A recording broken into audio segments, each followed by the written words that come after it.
Hello everyone! Welcome! How y'all doing today? Yeah, today I decided to, just do a little bit of art. Hi Shikasu, welcome! How's it going? I'm not a dumb butterfly, yet again, factually just wrong. Wait. Thing is, okay, wait. I have to advance audio properties. What? Give me a moment. Okay. Because I'm thinking, I don't think you guys can hear this, right? No. Yeah. Okay. Perfect. Because I wasn't sure if you guys could hear it, so I didn't want to turn it on. But since you guys cannot hear it, it's all okay. I'm suffering for the past week. I've been stuck in a torture loop of going to bus train, staying somewhere for a day and then repeat. God damn. I'm so fucking sick of this. Oh no. Yeah, I have been doing practically nothing other than try to deal with life. I don't know. I just lay in bed and think about my life. And how my life is affecting me personally. Because my life is affecting me personally, believe it or not. All this to get to Finland. Well, is Finland the finishing place? I don't know. I had something very funny in my head, but it didn't work out in real life. That's pretty sad, but that's just the way it is. Okay, so I recently watched Witchhead Atelier, and I really liked it, the first season, and thus I listened to a song recently, and I just had an animatic in my head about this series, and I thought, like, okay, before I do something like that, let me maybe first draw like a normal illustration. You know what I mean? My father's like, this will save and do less emotions than a plane. I bet that this is releasing more emotions than a plane, especially going on a boat from Tallinn to Helsinki. Huh? I totally know how to pronounce those places. God. I am in such a state right now. A state of being, truly. The thing is, I'm thinking right now about, like, what pose to do. Wait, if I do that, it would be like this, I believe.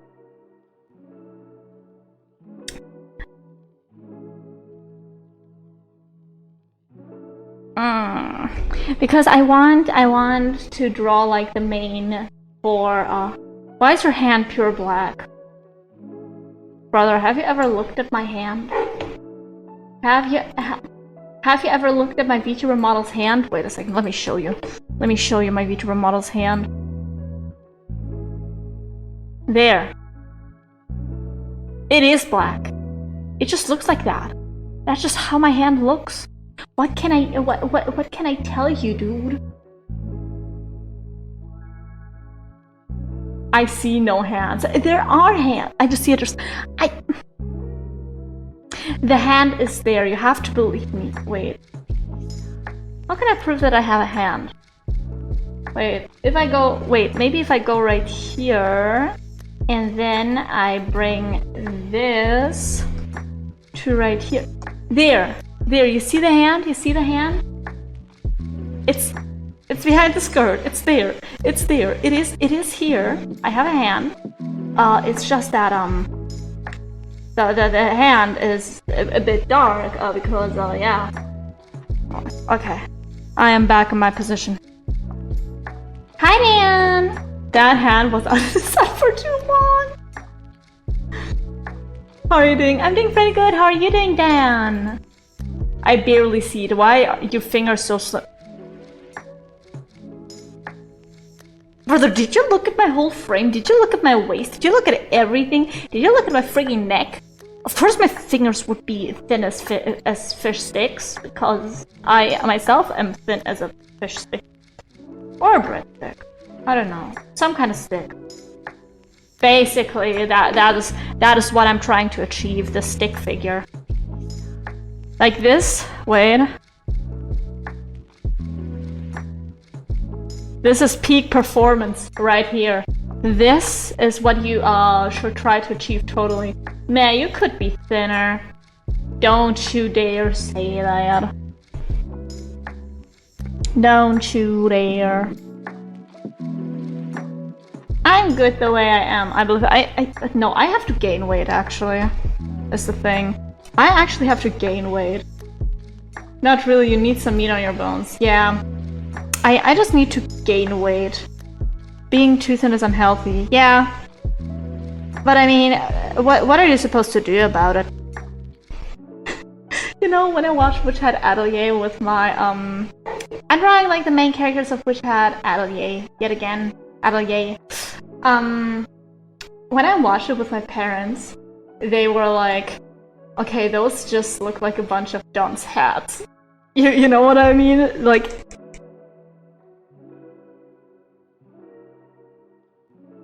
those hats that you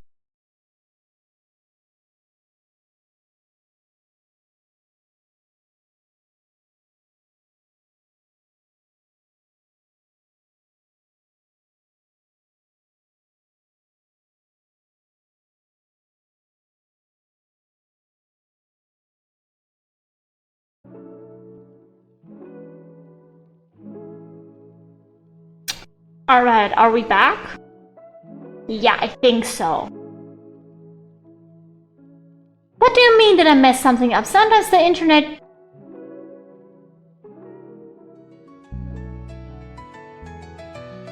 Don't you dare be mean to me or I will do that. Why are you screaming at me, honestly? This just... Hoshikazu, please, I'm about to time you out, please. I do not want to deal with any, like, blame on myself right now, just because my fucking setup is breaking. Thank you. Because, every time... I just want to let you guys know that every time a stream goes down, there is more panic on my end than there is on your end, because I don't know if it's the internet, I don't know if it's the laptop, I don't know if it's the program, I don't know what's going on. And oftentimes I'm struggling to get everything back and running, and it's just really stressful for me. And I did actually cry a few times when stuff just wasn't working out. And right now I'm not in a mood to deal with anything. Is it the OBS? It could be. I don't know. It's something. It is certainly something. I don't know what it is, but it is something. And I cannot do anything about it, because it just tells me, whoopsie daisy, you don't have any stream connection anymore, have fun, and then I have to deal with it, you know what I mean?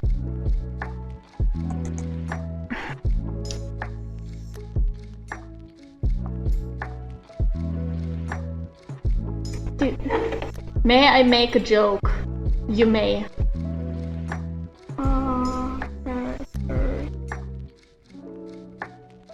There we go. I wanted a height comparison. Perfect. Beautiful. Now I can have the heights comparatively. So... Is she shorter? I think they're about the same height actually. So I guess it would be... Oh, I hate sketching out poses because I never know how to do them. Because, like, here I want her to put an arm around her.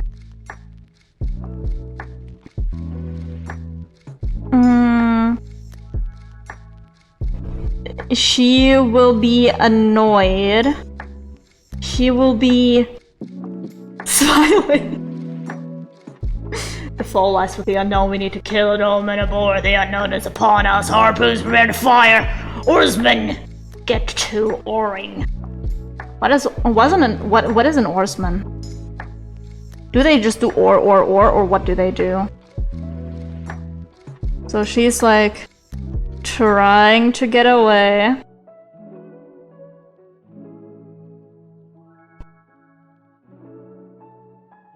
Alright, and then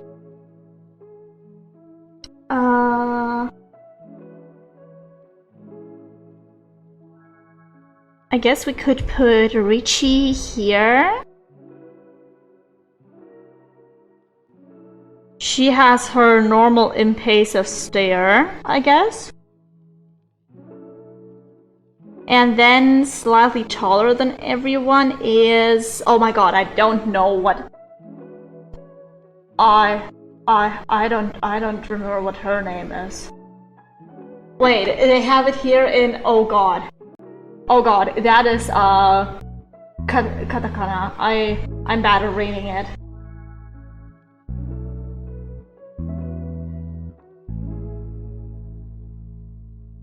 I can only read I don't think that's enough.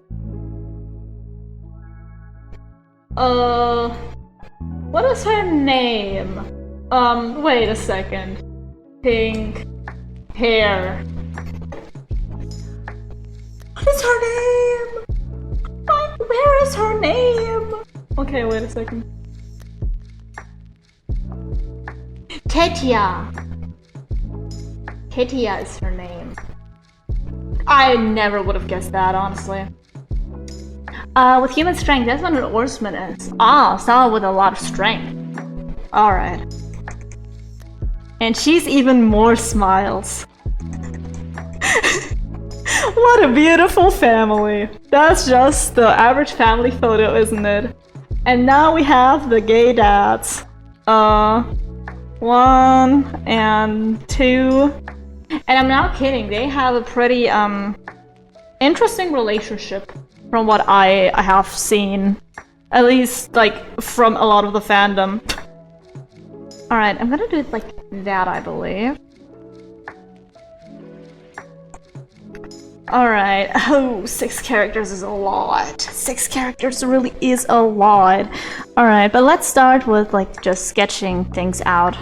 I'm not good at sketching, by the way. I just do something, honestly.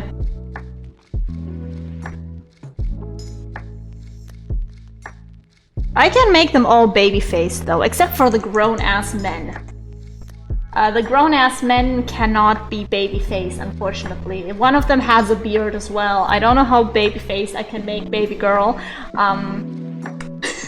4 kids and 2 dads, huh? I don't remember that. I read like 1 chapter of the manga. I've watched the entire first season, and from what I have seen in online discussions and stuff, I have been spoiled a little bit, but not too much, I believe.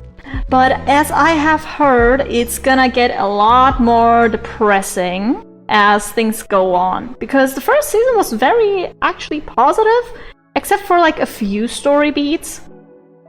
For example, the thing that happened in the first episode, that was like, I don't know, I guess pretty predictable if you expect something darker. Alright, let us do that so we can sketch out her face better later.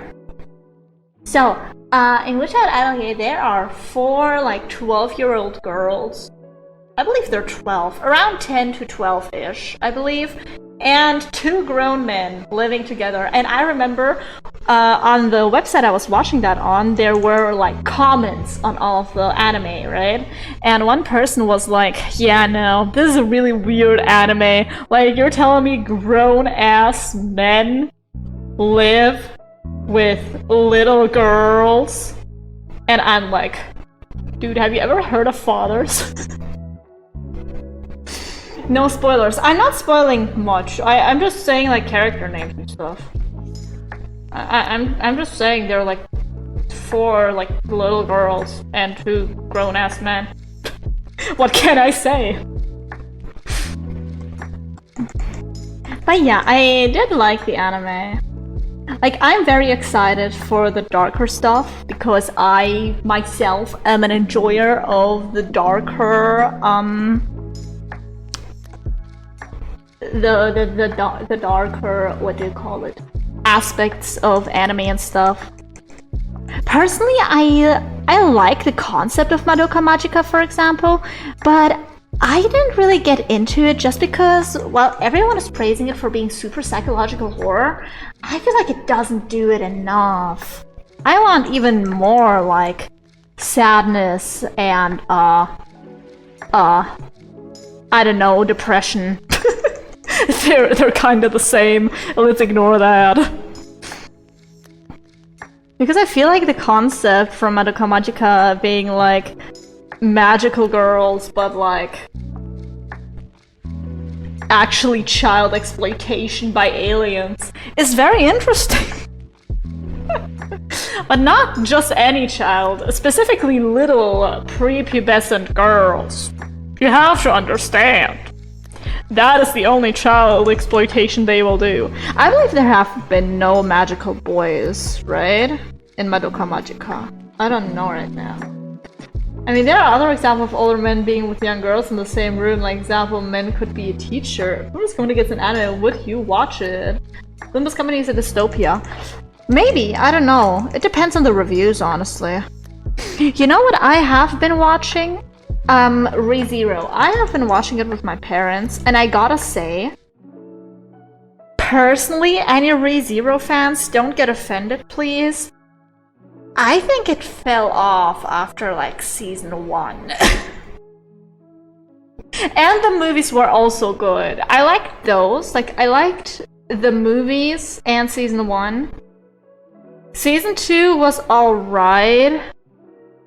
Then season 3 had a really, really good, what do you call him? Villain in that one archbishop that's like, that basically has a mutagenics ability with like soul link. That was so good. That was such a good villain, and the first scene with her was amazing. But the rest of the season was kind of like meh. And now the 4th season, like, I don't get what the fuck's going on anymore. I feel like the anime strayed so far from what it used to be, you know? Alright.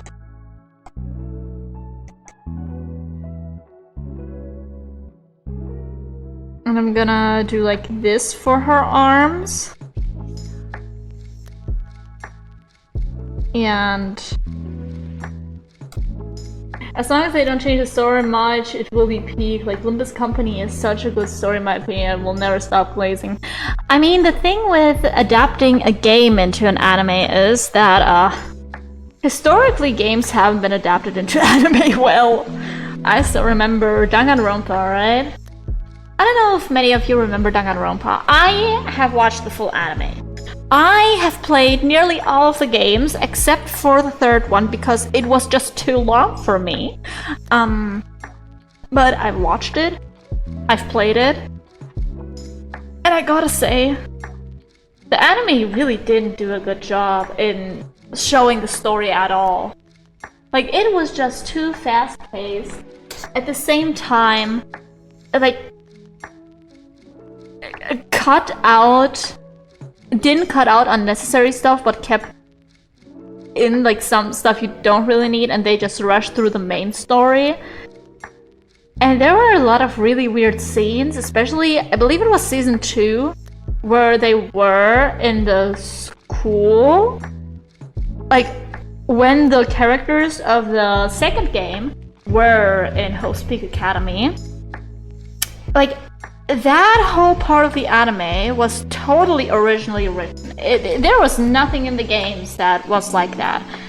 And I gotta say, looking back, did we need, for example, that scene with Teru playing with a donut and a banana? And I'm not joking. He is talking about someone's banana going into someone else's donut, and I'm just sitting there being like, I wanna enjoy my anime about high schoolers killing each other. Please? I watched 2 episodes of the anime. The first trial was so short and really boring. Yeah, that's the thing. I haven't played the games, I'm just watching trials because sometimes they are funny. I like the 2nd game the most. I feel like if you want to play a game of that series, you should play the 2nd one. In my opinion, it has the best character writing. It has the most personally likable characters, and it has an amazing plot twist at the end. Like, just watch a summary of the first game. It's alright, but looking back, I didn't enjoy it as much as the second one. I heard the second one was the best, but I'm spoiled for it. Yeah, I played it blind, and oh my god, I loved it. Even replaying it is like amazing. I really enjoy like certain characters there. I have like several favorites compared to like... Okay, who did I like in the first game? I liked Celestia Ludenberg for her design.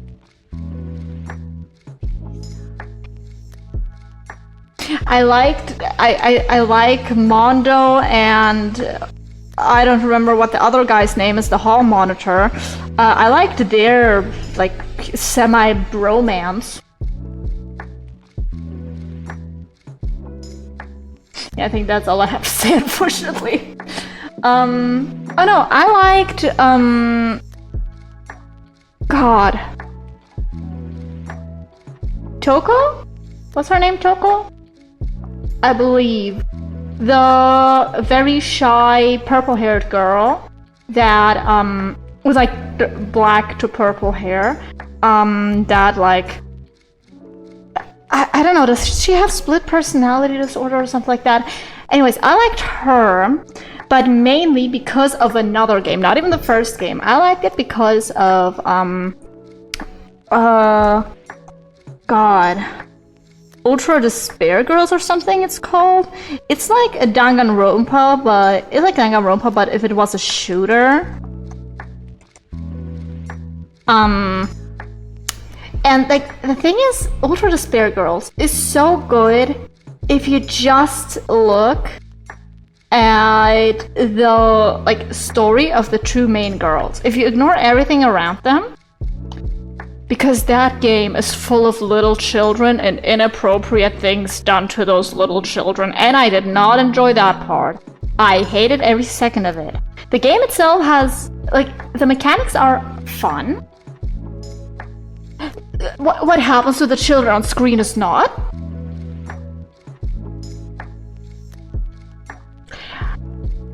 But I really like the character development of the two semi-adult characters. What did I come to? What the fuck? I am discussing Danganronpa. If you know the franchise, you will know why I am talking about it that way. Hi, Approval!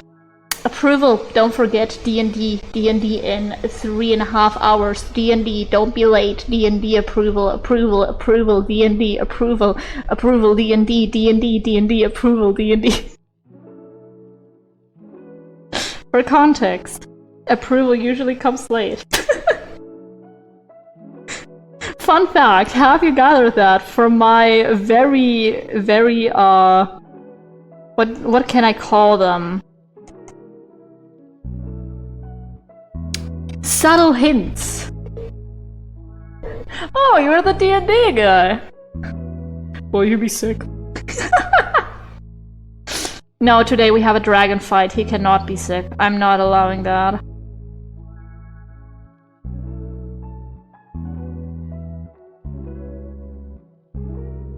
Okay, the thing is...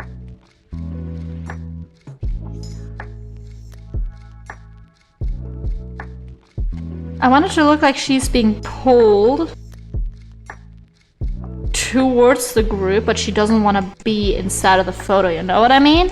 That's like the kind of the vibe I want to give. But I don't really know how to do that. Because I usually don't draw family portraits, is the thing. Is the thing-a-ling-a-ling. But yeah, Approval, how have you been? I will be late. Approval. Come on, Approval. Come on. One time in one permadeath game, there was about a really dangerous event the next day, and commander of IUR branch was like, okay, who will come and fight? And all of the captains was like, I will have a headache tomorrow. What does WBY mean? approval. I don't know shortened words. I don't know abbreviations. What's an abbreviation? I don't know, because I live under a rock. What about you? Ah! Very good. Yeah. Settling in. I nearly got scammed out of €2 at this grocery store today. But I didn't, because I always check my receipts. Always check your receipts, kids. It's very important. Got it? Perfect.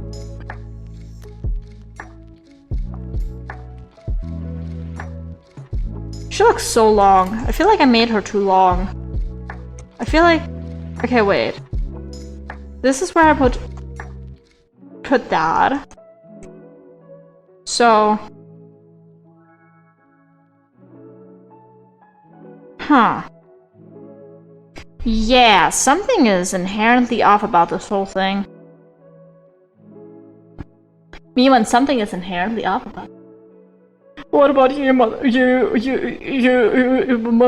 motherfucker, I guess. Wait, why? Wait, why doesn't it only go there? Why? I wanted to go further back. Why don't you go further back, little motherfucker? Oh. Okay. You know what? I will leave the arms for now.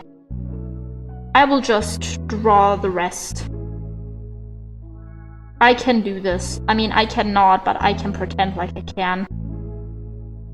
Okay, this way I still see something. Not a lot, but something. As you can see, I'm a master at drawing sketches. I am actually so bad at drawing sketches. Wait. I feel like this head is too bean-shaped. Let me unbean it for a second. Imagine being too bean-shaped. Couldn't be me. I mean, it could be the characters I'm drawing, but it couldn't be me, specifically. Uh-huh. And now I try to unbean it. I feel like I'm not unbeaning it. I feel like I'm beaning it even more. Me when I bean it. Me when I absolutely bean it. I feel like this is a bit better. A little bit less bean-shaped, I believe. But it could only be my imagination. Bean it? Bean it. Bean your meat. What? Alright. But this head has to be a bit more circular. It has to be a bit more circular, I find. You know, I have been really getting back into like those videos about mascot horror recently. And I gotta say, why is every mascot horror the same? Like most of them are, oh, you are at abandoned place. And at abandoned place, bad thing happened to children. So now you gotta be at abandoned place to figure that out. Why are you here? Because someone needs to be at abandoned place. Someone needs to save those children's souls. I suppose. Like, come on, give me something new. Give me something more interesting. Why is it always like a toy factory or an amusement park? It's never anything else. Or a fucking restaurant. I wonder why. Because they believe it is sangria. Sangria, like the wine? Sorry, I don't. What is sangria? I'm so confused. Alright. Here we have the neck and the shoulder, because here we have the arm.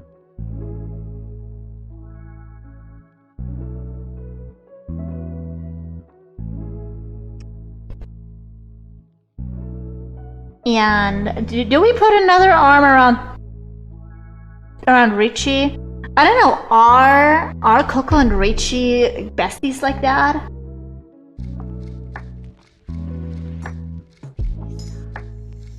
In addition, they could be LB or be under pressure for SC. What? Are you talking about Limbus again? I'm sorry, I don't know jack shit about Limbus. What can I tell ya?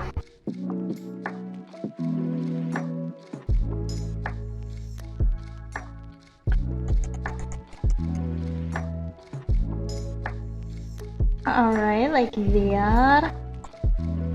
Now we try to draw Richie, I believe.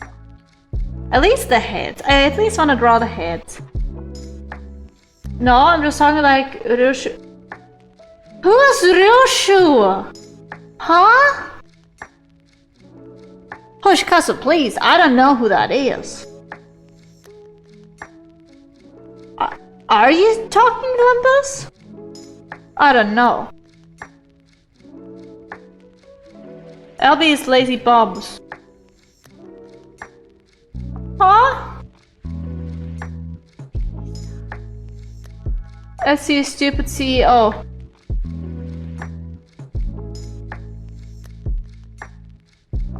Huh? I've never seen those abbreviations in my life. Where have you gotten those from?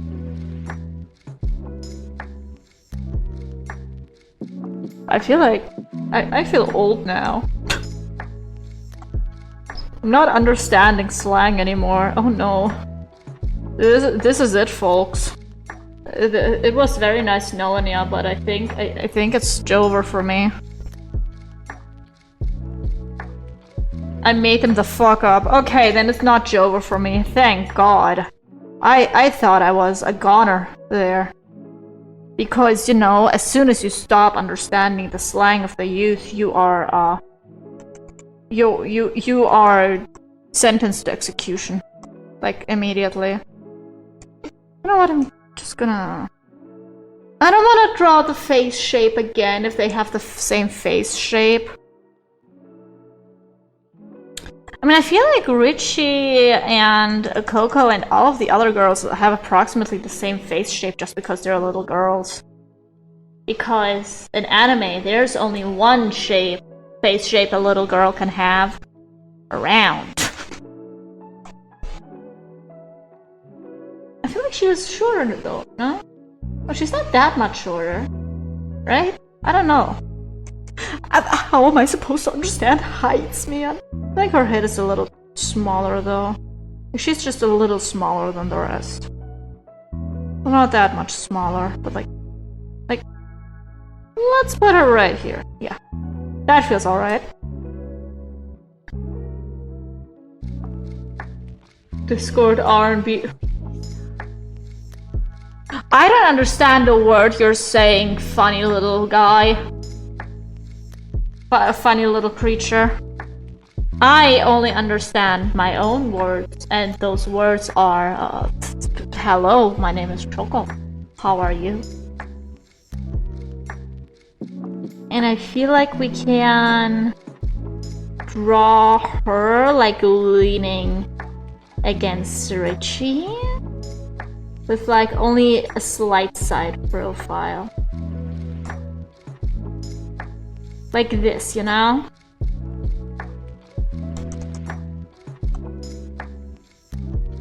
Okay, and she's taller than the rest. That checks out.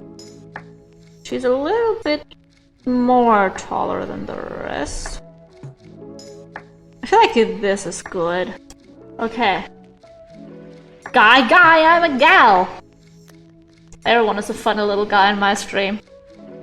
Or tell me I'm not a funny little guy. Everyone is a funny little guy. Honestly, I don't even guess genders for my viewers. I just assume everyone is a funny little guy.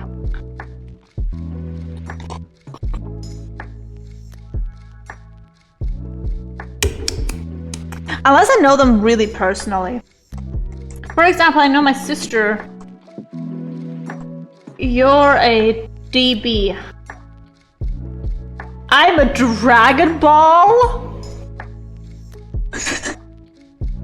Damn, I didn't know I was like that with the dragons, you know? I mean, I didn't choose to be a Dragon Ball. The Dragon Balls chose to be me? I don't know. Okay, now let's add some faces. Very excited for the face stage. Let's just do them in orange. Okay. So Richie, I know, will have like tired eyes, definitely. Like kind of sad, tired eyes, and she has like these small eyebrows. Small but thick eyebrows.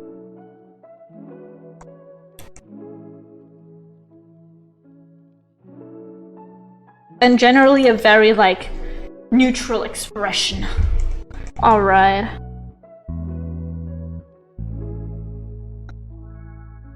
Like I believe that is how I would do it. And now add like bottom lashes? Well, not lashes, but like the bottom line. I'm trying to see, is the face like... Does it need to be like tilted a bit more upwards or downwards or wherever? Okay, tilt this a little more upwards. Yeah, this is fine. Now, we need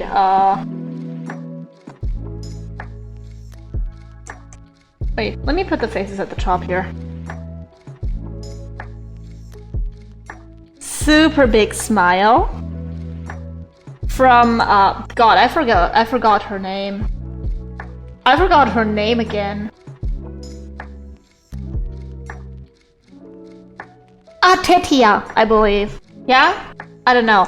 I just looked it up like a few moments ago and I forgot it again. How dare I? How dare I do that?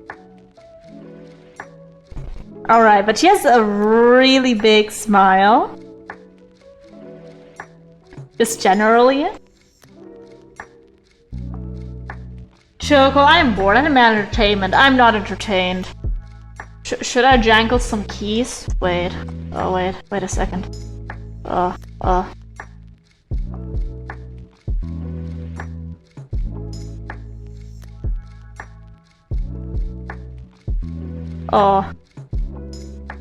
Jingle jangle, jingle jangle, jingle jangle, jingle jangle, jingle jangle, jingle jangle, jingle jangle, jingle jangle, jingle jangle, jingle jangle. Are you entertained now? Keys?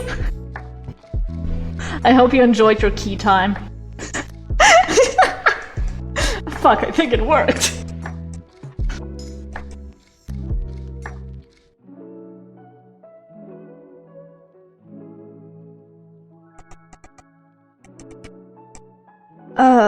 Okay, now... I don't know if the smile works. I have super big trouble drawing like big smiles, I've realized. Keys are gone, give them back! No. Key time is over. I get to decide when it is key time, and key time is officially over.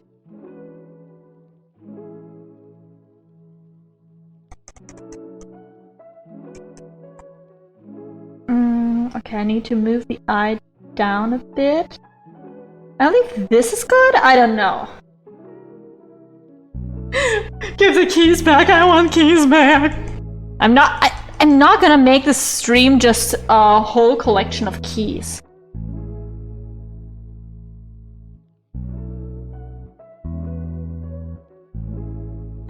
By the way, fun fact about Agatha. In like the first episode I saw her in, I really didn't like her. But honestly, the more I watched, the more I actually related to her. Because I too am annoyed at people not knowing how to do their job. And I think most people are. And just wanting to basically achieve good things and doing the best you can do. That's just like basically her motivation, I believe. Like wanting to achieve something no one believes she can achieve. And being very pissed that other people like are just standing in her way, basically. Like, I get that, girly pop. Me too. People are annoying. You just keep doing you, and don't listen to the haters.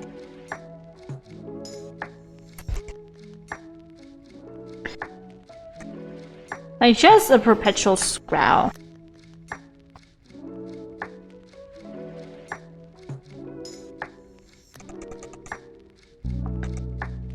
Yep.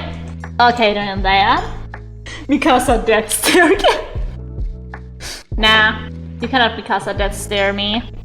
Because Mikasa is too Kasa. I don't know.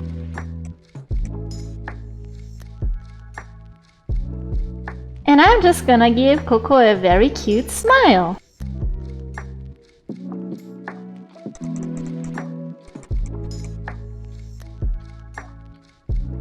Alright, what kind of... I feel like Coco has like very round eyes. I wanna like give her pretty round eyes. Like this. But these eyes are way too small compared to the rest of her head. And since this is an anime style, we gotta make them bigger. And since she's a child, they have to be extra big, you know? Because that's how it works. Peak. What's peak? I don't know. Eyes.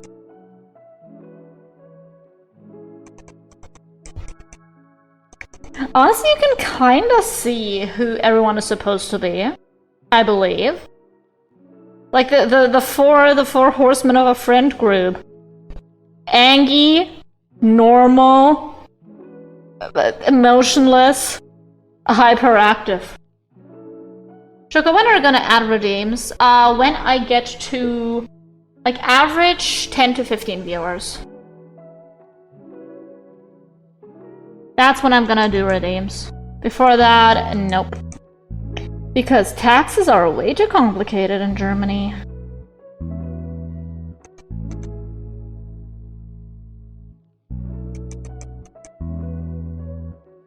I cannot. You cannot what? You cannot wait. You cannot sit idly and watch. I wish I had a friend group. I mean, I don't really have friend groups either. I just kinda exist. Sometimes you just kinda exist, and that's okay. You just kinda learn to exist. Okay, and now... I wanted to, like, do that.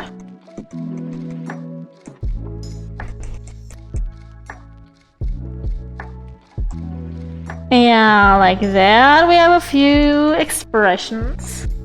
And now we only have, Tetia to finish.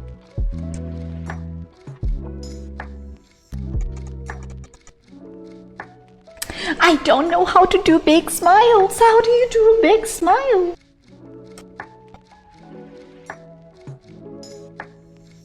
I feel like every big smile I try to do just turns out really ugly.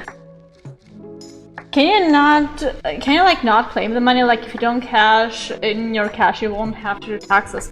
I don't know how that works.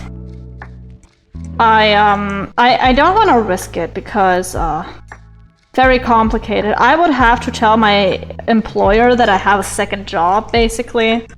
I would have to even ask if I'm allowed to have a second job like that. I would have to deal with the taxes that a business owner would do because I would be a business owner in the strict sense of the law. And many more such fun things. Welcome to Germany. Alright, and now we put this up a bit.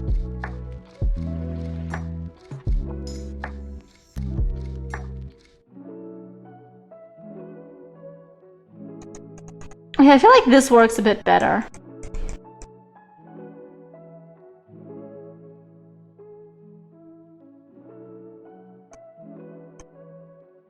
There we go, but her face looks off for some reason. I feel like her eye is too far to the side.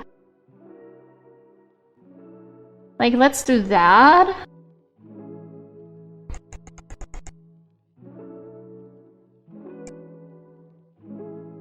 Kinda. Now move her face a little bit.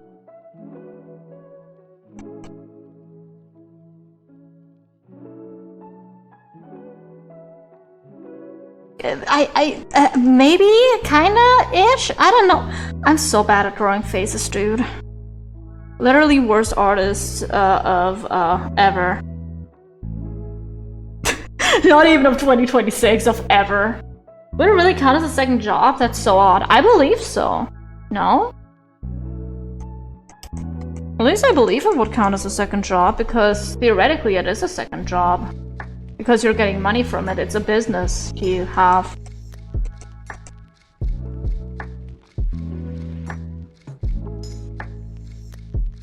Germany is very complicated in that regard, so I'm just not gonna bother for now.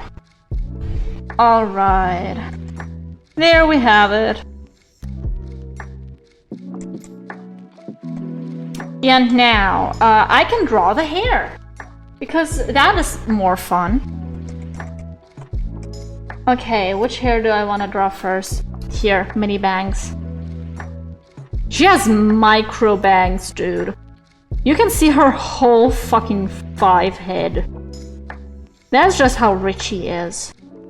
Honestly, that's such a fashion statement to have like messy micro bangs like that. No, they're even higher up. I see on the picture now. Jesus. They're like right here. But Jesus.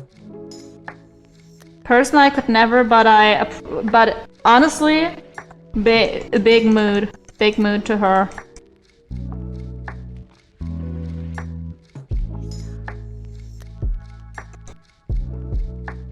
And the rest is like she has like, it's like this basically, I believe. Richie in general, I've heard, is a pretty well-liked character by many. Just because of how, like, aloof, I believe the word is, she is. Like, she is a little weird. She's a little emotionless. But she's, like, weird in her own way, and many people like that. Personally, I identify with Agatha a bit more, but that's just because I'm also a little stinker when it comes to like academics and stuff. Just like her. We have so much in common, dude.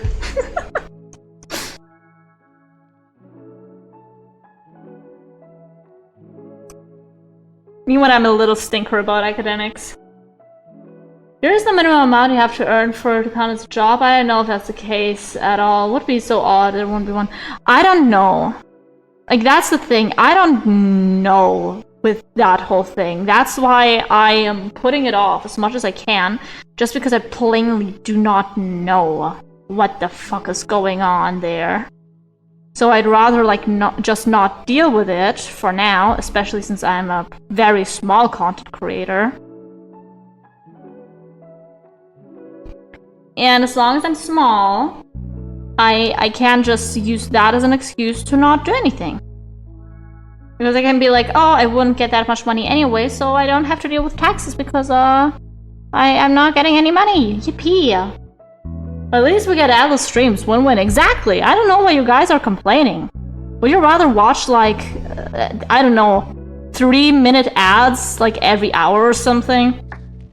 I feel like not having any redeems is not as bad as not having any ads.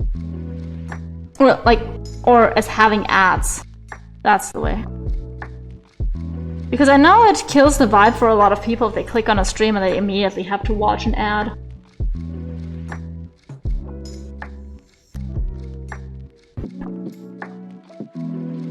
I don't know how her hair looks, dude. I don't usually draw curly hair like this. I just hope I'm doing it justice. I don't know, though. Because I don't draw curly hair. You wanna draw curly hair for the first time in a century. Like, it just doesn't make sense. There's too much hair. Why are you so hairy? Stop being hairy. Become a potter. What? I mean, if you're this hairy, you might as well, you know. I feel like Coco's hairstyle is so simple. Literally just like here, and then right here. And then bada boom, bada bam, I'm already nearly done with her whole freaking hairstyle.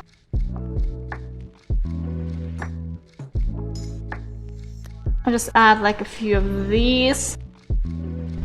And now I just do that and add a few of these. And bada boom, bada bam, there is her hairstyle. That's it. She has such easy to draw hair. I literally said that motherfucker looks easy to draw. And she does. And she is. Like, I believe out of all the characters here, she is the easiest one to draw. Oh, she isn't bad for a protagonist. Become bald. I was thinking of that meme too. Amazing. And now, I believe the most complicated hairstyle. Tetia is giving me so many issues, dude. She has her bangs are very high up again. But I feel like she has the most fun hairstyle out of all of them. She just knows how to vibe, you know? She just knows how to have a style. Because her hair is like this. She got like that Sailor Moon those Sailor Moon bangs going on. And beyond that, okay, first we draw her Sailor Moon bangs.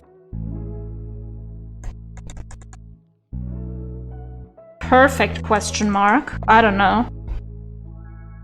I'm not an expert at Sailor Moon bangs, unfortunately, so I cannot tell you how good or bad they are. Or like this rendition of them is. Alright.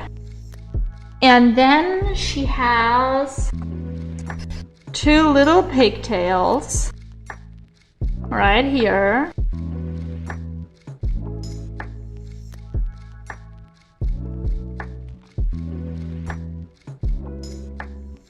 Okay, and I can hide one behind her friend's hair. Also, we're gonna give her a middle part right here. And the rest of her hair is just very wild and curly. I feel like almost like Agatha's, but even more unruly is the thing. And that is very hard to achieve. Basically, she looks like she hasn't brushed her hair in 3 months. And desperately needs it. That's how her hair looks. To me, at least. Like super curly, super tightly packed together locks. And maybe she just hasn't brushed it because it's very hard to brush, which I would get, honestly, because if you have hair like this, if I had hair like this, I would honestly not brush it often either. Alright, but there we are. There we have the girls. Honestly recognizable enough. I believe especially Coco came out good. The rest are like meh. But Coco came out really good because she's just so easy to draw. She's just so easy to draw. Everyone else has something, I don't know, very specific about them. I guess Richie is also pretty easy to draw. But these two curly-haired bastards. Hi Shadow, welcome! How are you doing? Witch hat art, hell yeah. I'm just talking, Coco is so easy to draw. Richie is also pretty easy to draw. Why do they have curly hair? Why do Agatha and Tetia have such curly hair? I hate it. Because I cannot draw curly hair. Also, the reference I'm looking at is super small. Maybe I should get a bigger reference. But the thing is, most of the other images here are literally just fan art. I woke up so in bed, got a clock into work in 2 minutes. I hope you have home office, otherwise it's kinda like... hurry the fuck up! But yeah, how are you doing, Shadow, other than just having woken up? How's it going? Can I please get some better reference images, dude? I do, okay, then everything's good. Because if you didn't have home office, it would be, hurry the fuck up and get to work. I will have home office soon too. In like 4 months for 1 day. Wow, so much home office. I could drown in it.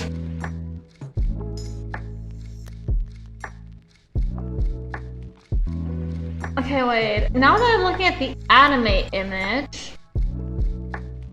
Wait. Open a new tab. Okay, this is not anime, but this is like... from a full artwork. Okay, no. Because the anime image makes it seem like the curly hair isn't as curly, especially on Agatha. How curly is Agatha's hair? I don't get it.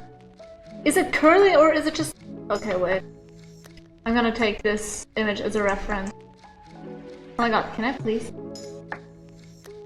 It's not super curly. Wait, let me go back on Agatha's hair. I'm just gonna cut this out and away. Because it's not super curly, it's more like just short and unruly. It's good, it's Friday. The Power World 1.0 is out and I'm excited to play, hell yeah! Yeah, I'm just streaming before D&D because I wanted to have a normal stream as well as D&D. I am greedy. You know how people say to have your cake and eat it too? That's what I'm doing. I'm having my cake and I'm eating it too. Because I'm doing basically just chatting stream and D&D in the same day. How dare I? How can I? Alright, I'm just following like the reference here. Trying to follow it pretty closely because I feel like I cannot draw her hair. I'm just so bad at drawing like unruly hair. I mean, I'm drawing like this hair, you know, very neat, very simple, easy, like a lot of straight lines. But unruly hair is where I draw the line because I cannot draw the line. Ha! Got that joke because I'm bad at drawing it. Haha! I'm so good at being a streamer. Honestly, ever since I got here, I've been a bit more low energy just to be a bit quieter. I hope it's alright for you guys that I'm not a screaming gremlin anymore. I know it's quite shocking to a lot of you, but like, I'm not always a screaming little... I don't know what. Which part of that phrase is the drawing stream? Having or eating? Oof, you're asking the real questions here. I guess eating. I would say eating, just because I enjoy the eating part a little bit more than the having part. Like, having a cake is nice, but eating it is just a different experience, you know? Because you're like, eating it.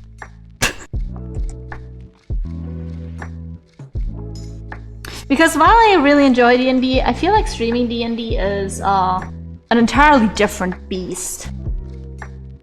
You know?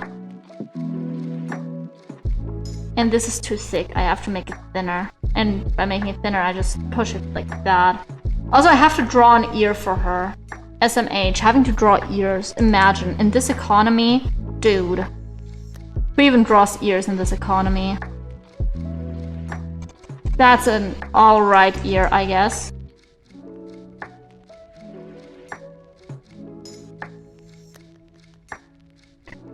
Eating the witch hat girls is trim cap. It's trim cap. You know what I find so funny? I watch it in the Russian dub, right? Like a Russian dub, okay. And they weren't called like brimmed hats.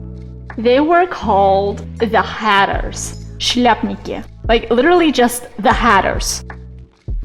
And I really like that name. So finding out they are called like the brimmed hats because all of the other hats don't have a brim and they just add the brim, it kind of lost a little bit of their aura for me. Besides in English, the Hatters is just one letter away from the haters, and what are they doing? They're hating on Magic Society. Saying the one with the largest ears out of everyone. Shut up! My ears are better than everyone else's ears because, look, human ears are inferior because they are round. You have to like draw semi-round, non-round shape. Well, elf ears, easy. Just boom. See how much easier that was. Don't have to worry about curves. It just naturally comes to you. Me and all the Hatters. But I feel like the first season was like the same story as Dunegons first season, being like they had a bigger season planned, but they couldn't actually execute it just because they had time constraints or whatnot. Because I feel like the cutoff at the last episode, it felt so... It didn't feel like the end of a season, it felt like the end of an episode, you know what I mean? I was kind of a little bit mad that they just had to keep free aura farming while knowing we have to wait months for the next season. Please, come on! We couldn't have picked another point to like end the first season on. Like I feel like they could have gotten to that event they started in the last 2 episodes, and they could have just, I don't know, like ended it 2 episodes prior, so basically we end the one arc and then get into the next for next time. Like have the cliffhanger there. It's possible that studio has a history. Yeah, maybe. Because I was like, I feel like there was a better cutoff point than, you know. But I guess they didn't want to cut it off earlier just because if they did, did cut it off earlier, it would have been kind of like, God, how should I phrase this? If they cut it off earlier, it would have been like 10 episodes, or 9 episodes, which is too short for a short season, because usually a short season consists of 12, right? Which this time we got 13, which is alright for a short season of an anime, but 10 is too little, you know? For many people, it's way too little. I mean, the shortest anime I've ever watched was like 6 episodes, and that was Takopi's First Sin, and honestly, I don't think I would have survived more episodes. Like, that was an anime, it didn't need more episodes, let's just say that. It just didn't need them. And that's totally okay. But I feel like here, they should have either let us wait a bit longer so they could release the full 20... I'm gonna assume it's 25 episodes. So they could release the full 25 episodes or 20 episodes instead of just giving us 13 and cutting it off at a weird point. Because me, as someone who's currently only an anime only, I may read the manga, not quite sure yet.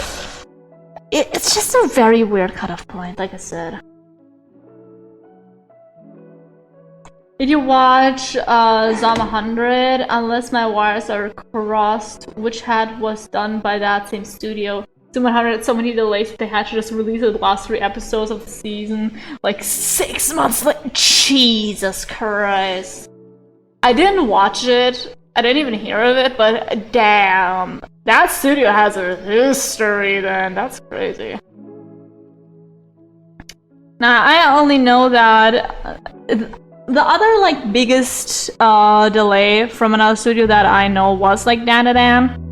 So I'm comparing it to that situation just because I feel like it's very comparable here. I feel like Agatha's hair is coming out better this time. You know what I mean? It has more structure. I'm just bad at drawing curly hair. I can admit it. I'm the first one to admit it. That I'm not good at something. But I feel like out of all of the girls in the cast, I relate to Agatha the most. Like, come on, Girly Pop just knows her worth. She knows she's very good at what she does. And yet feels like she's not getting the support she deserves. Like, come on. Also, hi Nam, how are you doing? Like, come on. I understand Girly Pop. She feels like she is capable of so much more, would people just trust her to do it. But no one trusts her to do it because she is 12. Which I also understand on her educator's part for not wanting her to do anything more because, again, she is 12 or 13. I don't know. I don't think they ever state the ages. Because the most canonical age I could find for, what do you call her? Coco was like something between 10 and 12 because when Agatha said something about like, I've done this when I was 10. Coco was like, yeah, even a 10-year-old child could do it. And like, dude, you're not much older. Hello, doing fine, surviving sleep deprivation. Don't survive sleep deprivation. Beat it by sleeping. Just sleep, come on.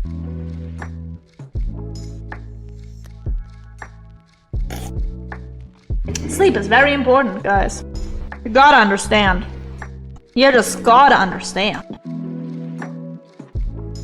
Because without sleep, you're sad.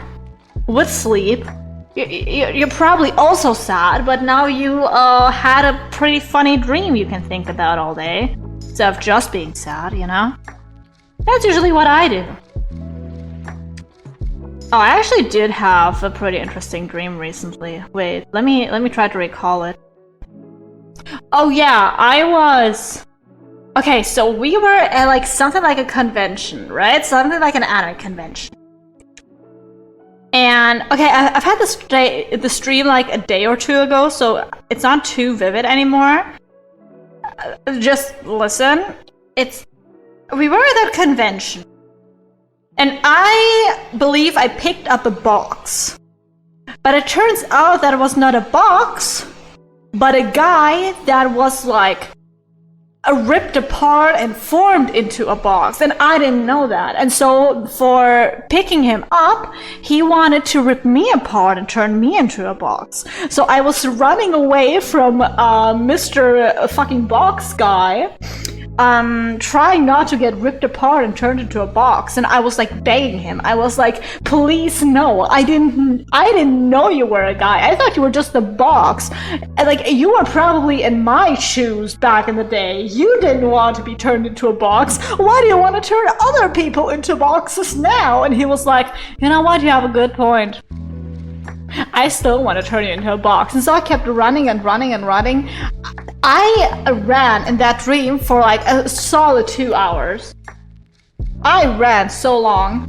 And then eventually I came to a fashion show.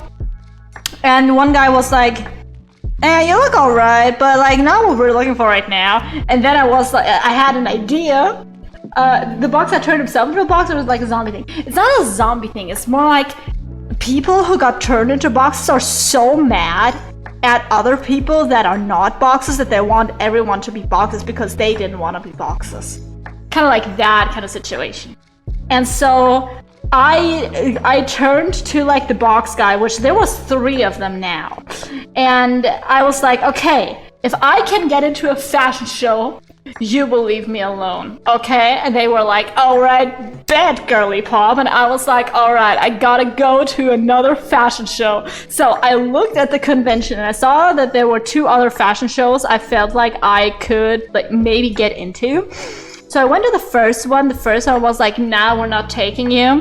And then I went to the second one, and then I was like, at the second one, I was like, please, that guy wants to turn me into a box. Please let me in. And they were like, all right, girly pop, we got you.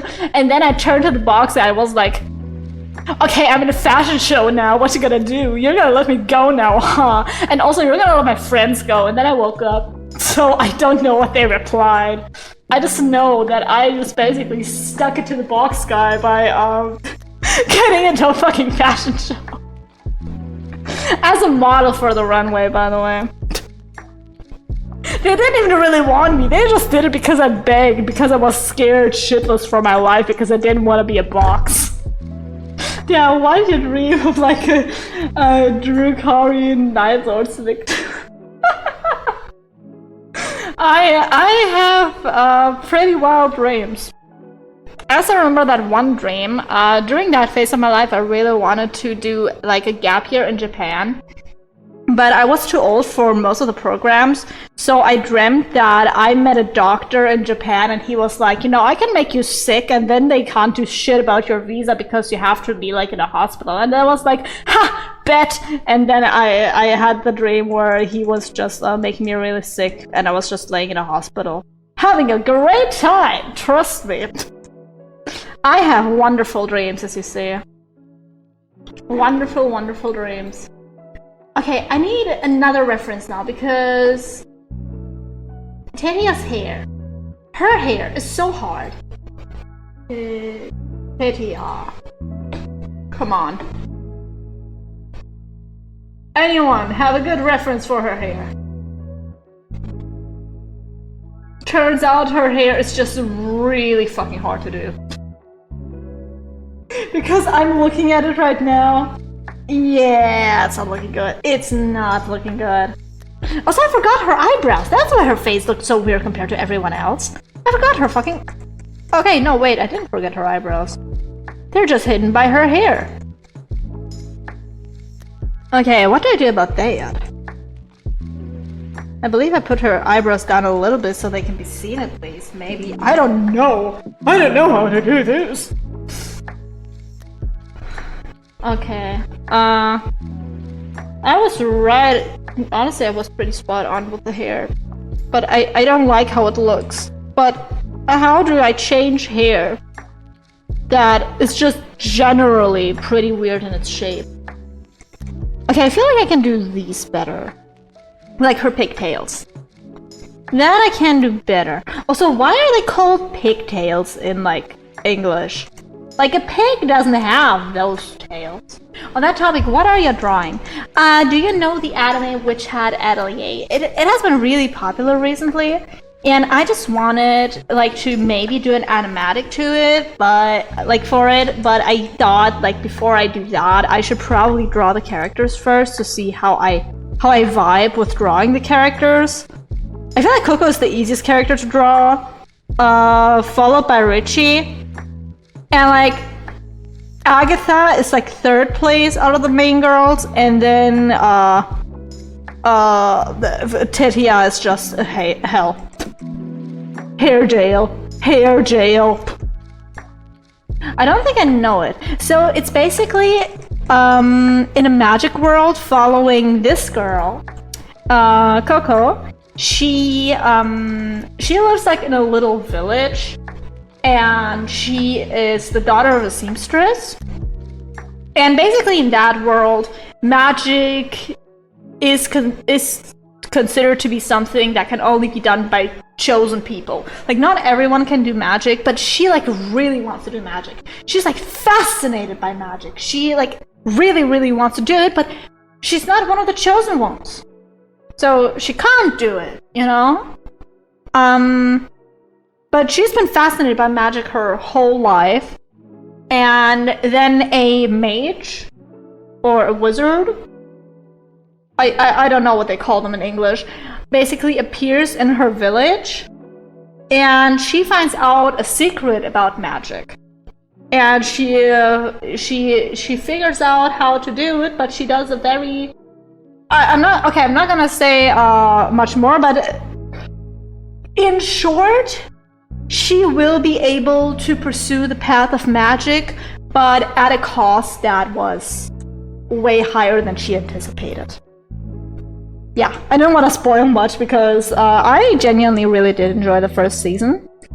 Although I'm very excited for like the darker parts of the anime, because I've heard like from manga readers that the first season like painted a very like wholesome vibe over the whole thing, even though the anime will get way darker. Which, like I said, I'm very excited about because I'm a person that enjoys stuff like that. I enjoy dark and twisted things. Have a look into my dark and twisted reality. You would not survive a minute in my brain.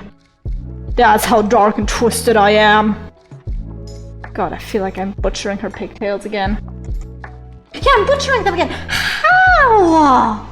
Well, that's something I could watch, but if it's something recent, I don't know it. Yeah, it is pretty recent. The first season is finished. It has like 13 episodes, although it feels like a Dunegons situation where it was supposed to be a longer season, but they just didn't have time or something.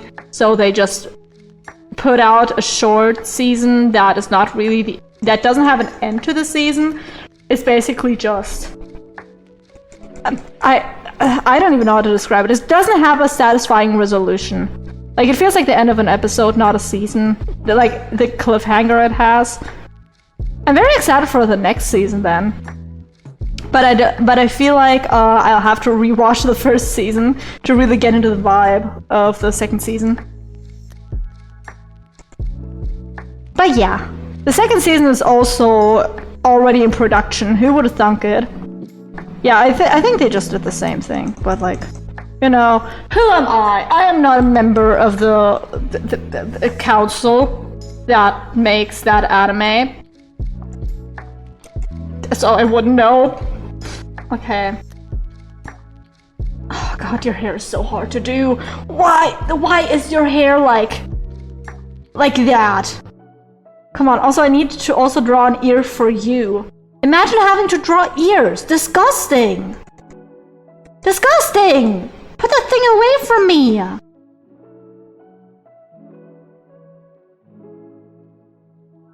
Tell me I have to put an actual work here? Nuh-uh. I want the easy way out. And the easy way out is not drawing ears.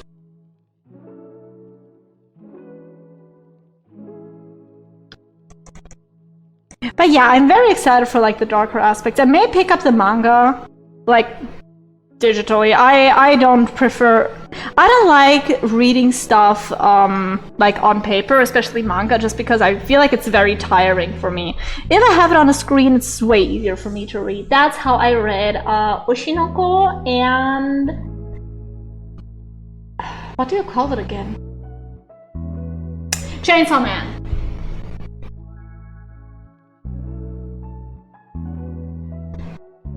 You know, after reading Oshinoko to the end, I personally didn't like the ending, so I just don't keep up with the anime anymore, which is such a shame, because I feel like the anime and the manga had such a cool concept, but it just got butchered by the ending and how everything was handled there.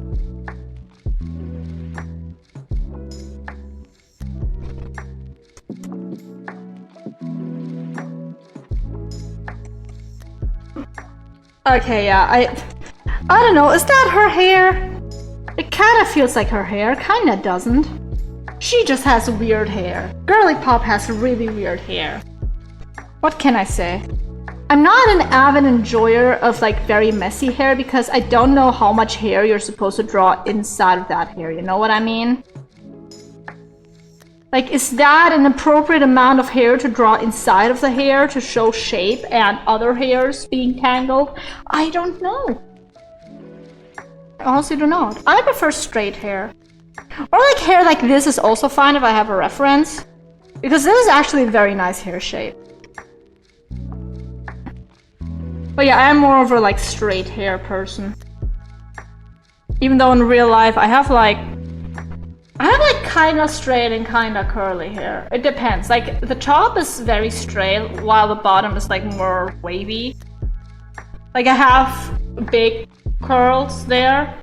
Even though I never do anything. Maybe it's because I dry my hair weirdly. Like I keep it in like a towel until it's nearly dry. And then I just go to sleep with my hair drying. Maybe I shouldn't go to bed with like wet hair, but you know, I don't care.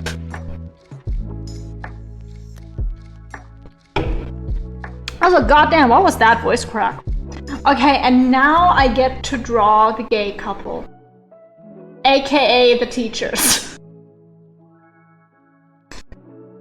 I just enjoy Kifri and Arugio so much, especially together. They're like so fun. I like saw screenshots of the manga today, like very minor spoilers of them two interacting, and they just act so gay together. I'm sorry, they just act like an old married couple basically. And I just found it so funny because the anime says, oh, we're just friends, at least in the beginning.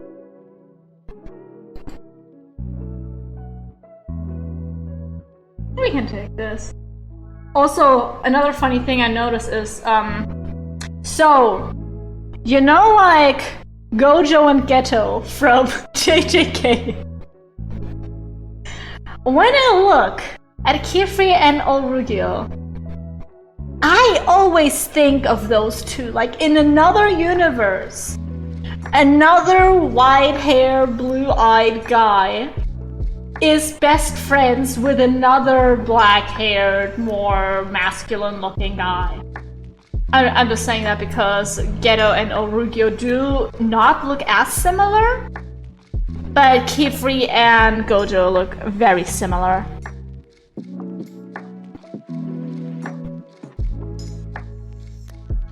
Alright, time to draw them. Time to draw the teachers. It sounds like some... Oh no, I already read that. Man, it's so hard. Sometimes I feel like chat is moving even though it's not moving. Then you just have to deal with like streamer hallucinations. Not digital hallucinations, because that would be the amazing digital circus. Also, how did everyone like the ending? I don't know if I've talked about it extensively here. Because I know that some people, when I recently tried to talk about it, did not watch it yet, even though it has been out for several weeks at that point. I believe it's been several weeks, right? Right, I think so. I don't know. I just remember I watched it in cinema, so I already knew all the tea when it came out. Ha! You cannot spoil me, I'm the unspoilable. It's alright. There we go. Personally, I did like a lot of the parts of the ending. I just feel like, looking back, there are a lot of plot holes. As in, like, things they could have expanded on which they didn't expand. Like, why are they there? How did the company get their brain scans? Stuff like that. Like, why? Like, I understand it with characters like Gangle, because, like, it's canon that she got into a car crash. So, like, they could have, like, done some medical testing. But, like, how did, for example, Zubul end up there? How did they get Zubul's brain? I just don't understand that, you know? Okay, how to draw nose for big man. I guess that's how to draw a nose for big man? I don't know, I don't often draw noses for big men. Also, did you guys hear that the bar they used in the footage, like the IRL like articles and stuff for Zubul's bar is closing down, or closed down recently? It's like really kind of a shame, considering they just had a big cameo. But I guess it's not too surprising considering not a lot of bars are doing great. Okay, I need a different image as well because manga and anime art styles are sometimes so different that you cannot use the manga as a reference if you are going for more like the anime vibe, you know what I mean? Okay, that's how his face looks. He has like eyes that slant more downward. Like, kind of like that. And like that. Is that him? He also has pretty thick eyebrows.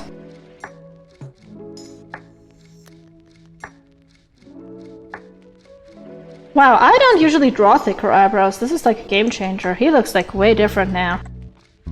Imagine having eyebrows makes your face look different. Shave yours off to see the difference. No, don't do it. Shave your eyebrows now. Strimmer told you to, so you have to do it. I'm too lazy to draw the second eye. You cannot blame me, so I am just... Wow, this looks like ass.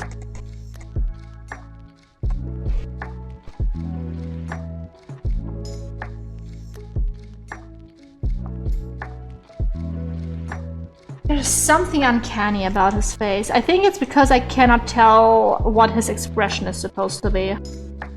So I'm just gonna put the eyes together. And I'm gonna make him smile a bit more.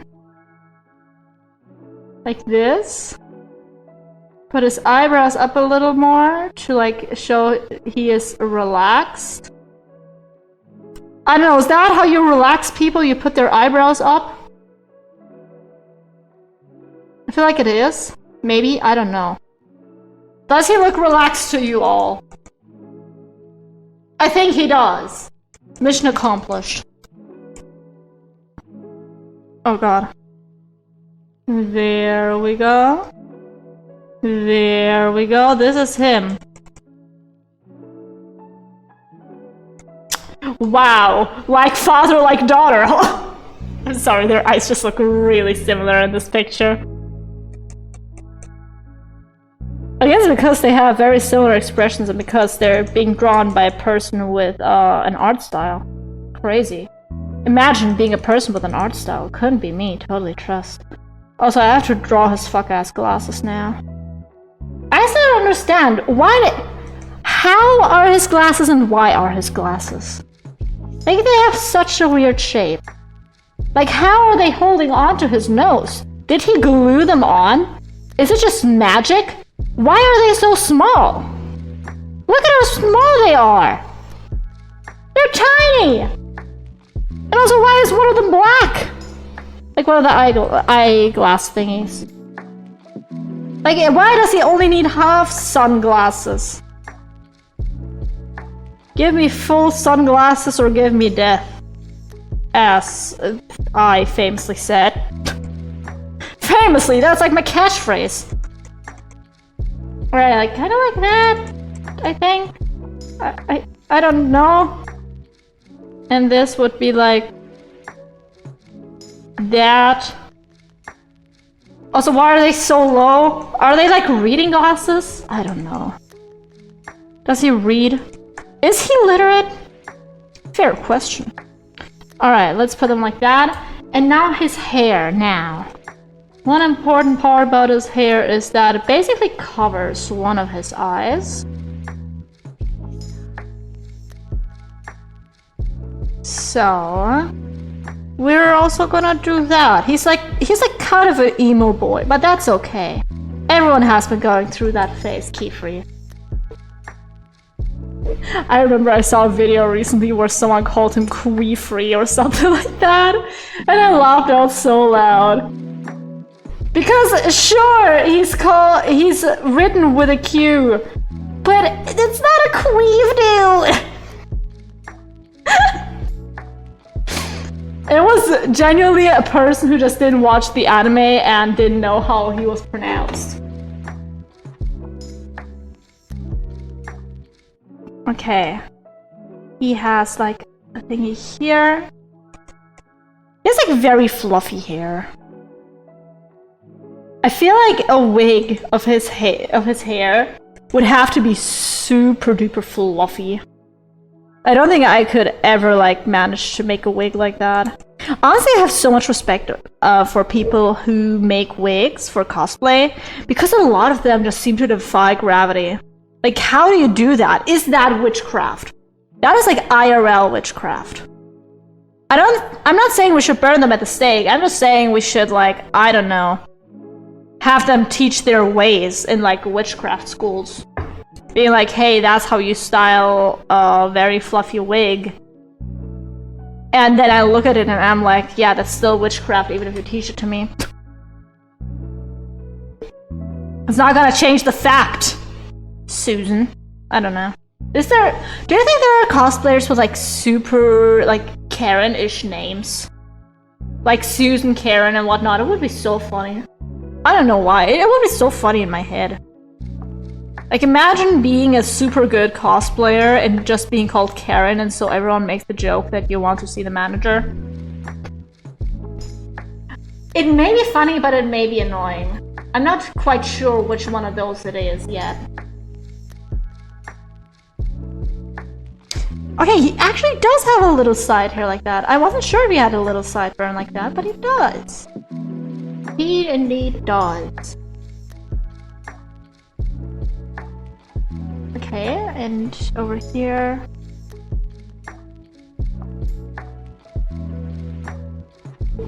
And...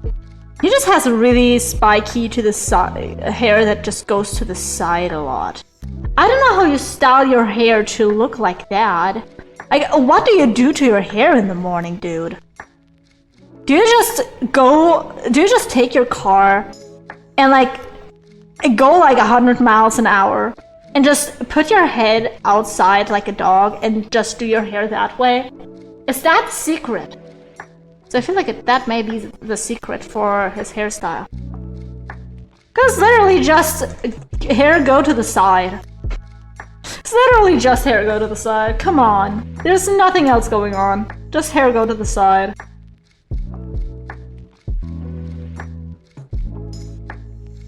I'm gonna copy his head over and I'm gonna give this to old Rugio. Alright. It is time for man with beard. Man with beard time. Oh, Rugio.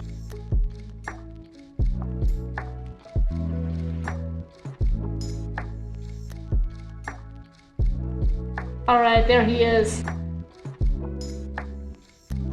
Also, his character design just seems so funny to me because I'm not used to characters in animes with like beards. Because most anime characters have like a smooth, shaved face. While this guy just has a beard, but he does not have the classic like king face shape. He very much so has the face shape of a like anime protagonist, you know what I mean? Being like a little bit pointy, but also very like soft around the edges. That's like the kind of face shape he has. But he's just still rocking that beard.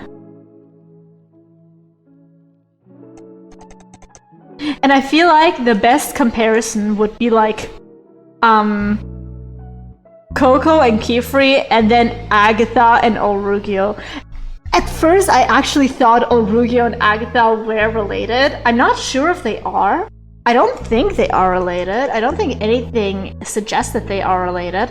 But I, for some reason, thought that they are related just because their personalities are very similar and they look a little bit similar-ish.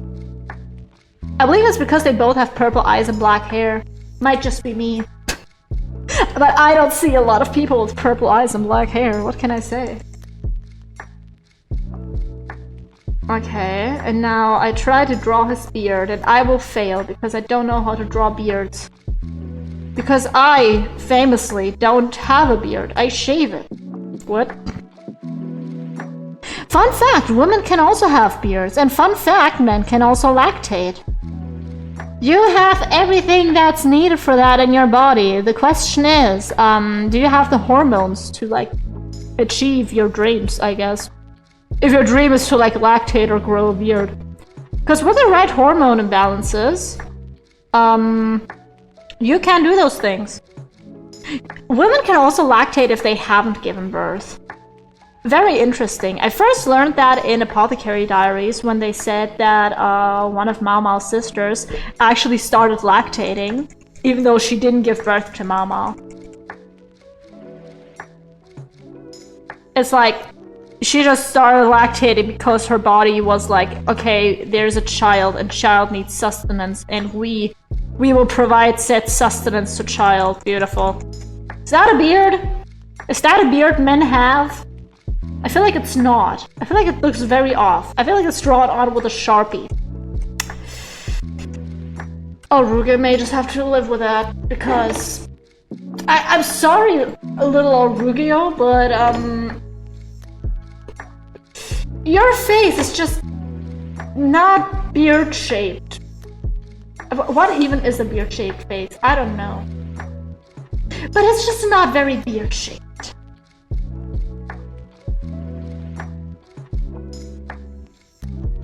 Aww, there's a little fan art of them changing their outfits. Yeah, that's so cute.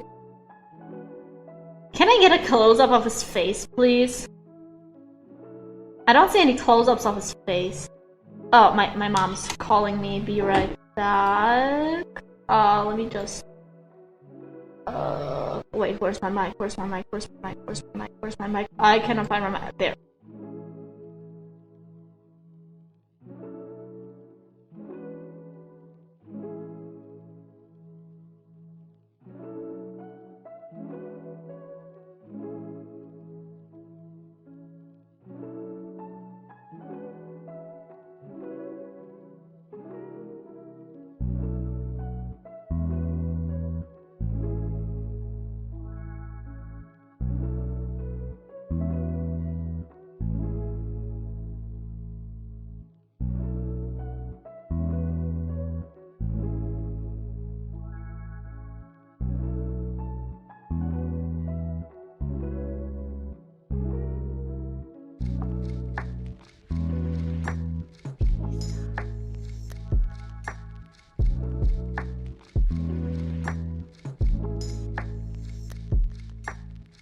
My mom was like, oh, I didn't know you were streaming. Why are you so early? Anyways, I called right now because I didn't want to interrupt your streaming. Anyways, so call me when you're done. Bye-bye.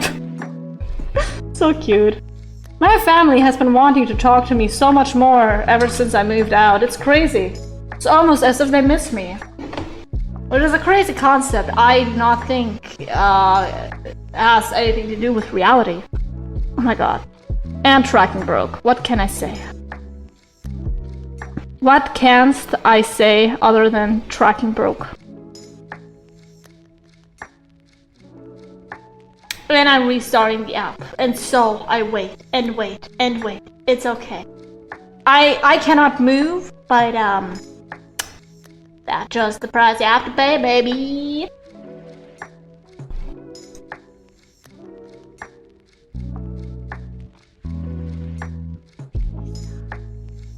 Hello, phone? Oh no, it doesn't want to open VTube Studio anymore. It hates me. It actually despises me.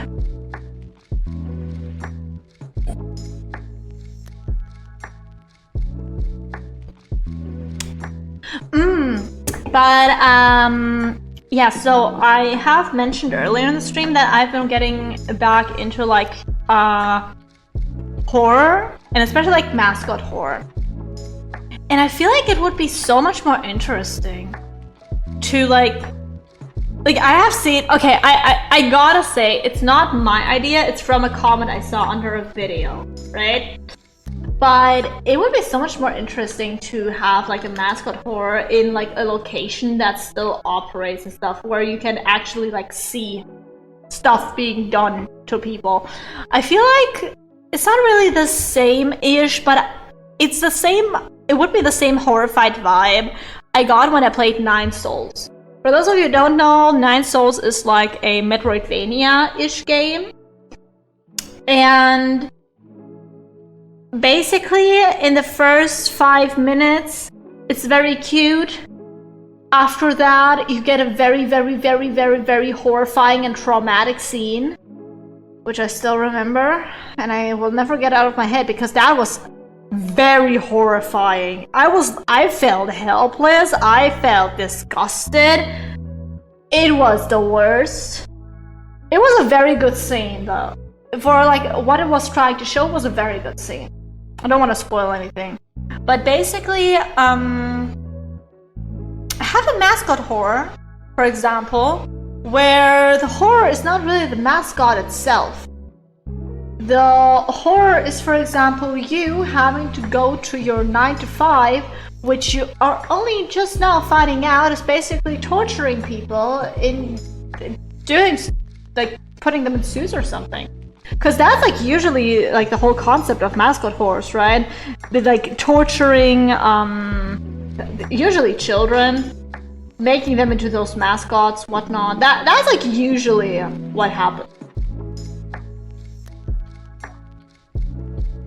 And I feel like it would be much more interesting if the player had like a certain part in it and couldn't do something about it, because it would make the player feel helpless and feel a more psychological way of horror, you know what I mean? It would not be like you being a third party that has nothing to do with it. It would actually be like you doing horrible things and thus being more affected because you have to live with that. You have to live with the fact that you, while playing it, are like actually supporting the system. Like I said, I feel like that is just a way more compelling. I would play it. I'd be very interested in analyzing it. Because I feel like the whole trope with,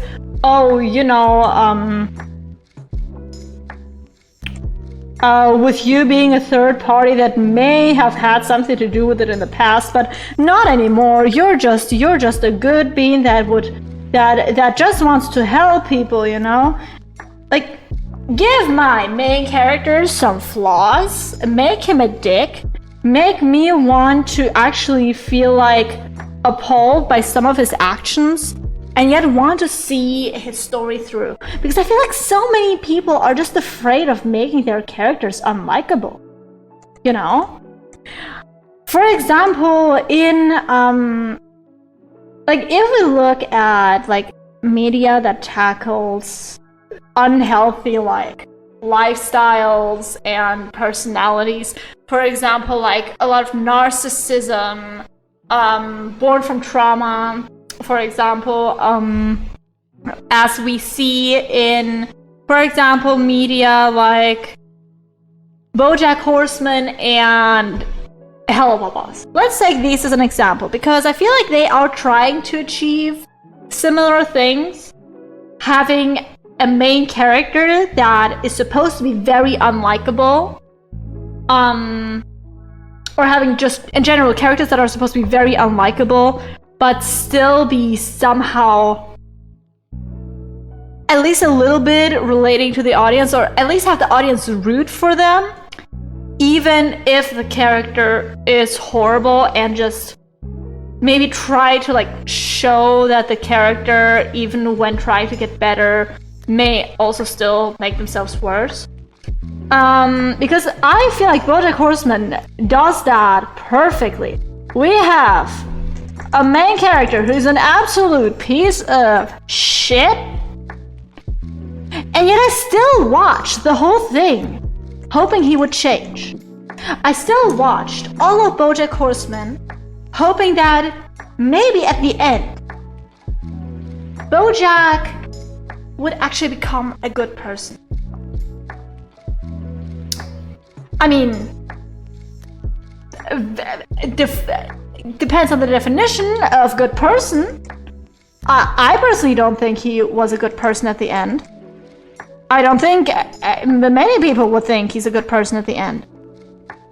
But I still enjoyed his story. I enjoyed watching that asshole be built up during the whole show. And compare that to, for example, like Blitz of Hell of a Boss, where first he's built up to be funny, then he's built up to be sympathetic, then he's built up to be just an asshole. Even though I feel like... So, if we compare the childhood to basically adolescence to adulthood of both of these characters, like BoJack Horseman and Blitz. So, in their childhood, both had like very shitty parents. Although we have to say, if I remember correctly, Blitz had a good mother, but his father was very shitty. He like literally sold his son for a day just because he wanted the money, you know? BoJack had two pretty bad parents. One parent was basically just blaming, like they were just blaming each other for how they ended up. And BoJack was basically given all of the blame as to why they were even in this marriage. Because BoJack Horseman, he was basically conceived out of wedlock, and then they married, which if BoJack hadn't been conceived, it's possible that his mother wouldn't have married his father. She would have probably married someone else, and she thinks that, oh, the grass would have been probably greener on the other side.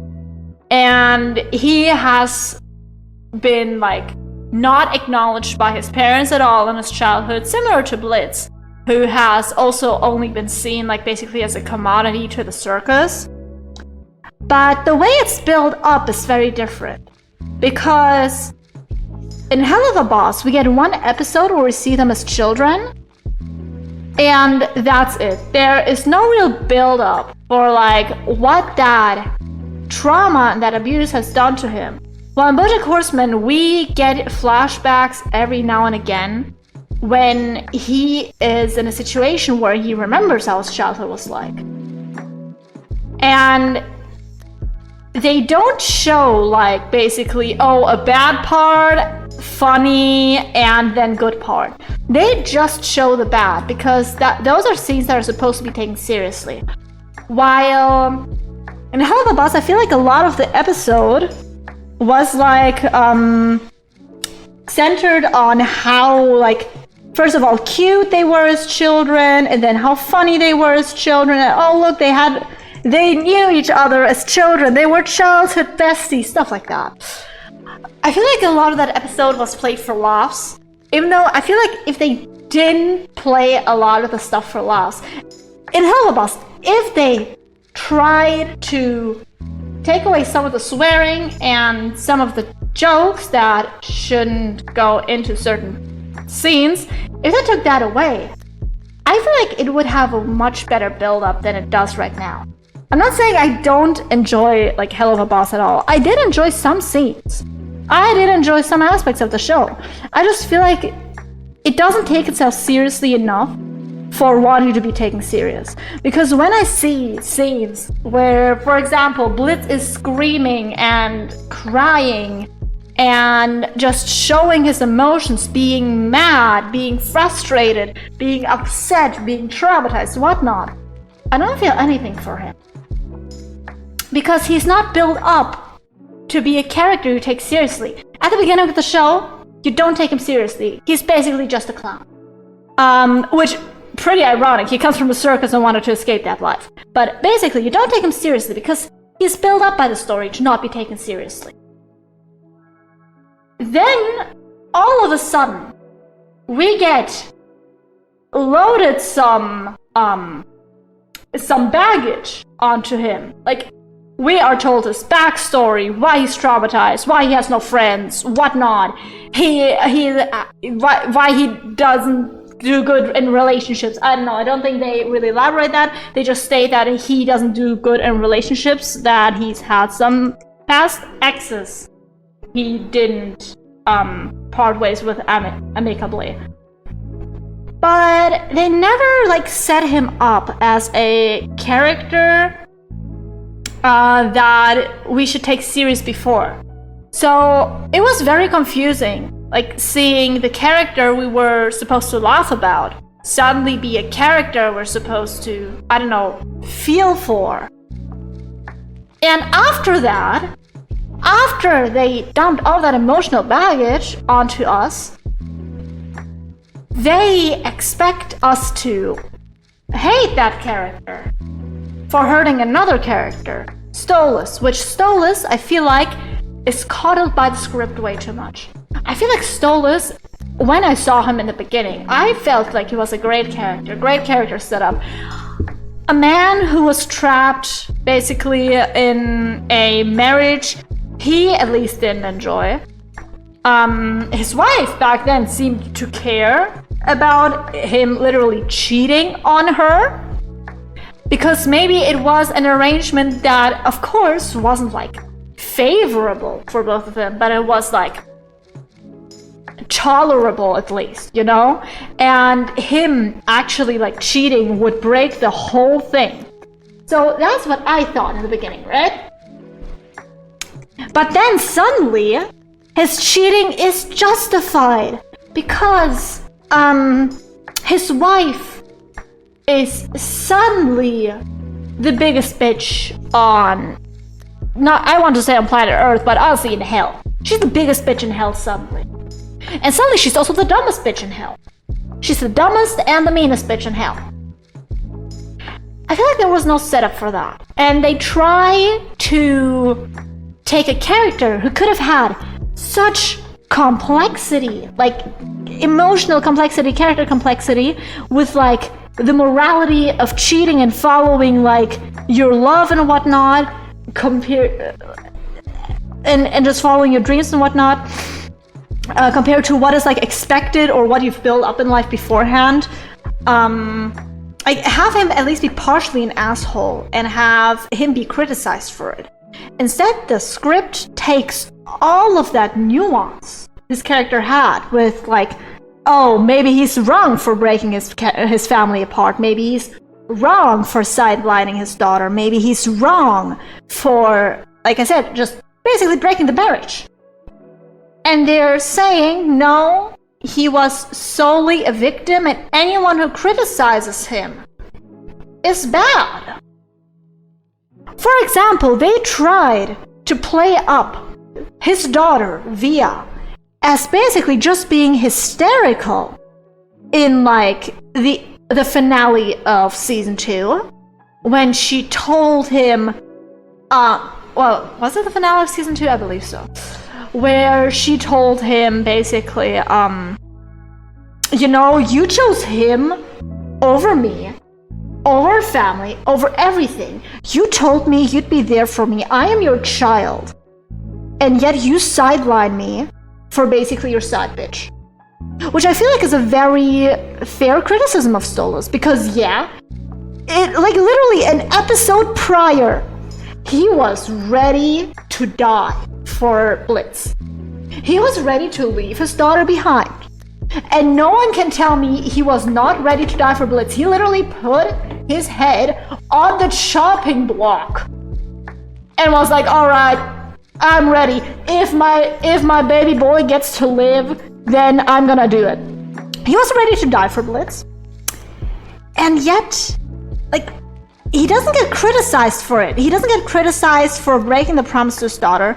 He only gets coddled and being told, yeah, no, you did the right thing. Everyone else is being bad to you. And that kind of writing just minimizes the whole impact of their relationship, I feel like. Because before that, it was like basically forbidden romance. Basically, if they go through with it, everything would go to shit.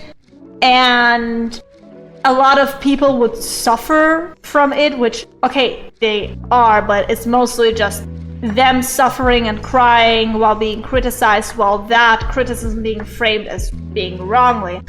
So basically, there are no stakes. Currently, the way it's written, it's like he either goes with Blitz or he stays in a loveless marriage and keeps being abused. That's the options they gave him as a character. They first build up his wife as being rightfully mad at him for, like I said, cheating on her, which I feel like a lot of people wouldn't be thrilled about. I know I wouldn't be thrilled about being cheated on. Like, I got her there. Stella had a point at being mad at him. Maybe not hiring an assassin to kill him, but you know, if he's being such a dick, he slept in their bed with another man she knew nothing about. Yeah, I'd be pissed too. Girly pop, I'd be pissed. But then they just say, oh no, first of all, they were childhood crushes. Second of all, Stolas, in his privileged position, didn't exploit Blitz, who's basically the bottom caste of society. He didn't do that. It was actually the other way around. Blitz exploited Stolas. And we're gonna ignore that if Blitz denied Stolas something, like, especially later on, that he would get in a lot of trouble because Blitz is the smaller fish, and who would basically be cut out of the picture if it caused any issues? It wouldn't be Stolas, because Stolas is actual royalty, or at least aristocracy, I believe. Basically nobility. He is demon nobility. And he has the money, he has the resources, he has everything to destroy Blitz, because Blitz has nothing. And they just gloss over that, paint Blitz as the bad guy, all of a sudden, after telling us his sob backstory, and expect everyone to side with Stolas for the 15th time. Which, like I said, at some point, if you just sideline all of the complexity of your characters, it just stops being interesting. The writing falls flat. You don't feel stakes anymore. And all the depth you try to put into your story just disappears. And I feel like they could still do it better.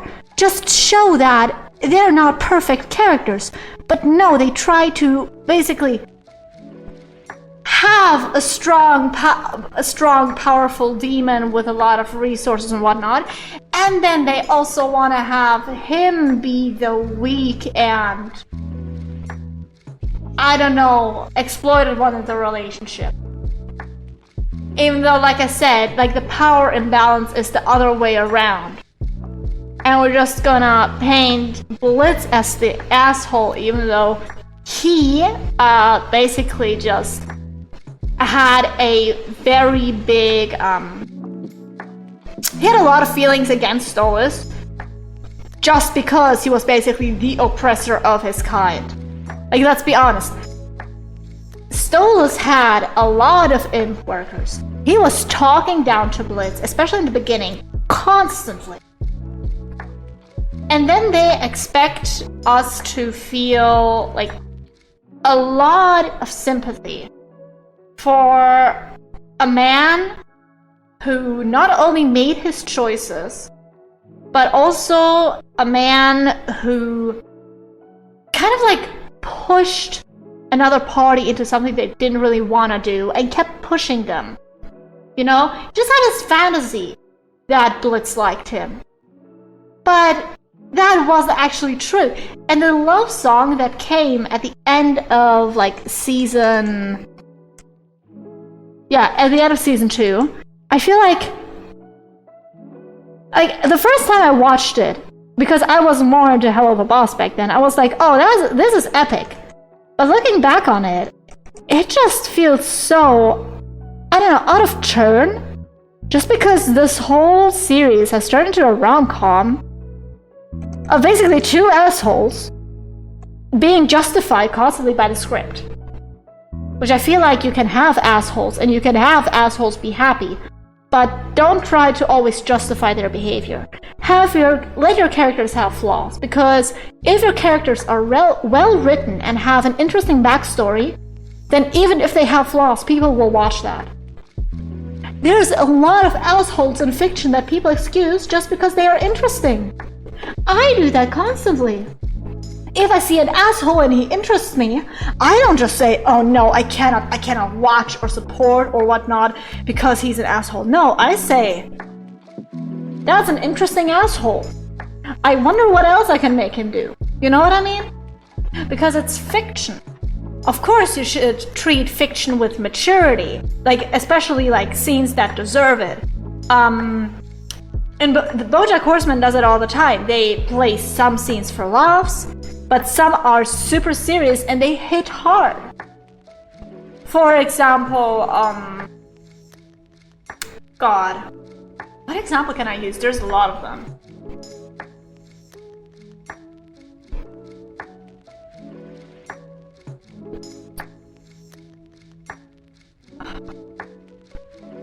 I want to say especially the finale, but of course the finale would be very, very, very heavy hitting.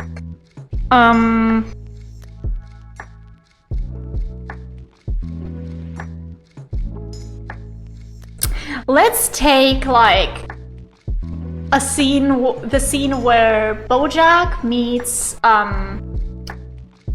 basically the family of his ghostwriter. So BoJack Horseman has a ghostwriter because he wasn't able to write his own book.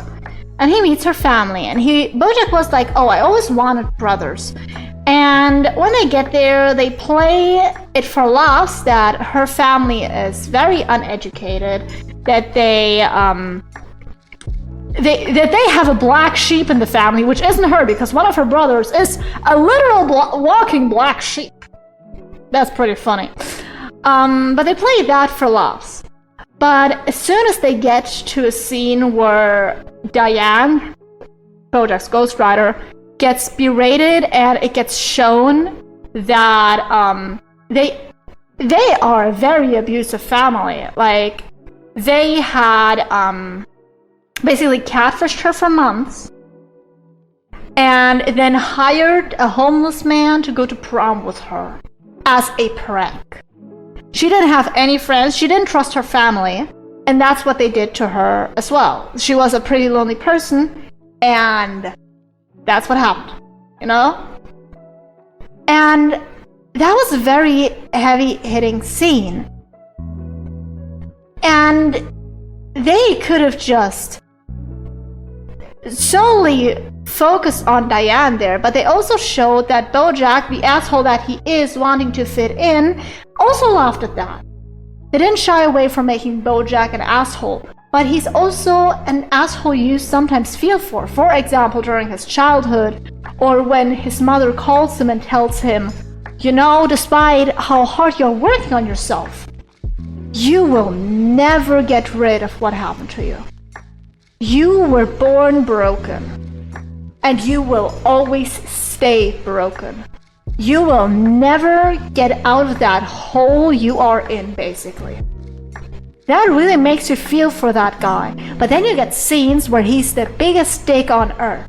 So you don't need to have a very, like, basically, sinless character so your audience feels for them. You can have the biggest asshole as your main character, and sometimes the audience will still feel for them if you set it up right.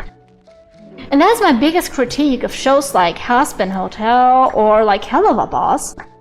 Okay, Fizzy Pop is very easy to... There's like a lot of like inconsistencies in writing, but also shows like...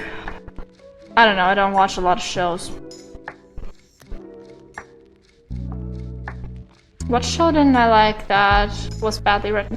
Oh, for example, Demon Slayer. There were some very badly written characters, in my opinion, in there. Or generally a lot of anime, where they, for example, play a character for laughs all the time.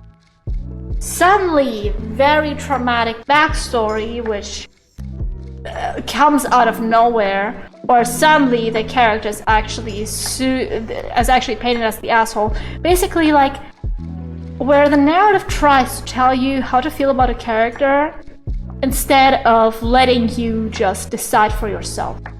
I think that is my biggest gripe with all of this.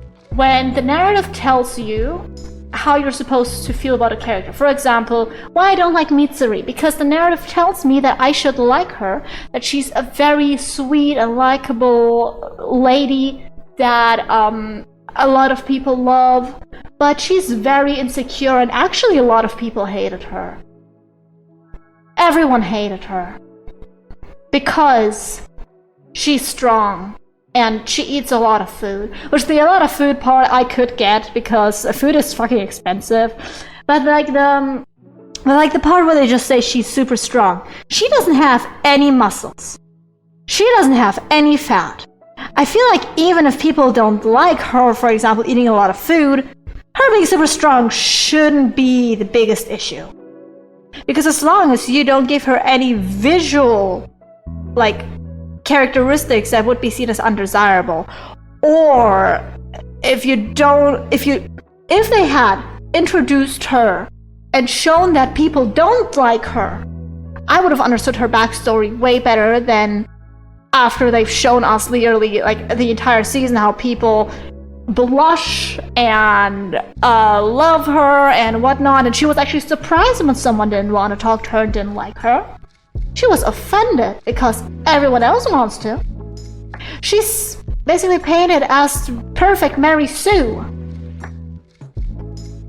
And then suddenly we're supposed to feel for her because, oh no, she has tiny headcanon. She smells really bad. Could be, honestly, but for me, I feel like if they've just made her a muscle mommy, or if they made her overweight, something like that. Like, honestly, make her a muscle mommy, please. We need more muscular women in anime. Because I love muscular women, come on. Because also, like, muscular women are not the beauty standard. Not everyone likes them. A lot of people say, oh, she looks like a man because she has muscles. Like, unless she has ginormous tits with those muscles, yeah, that's a man. That's what a lot of people say. So I feel like if they had just made her muscular, the whole argument would make a lot more sense with her being insecure, with her being like, with her wanting to find a husband. Here where strength is valued, basically. Because if she does not find someone here who basically wants a partner as strong as themselves, where will she find a partner like that? And it would make it so much better because I don't know what the fuck the snake guy's name is. I don't care enough for him. But basically, him being like super obsessed with her would make it so much cuter if they had like, if they didn't look like basically E-boy and E-girl. They look like E-boy and E-girl together, please. Basically just like, don't stray away from making asshole characters. Don't stray away from making ugly characters. And if you make like a character, don't tell your audience how to feel about them. Let them decide how to feel about a character. Because always screaming out, oh, she's so pretty. Oh, she's so nice. Oh, he's so strong. Oh, he's so benevolent. Oh, she's so cute.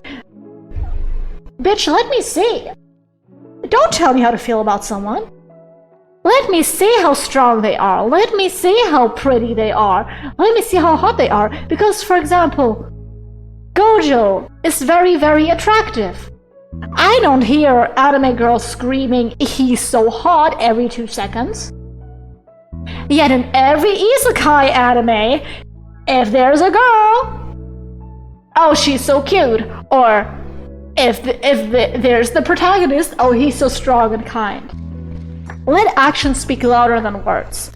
show don't tell is a very important rule in any piece of fiction. And I feel like nowadays a lot of people just lack subtlety when writing characters. Which is a real shame. Because I enjoy exactly that. I enjoy the subtlety that comes with, like, characters. That's why I enjoy shows that are written for, like, a more mature audience, usually. Just because I'm so tired of always being told what to feel about a situation that's happening, or a character that's in there. Let me see. Don't tell me anything. Because, for example, in ReZero, I gotta say, I like the beginning of ReZero. I don't enjoy it anymore. I don't think I'll finish the anime. Just because, in the beginning, it was very compelling. You saw Subaru change over and over again as he died and died and died and just had to keep on trying. You saw how resilient he was. You saw his kindness. But the further you go along, first of all, the more scenes of him being an absolute asshole you have. Second of all, the more anime girls stroke him on the head being like, oh, it's alright, it's okay, you are a good boy, you're so good, you're so nice, oh, you're so good. He's being treated like a fucking dog. I'm sorry. I don't like the current arc. The reset made me sad.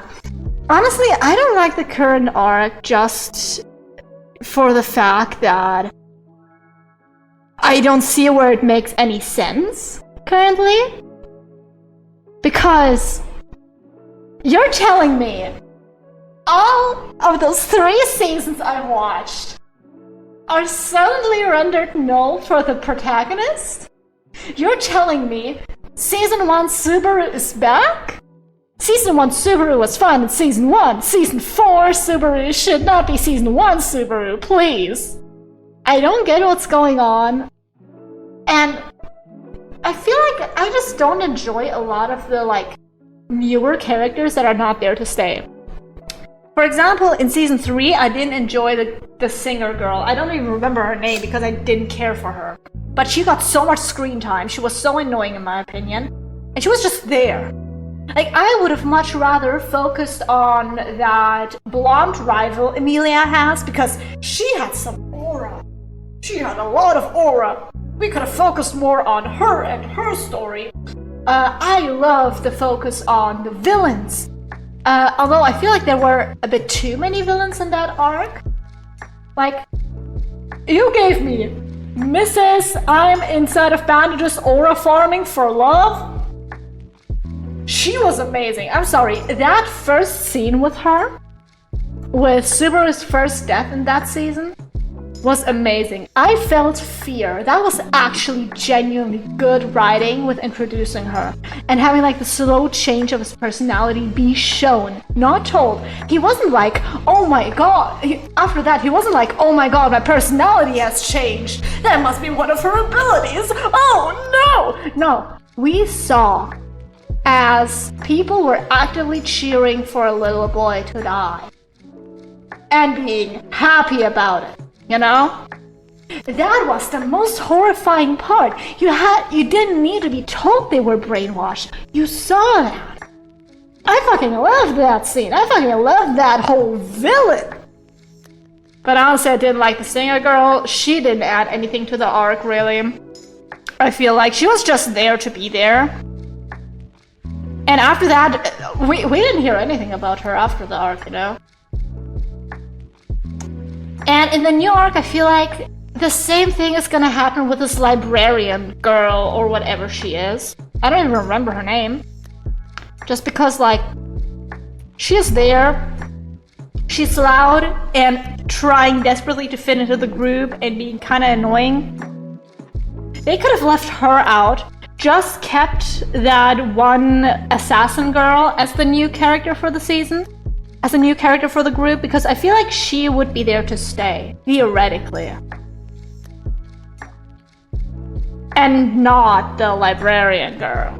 Because I feel like her character is similar to the character in season 3 where she shows up one time, is really loud, wants all the audience's attention, and then just fucking dips. I'm sorry, I don't have it in me to deal with those kinds of characters. I want to know what happens to the characters I already know. I want more exploration of the characters I already know. Please? Can you, for example, give me some, just a little bit more character development on, God, what was her name? Little lolly girl.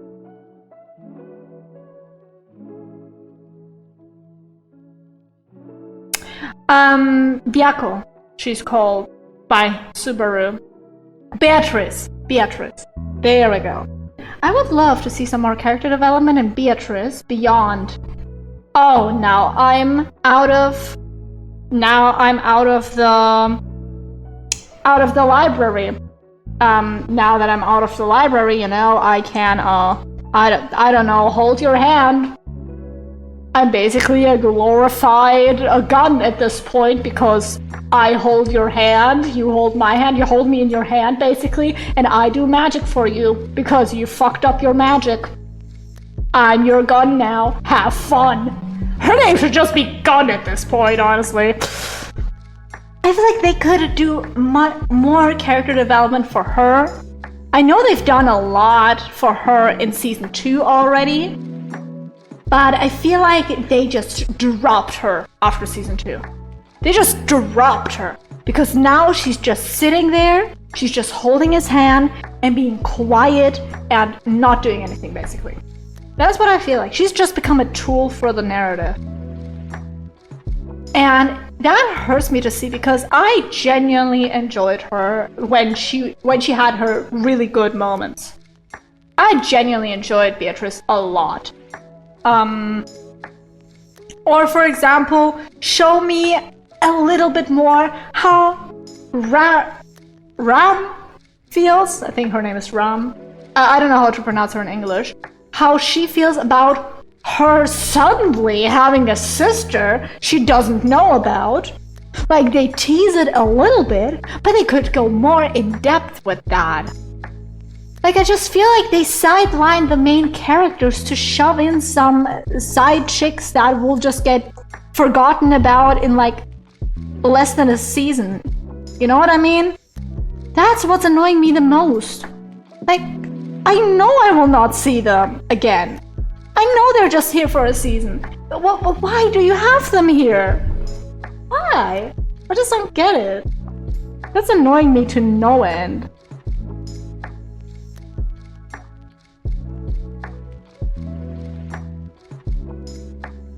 Because I feel like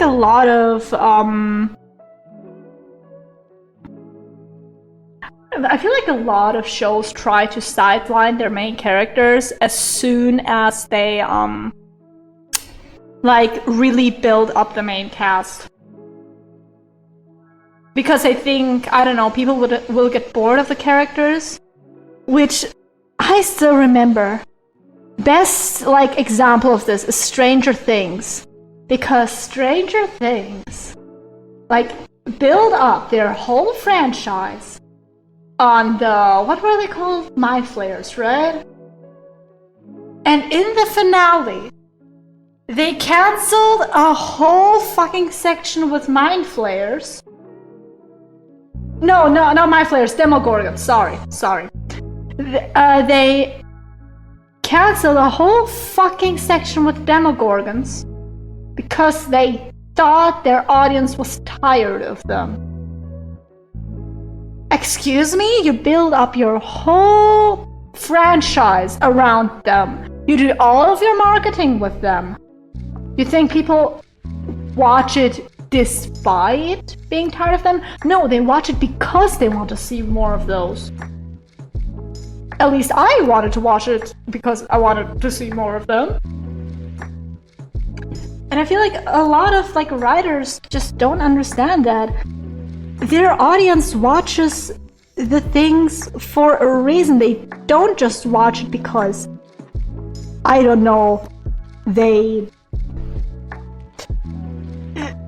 they want to see new character number 17. They watch it because they want to see the existing characters.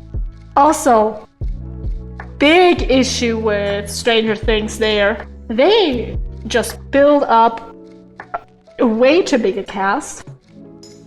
Like, season 1 cast was fine. Season 2 also okay.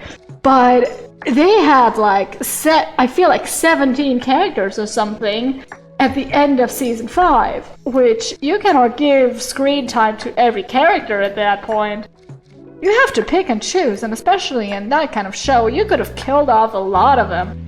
Kill off a couple of kids, come on, don't be shy. Kill them, kids. No, seriously, like, I get that you want to preserve your characters, or that you want to make your characters be the most likable they can be, but I think what's more important is that you write an interesting narrative, an interesting story. So it's okay to kill some characters. It's alright, baby girl, we'll forgive you. I will forgive you. So kill them, kids. I just don't enjoy like media that has like basically the illusion of risk, but you know at the end of the day there is no risk involved. There's no risk at all. I feel like with ReZero right now, the biggest risk they have currently is theoretically in the new arc at least, the old save point being overwritten, you know what I mean? Where like he has done something very horrible and that being saved. And new Subaru isn't like using that ability like old Subaru was. Even though I am still wondering who the fuck is old Subaru and why did he kill her? Yeah. The new arc is super confusing. I don't enjoy it. I feel like several other people will not enjoy it, so I'm honestly very surprised that on all the anime polls and stuff, ReZero and, for example, also Dr. Stone are still as high up as they are. Because I feel like their writing just falls off so bad. And there's a lot of like newer anime which don't get the recognition they deserve, I guess solely because people try to like give the old things a few more shots. Give it like 17 more shots, and if it's still bad then I'll quit, I promise. Because, for example, Witch Hat Atelier has a lot of potential, I feel like, especially in like the more angsty direction, the more serious direction of literally an extremist group trying to convert children to their cause. That's like terrifying as shit. And the child in question doesn't even understand it. And I feel like there's a lot more things going on, especially like with the main what do you call it? With the main government system of that whole magic world. Yeah, it's not as popular as, I don't know, fucking waifu meme anime. Because I feel like the whole waifu thing only became really popular, as far as I remember at least, after Rem appeared. I remember only associating ReZero with Rem in the past. Just because Rem was everywhere and she was always praised as being ideal waifu, you know what I mean? It was so fucking weird, dude. Is that how you draw an arm behind the back? I feel like it's wrong. I'm wrong. Oh no. Wait. Yep, I drew it the wrong way around because the thumb would be at the top. So, wait. Thumb at top and, just the little finger right here. Better, I think. I don't know.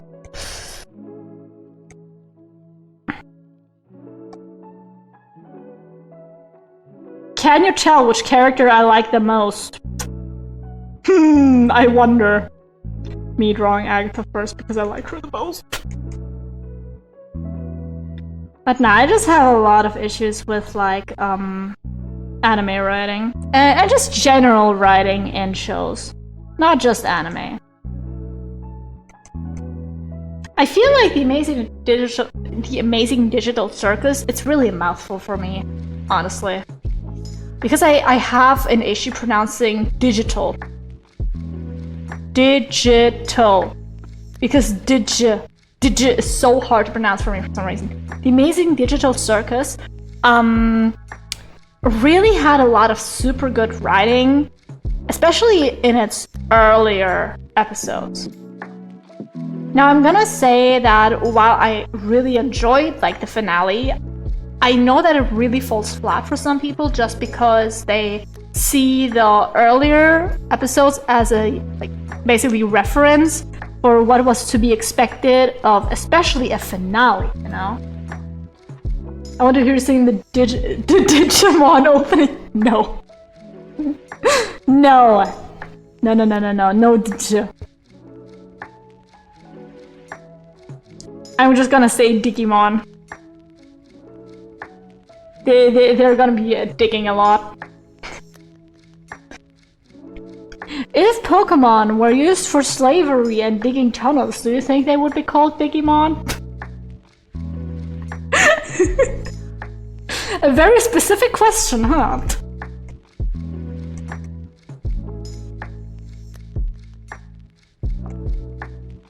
I feel like her pose is very off. Her pose just doesn't make sense. Yeah, her pose just doesn't make sense. I hate it. I hate it. Oh! I know what pose to do for her now. I realized what I can do for her. Just arm. Arm. Arm! Yeah! All of that work, I was like...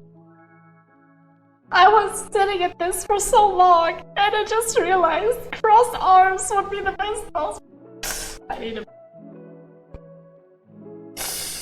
a moment.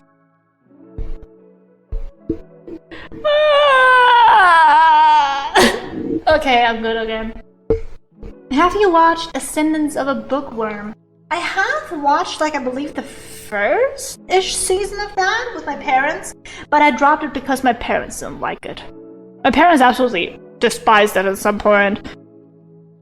Because, like I got to the point where she asked a nobleman to adopt her so she could read books. That's where I dropped it, I believe. Honestly, it wasn't too bad. I did enjoy it, like, showing a lot of ways to make paper, basically. But, honestly, why was she so obsessed with making paper? What, did she want to write her own book? Or did she, like...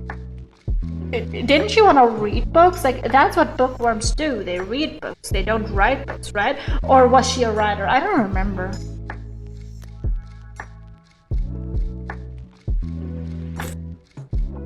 It's been a long ass time since I watched that. Alright, now. Agatha, it's your time to shine. With, I don't know, what do you shine with?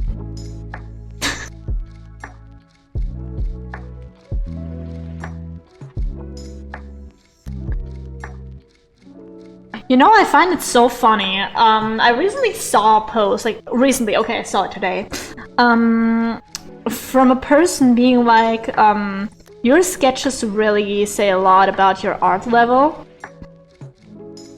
Under a video that was basically, you know, all of those AI bros trying to pass off AI art as their own by just basically tracing over the AI work and saying, oh look, here's my sketch. Yeah. Because with all the AI bros, you can just see that they make sketches that do not reflect the level of art they produce. And the person making that post was like, oh, don't get me wrong, people can have ugly sketches. I have ugly sketches. I have like 5 sketches before I have an artwork that's really finished. And I was like, damn, I'm not the only one who does 17,000 sketches. So I always had the feeling I am the only person that does 17,000 sketches before they finish an artwork. I mean, this is like my 4th sketch or something of this post. Or at least 3rd sketch, and after that I'm gonna make a final sketch, and after that I'm gonna do the line art, you know? A lot of sketching. Not a lot of actual drawing. I feel like solely due to how long I take to sketch, Jesus Christ. My voice cracks are getting so bad. I don't even know why. Is it because I drink soda instead of water? Mayhaps. And followed by the voice crack. Mayhaps. Crazy.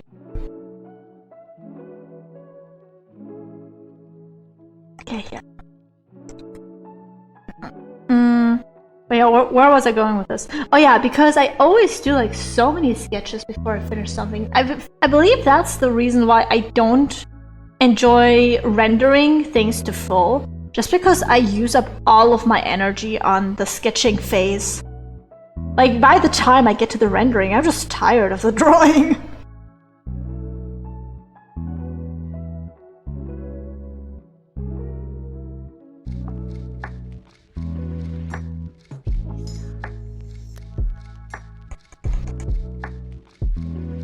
I drew her arms too short. Oh no. Oh no, her arm too short. Oh no, what to do? Much to think about. Oh no, arm too short. Oh no, have to redraw arm because arm too short. Sigh. Very sad. Okay, wait, where? Okay, the elbows should go to like right here, I believe. Also, the elbows should be a bit more farther away from the body. Like just a little bit.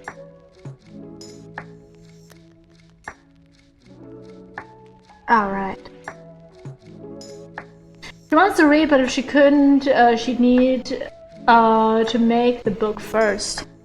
So she has the bookworm has the genius idea of, fine, I'll just do it myself and write a book to read then. But she will already know all the plot twists because she'll write the plot herself. Idiot. Have you ever thought about just buying a book with your impoverished family's money? Totally, that would solve all of your issues. Like, come on, other people can read in that world. You were just not born to read. Better luck next time, loser. I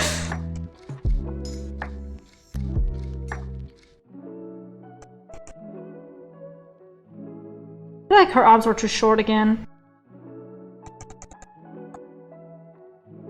They are too short, I believe. Actually, not that short. But I still feel like her arms are off.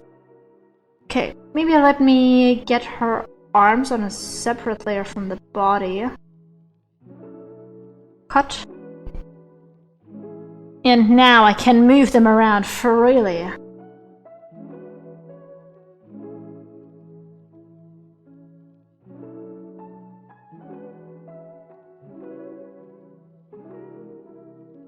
by moving them around freely, I will make better arms.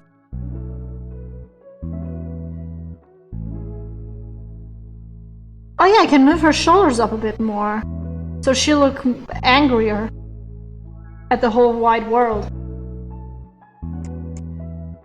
That makes sense.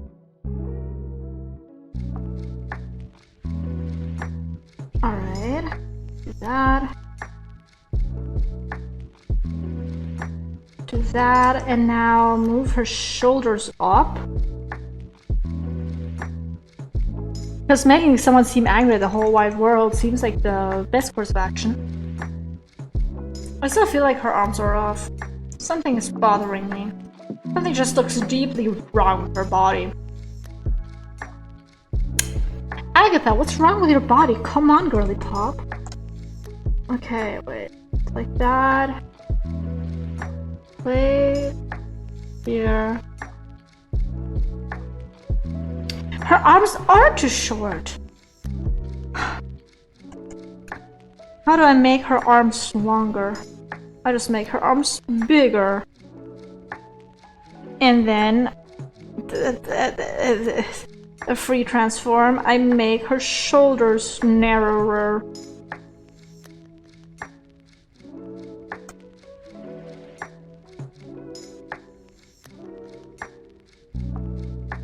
Also, it looks like she's just covering her chest.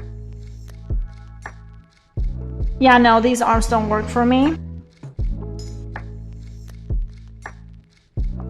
I mean, I could also just try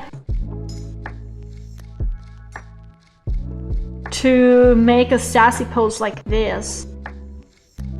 Because I am clearly unable to draw her crossing her arms. So I can make her look like she doesn't want to be here by making her a very relaxed but dismissive pose. The beauty of art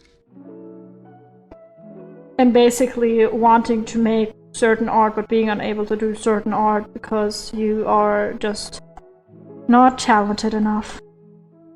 Sigh. Even though, like, saying you are talented or untalented at art is just wrong, because it's all just practice.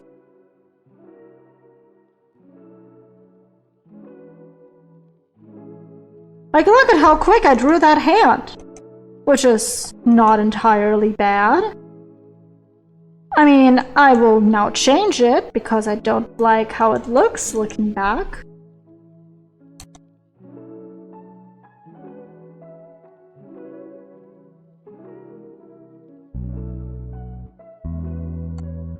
But see, I know how to make quick hand.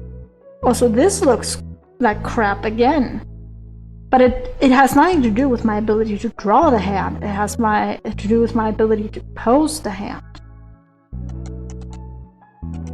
Because my hand posing is entirely off.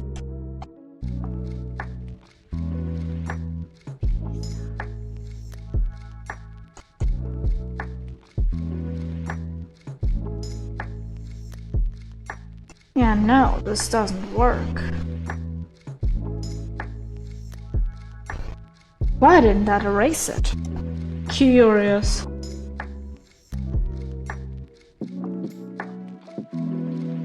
Yippee! Welcome to, Witch Hat Elliot now.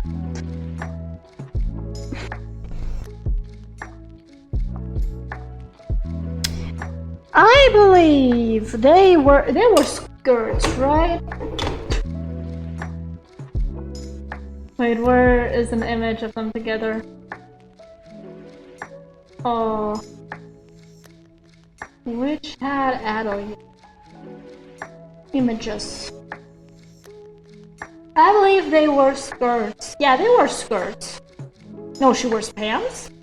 She wore pants. I found out of her wearing pants.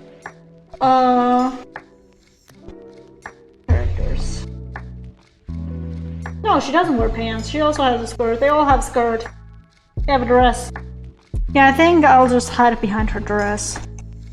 So the dress would be like this anyways. Probably. So we can just hide her hand behind that. Perfect! Problem solved. See, and that's what you do as an artist. You create a problem and then solve it.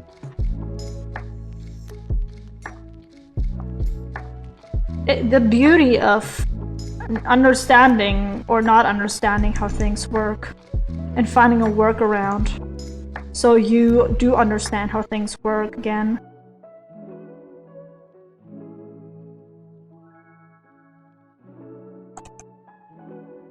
You know, I used to really hate drawing hands. But nowadays, I enjoy certain hand poses a lot. For example, like this. This is just a cute hand pose.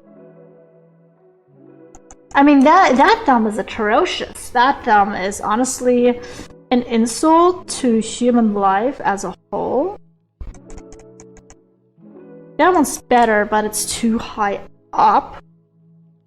But see, I enjoy drawing this hand because that thumb is atrocious again. It looks like she has a little tumor on her arm. Mother, look, I have a tumor. It's shaped like a finger. Oh, see, that's what it looks like. So I'll just do the pro gamer move of hide.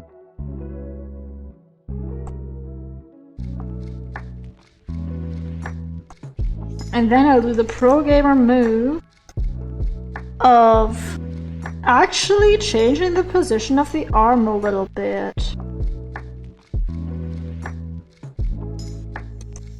So the hand may rest better against the body.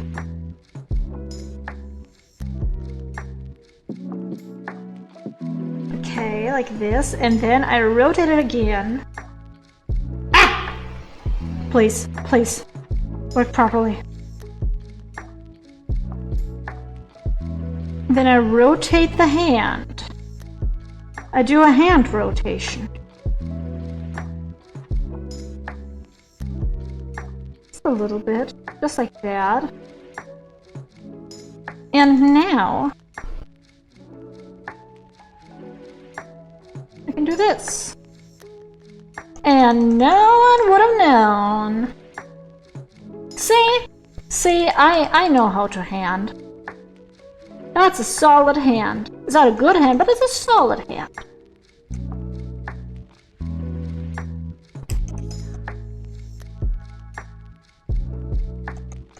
Alright. Yippee, we got her pose after 17,000 sketches. Actually atrocious. Not even the pose I wanted, but the pose I compromised to. Because we live for compromises. Okay, now we have another person's pose.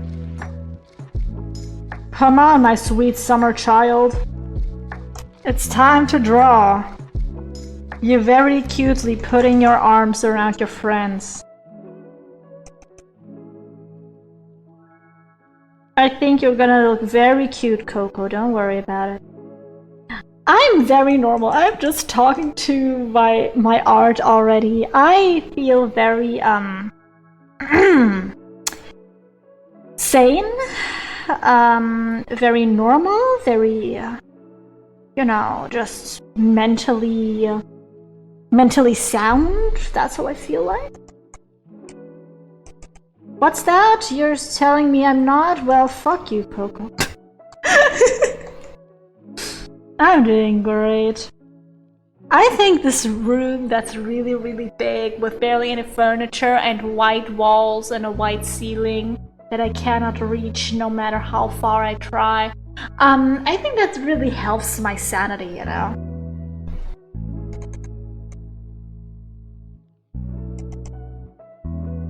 Alright. Here we have one finger, here we have 2 fingers. Here we have a 3rd finger. Well, not a 3rd, but a 4th finger. Fuck, she only has 3 fingers now. Well, what to do, what to do. What to do, what to say.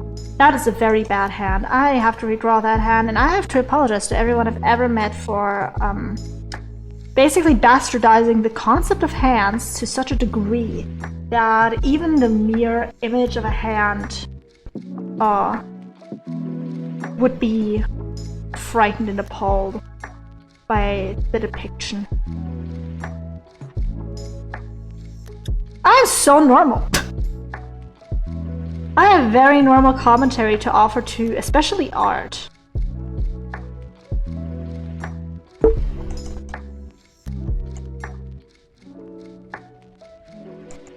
feel like her arm is too long.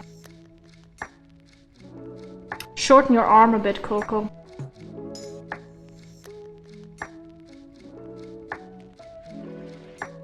Me, one arm too long. You should shorten it.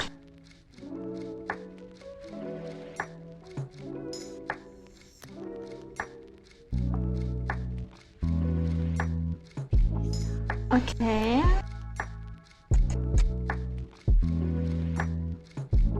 Is that it? Not quite sure. Much to think about. Thumb. Or no thumb. And thumb just here.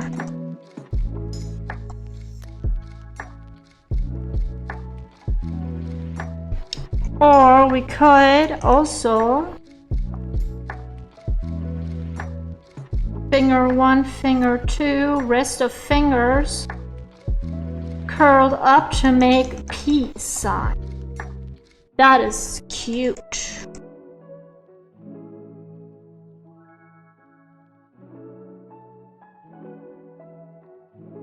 Although I don't know if it's Coco-esque. I've seen some of her character, but I don't know her well enough.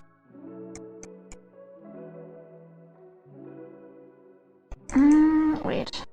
Like this finger is... This finger has to be straighter, while this finger has to be more bent. That's how we're gonna do it. Straight, more bent.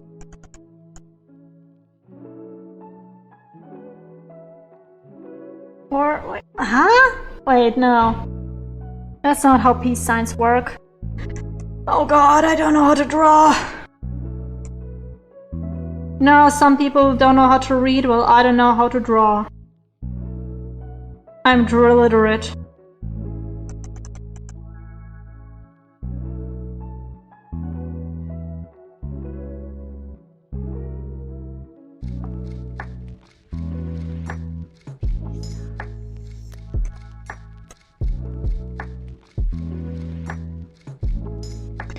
I'm currently contemplating.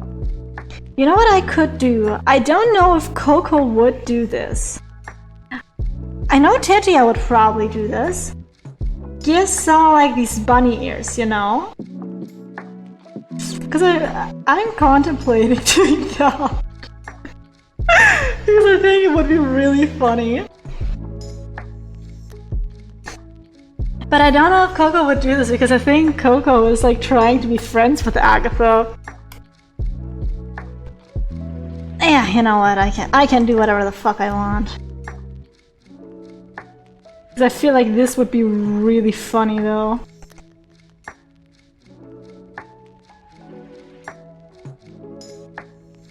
Okay, so a hand, just general shape of hand.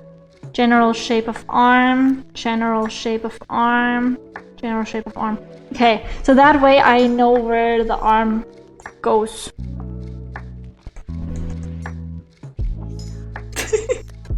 But I'm gonna change her facial expression a little bit for that. I feel like she would look like she's holding back her laughter a bit more. Alright, so I'm gonna take this and I'm gonna cut out her smile.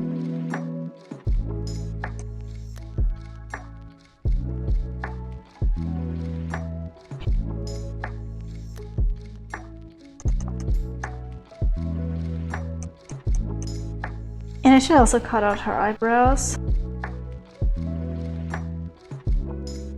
Or maybe she... I don't know.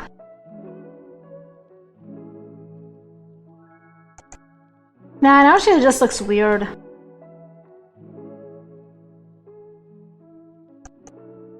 That looks really cute. Also, wait a second, I need to do something. I just realized. I'm gonna be right back.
Alright, I'm back. I nearly bust my head open on the floor as I also changed my pants while I did the thing.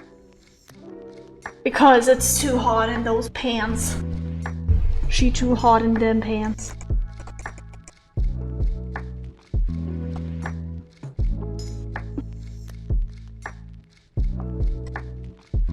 Okay.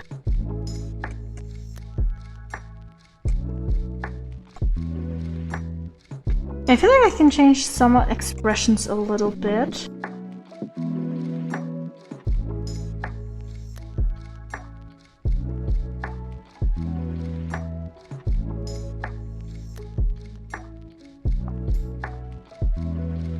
So what I'm gonna do is... I'm gonna take this expression. First of all, Richie would just look a bit to the side to see what's going on. And da da da da da da da da da da da. Richie's watching.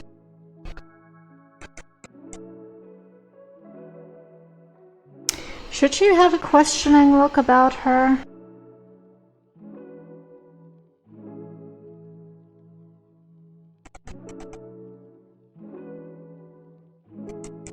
Or not? I think this is alright. And Tetia would definitely be watching.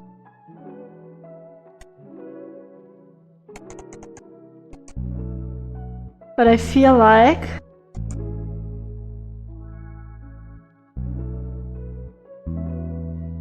this and this, and then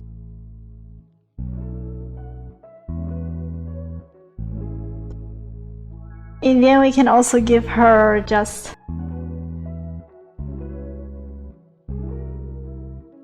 she's just laughing at the whole thing. I feel like that is this in character? I don't know. She just looks like such a mean girl right now. I don't want to give her mean girl energy, but like she looks like such a mean girl. She's just laughing at her friends being silly.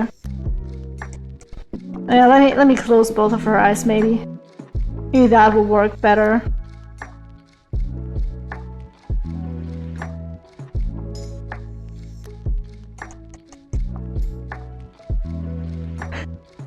Yeah, that's cute. Okay. I found my footing. Because I feel like she is so hard to draw. Compared to everyone else, I feel like she's the hardest one to draw.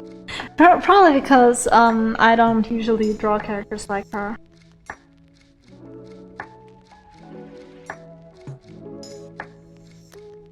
But that's cute, I like it.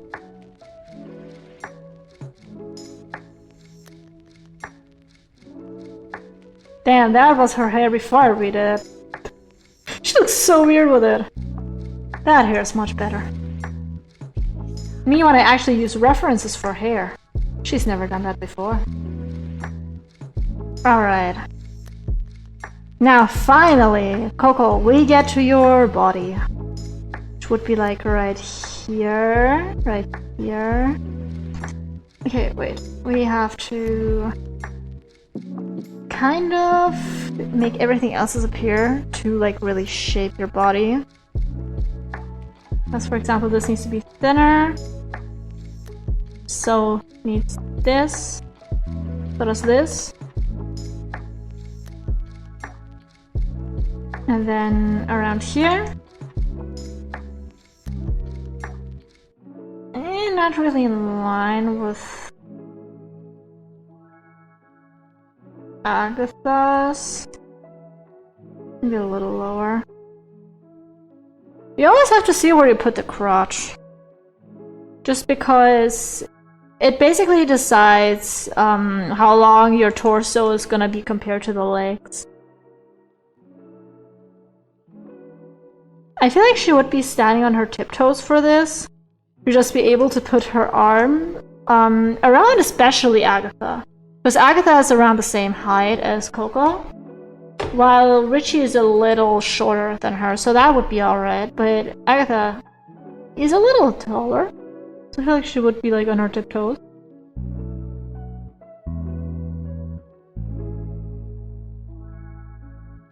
Yeah. Alright, that is alright. I do have to draw Richie first before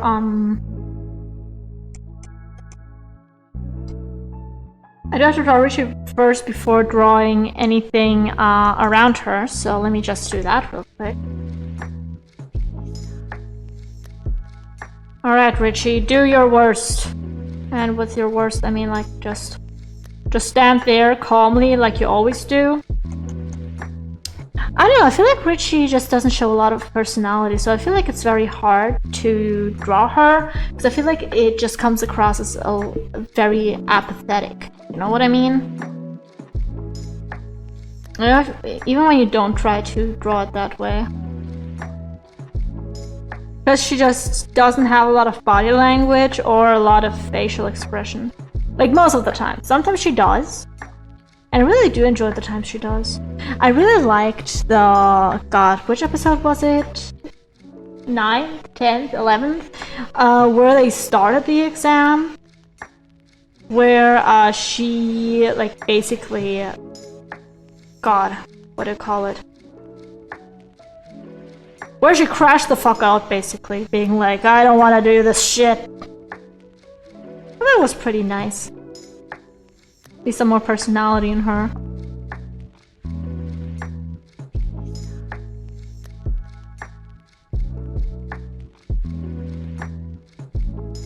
I feel like she's standing too straight though. It doesn't feel like a Richie. What would be a Richie pose? I don't see any witch hats. What a scam! Wait.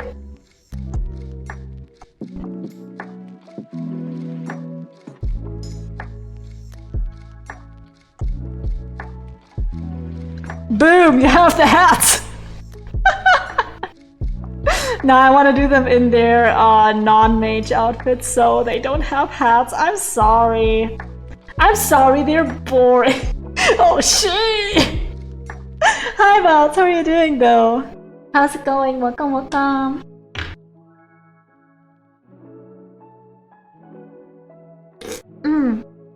Also in half an hour, I may just go real quick to make myself some lunch slash dinner because I just ate breakfast today and I started the stream early today, which means I didn't eat any lunch, which is probably not a good idea. Anyway, that's what happened though. Just built my sister's IKEA bed. Nice! I've been talking a lot about honestly character writing and storytelling today. With like comparing media that I do and do not like and the reasons for it and the way it could have been presented better maybe. Me giving my unwanted opinions, yeah!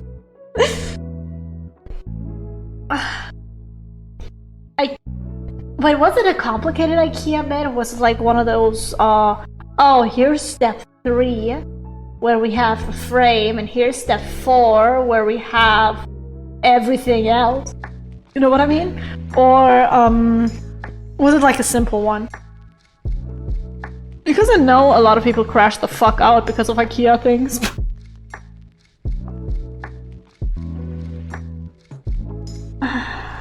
I just don't know what Richie would have as a pose, is the thing.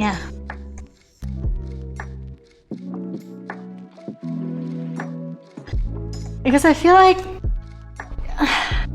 she has her own way of being, you know? Can I find, like...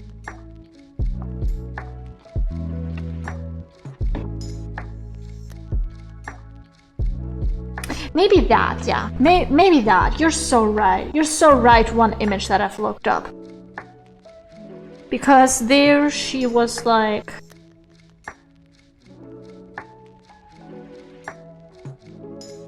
She's like basically doing this and then holding onto the hem of her... Not the hem of her dress, but basically her dress. That's the pose she's doing. I feel like for her that's pretty fair. But I am gonna... Wait a second. Put her hands like right here. And then like... Basically do this. Is that okay with y'all? I think so, and I want to actually... Little change in her eyes. I want her eyes to be a little more wide open, so change would be like right on this top lash line. Boop. And I will just use the deformation tool to have it do this instead.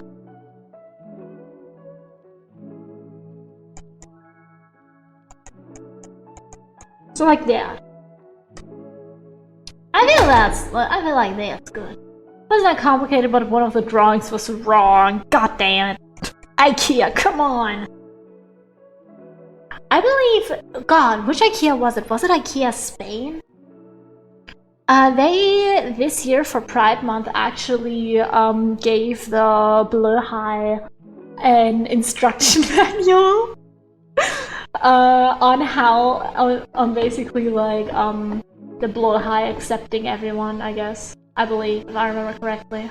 It was like a video about like the Bleu High having like, that little instruction manual. It wasn't entirely in Spanish. Didn't understand a word, but I like the vibe of it.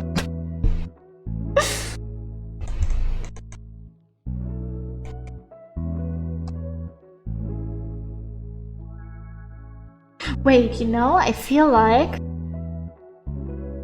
Okay, Richie. You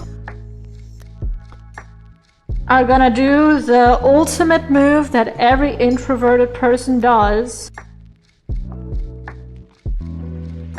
Hands together. Wait! Instead of them being like down here, we can.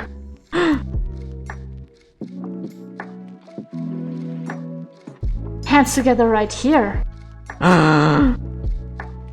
Actually revolutionary technology. And her like playing with her fingers or something. Oh my god, actually revolutionary technology. You see the vision? I see the vision.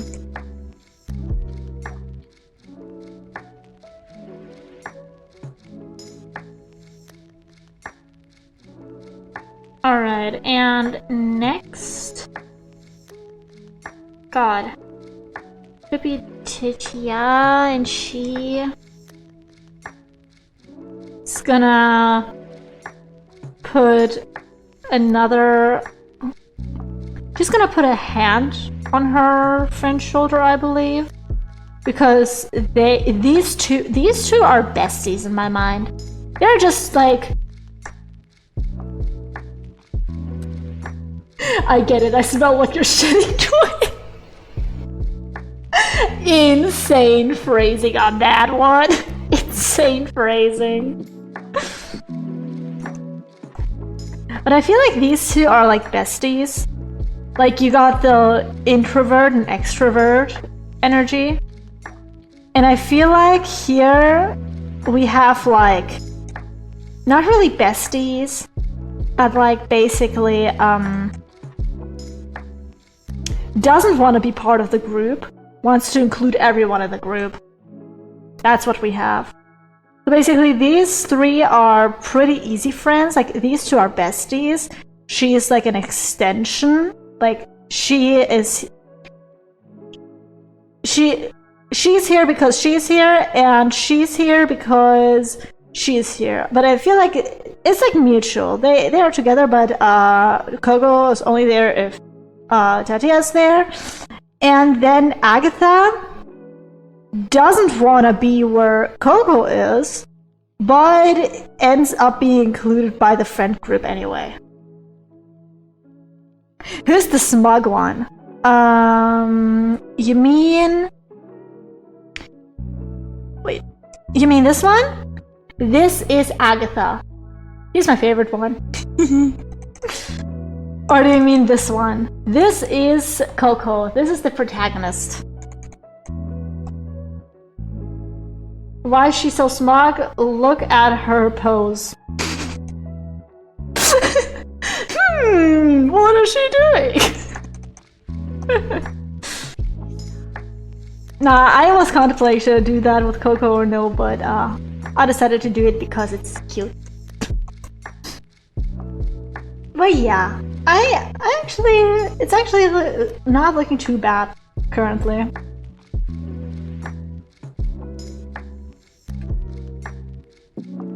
I especially like this corner. Like this has a lot of movement. Also, Vouts, I don't know if you've seen Witch Hat Atelier or no. These two are quote-unquote best friend.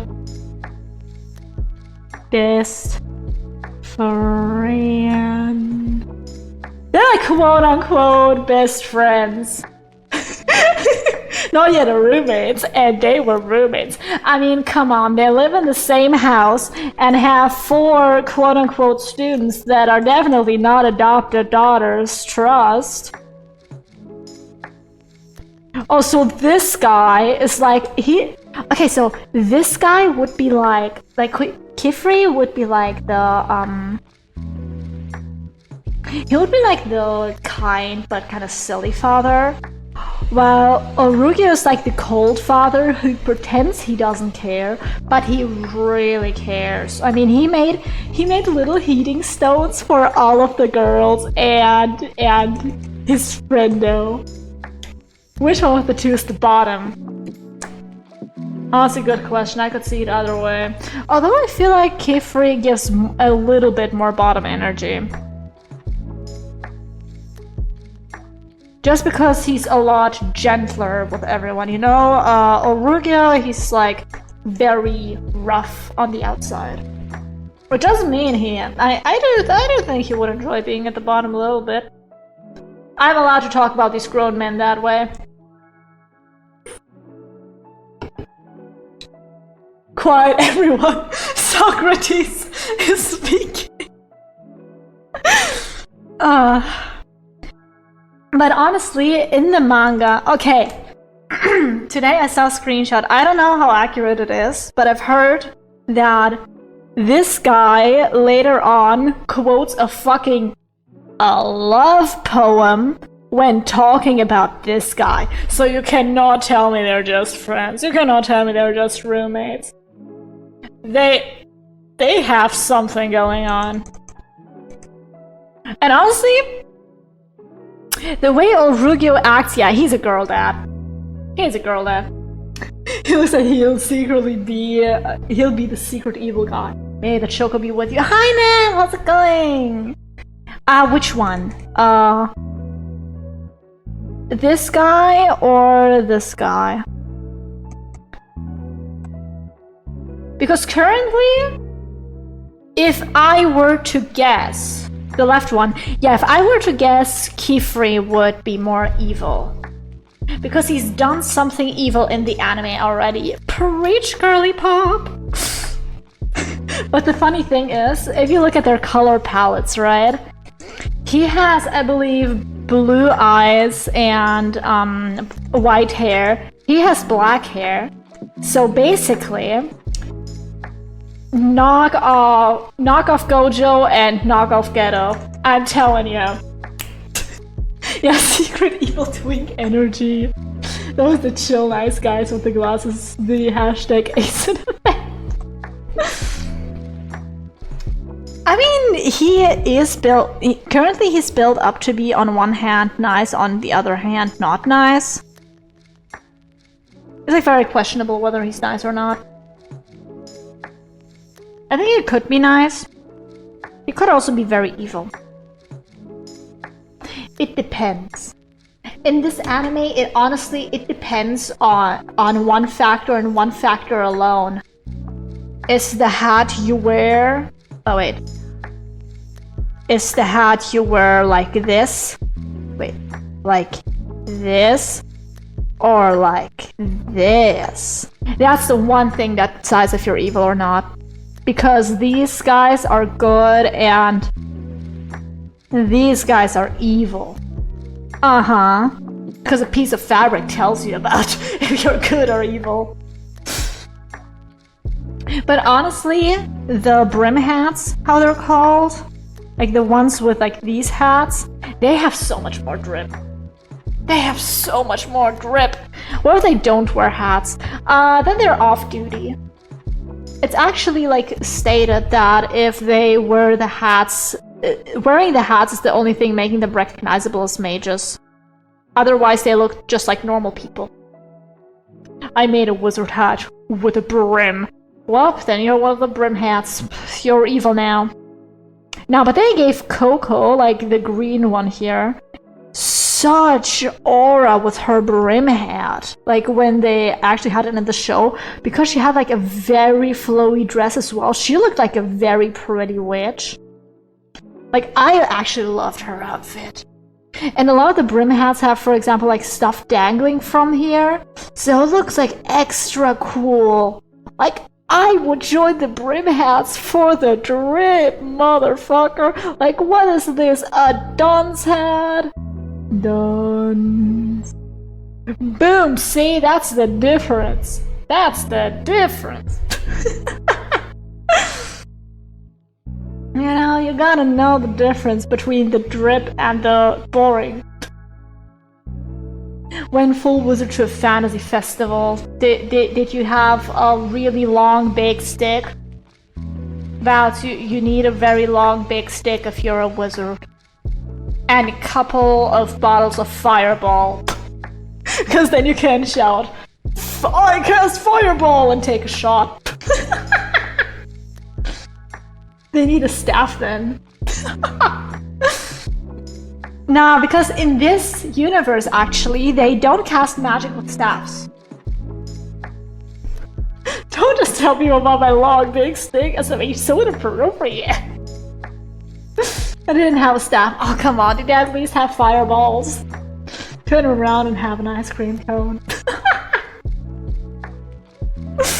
Oh my god, that'd actually be so fire, because they can design their own like hats and stuff, and most people just like put something like really long at the end of their hats. Or like put like patterns on their hats. But honestly, yeah, just make an ice cream cone hat. Oh my god, that would go so hard. You'd be the ice creamer, and then you could have like hair that's like kind of like buns or something. Oh my god, that would look so cute! I'm stealing that for an LC. I'm stealing that for an LC. You guys, I'm stealing that idea. It's my idea now. It's stolen. I'm like the British with their museum, you know. I unapologetically stole your idea. Yeah, keep it over. I'm suing you. You don't get to sue me because I'll be more successful, trust. Also, would you guys mind if I go boil some water to make some spaghetti so I can eat? I think you guys would mind and that you would actually execute me, but you know, since I'm giving you basically no warning, I'm just gonna do it anyway.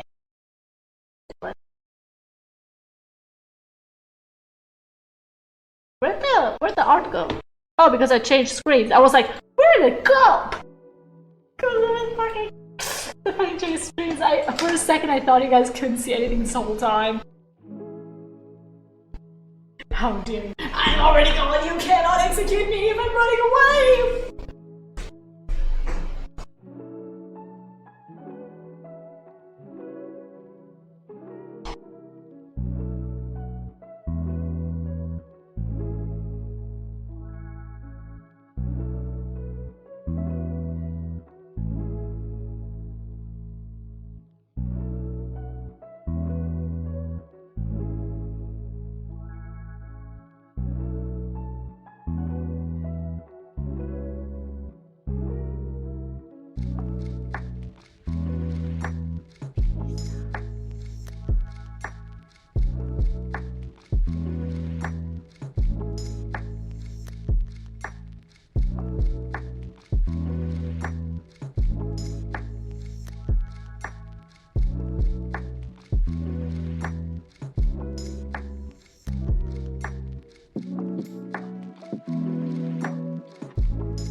Alright, I'm back for now. Let me just put my desk into standing mode because I'm gonna be like running between these two places a little bit anyways, and I'm gonna stand a little bit for D&D, I believe, because I've been sitting down for like, what, nearly 4 hours?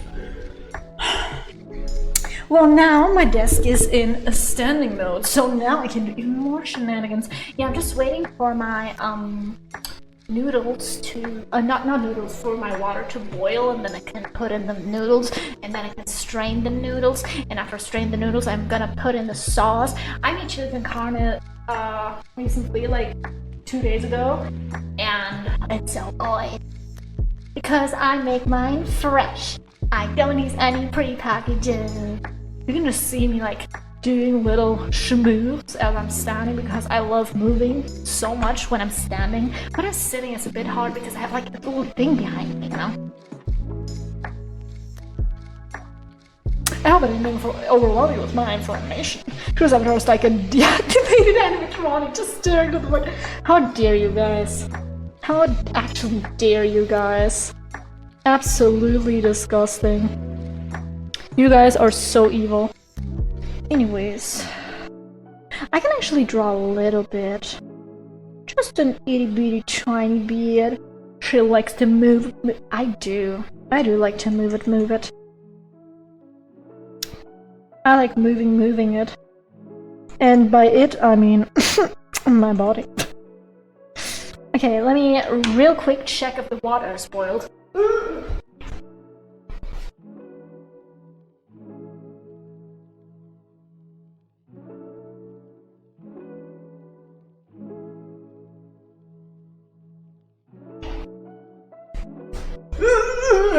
Give it like 2 more minutes. Okay, 24. I will go to check on the water again. Me when I run to check on the water.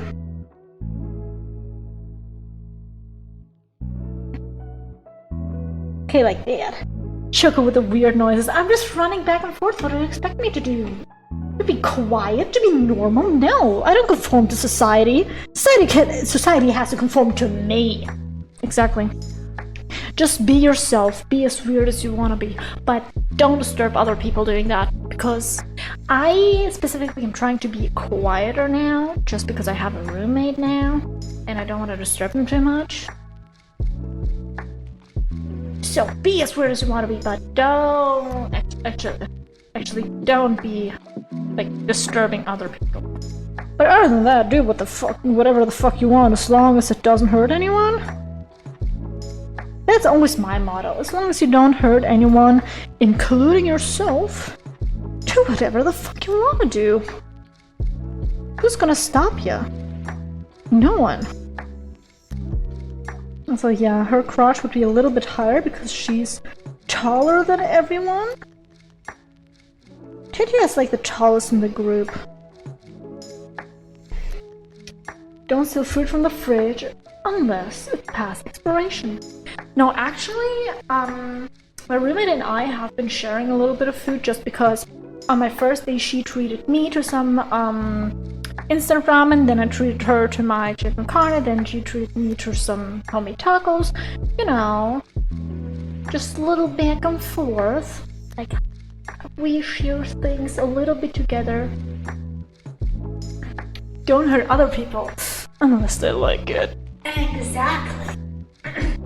If they consent and you consent, then you get to do a little bam bam bam, you know? Also, when can I teach you Valo? What are you drawing? I'm drawing Witch Hat Atelier, like the main characters of the show. Also, the Valo thing. Honestly, right now, like, you can hit me up, like, next week, Tuesday. How's that sound, buddy? Yay! Third peace agreement. Yes! I'm gonna check on my spaghetti again and goodbye!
It took longer than expected because the water was finally ready so I could boil the noodles.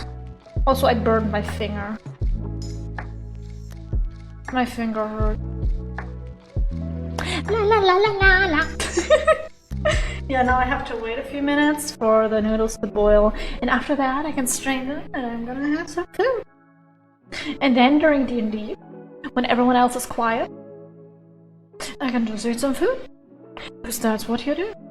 When no one else is talking, you just eat some food.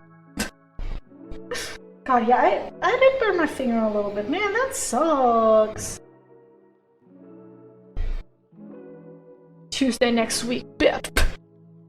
Yeah, because on the weekend I'm going home, but I do think I'll be home again here Tuesday. Probably. I think I'm gonna stay Saturday, Sunday, Monday probably, and then Tuesday either morning. Yeah, probably Tuesday morning I'll be going again. Yeah. Where was I? Oh yeah, here. Okay. I'm gonna make her a little wider. You know, I looked into the mirror today, and I stretched like my arms up, and I looked at my waist. Like the waist is like right here. It's like the thinnest part of your body, or like your torso at least. And I looked at my waist, and I was like, damn, this is a waist people Photoshop. But it looks so weird when my arms are up because my arms are just so long and thin. I literally look like, I also look like this. This is what I look like. God, my voice cracks are so bad. Guys, I'm actually a pubescent boy. You're not allowed to make fun of my voice cracks, since this is a normal thing that happens with every pubescent boy, and you guys should like know that. And it'll be very, very evil of you to make fun of that. SCP 96. Okay, wait. I have to look that up.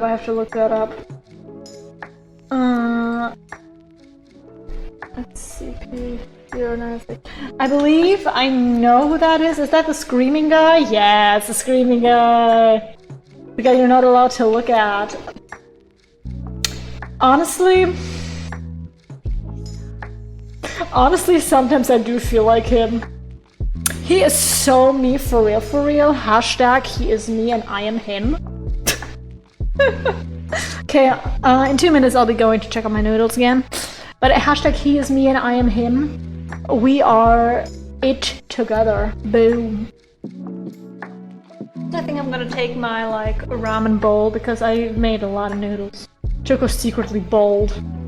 You know, under all this hair, I'm bald.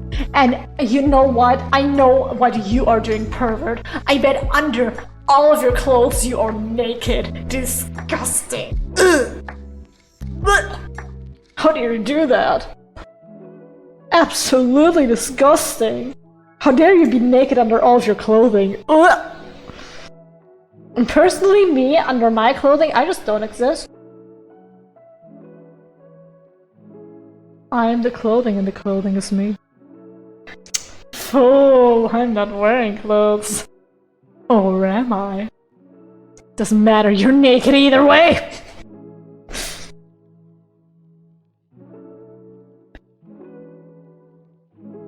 Okay, do I want to like do this for her?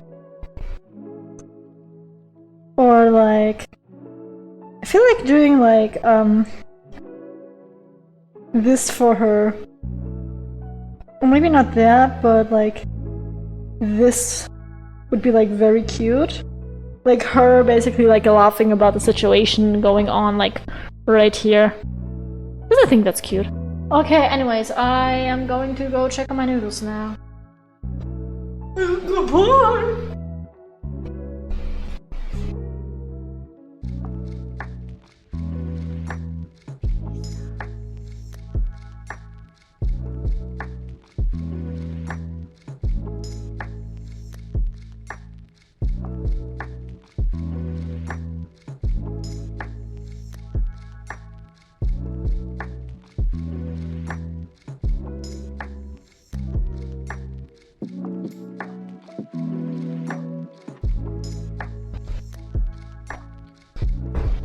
a little bit too cringe crunchy for my taste, so I'm giving them another 2 minutes. Yes. I know this stream is like currently evolving from a drawing to a, you know, a bullshit stream. But hey, I put in art plus Zatsudan for a reason. Because I feel like I can talk better when I theoretically have something to do, for example, like art. But at the same time, I don't actually do the art. I just goof off. But I can talk better during it, so that's what I'm using. Okay, Olivia. Thick neck. Because men have thick necks, right? Okay, no, that neck is too long for him. You're not a giraffe, I believe. Is that how long your neck should be? No, the neck feels too thick. Huh. Quite a curious predicament we're in. So I feel like the girls are too tall. Or like the guys are too short. Comparatively. Yeah, the girls should come up at their waist. So let me just, so... Let me just sketch out. You're like right here. Your waist is like right here. Like this, like this, like this. Boom, bam, you have a man.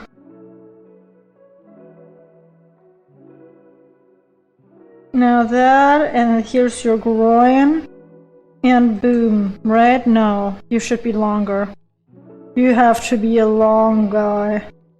Hashtag long guys save lives. Okay, and now I'm going to check out my noodle thingy. Goodbye!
I am back.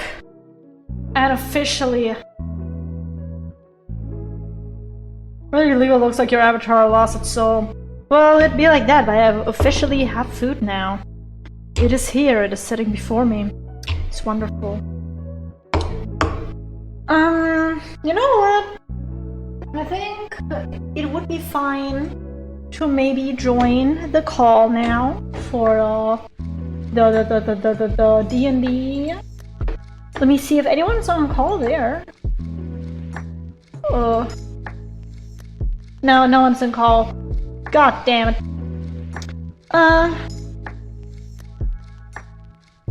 Yeah, let me just join the call. Surely I'm fine. Surely nothing bad and evil will happen to me. The bad and evil thing that's happening to me.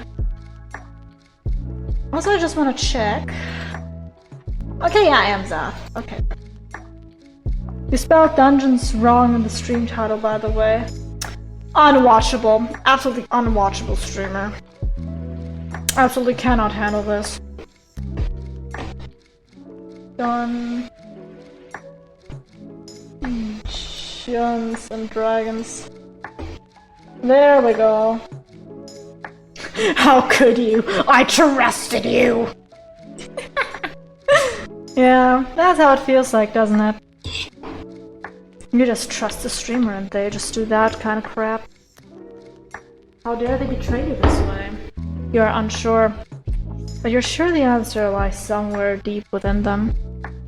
Alright.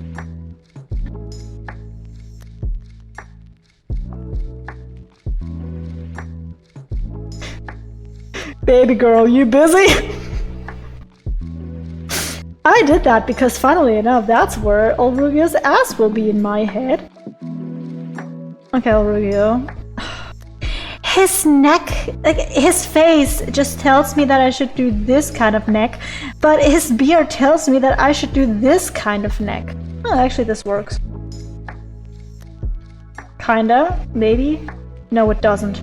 Oh no, it doesn't. Oh no, Ulrugio, what are you doing to me? I feel like he would have a thinner neck than his partner. I mean friend.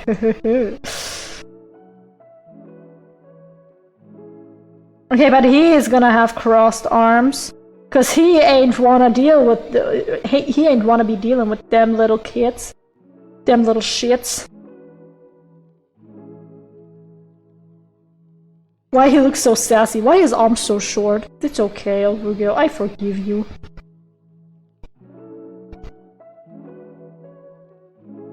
I know how to draw. I don't. As you can clearly see, my sketches are beautiful. Oh, you look too sassy. Why do you look so sassy? You're not allowed to look sassy. Alright.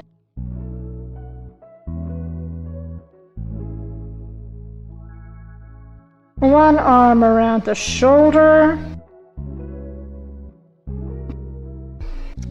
And one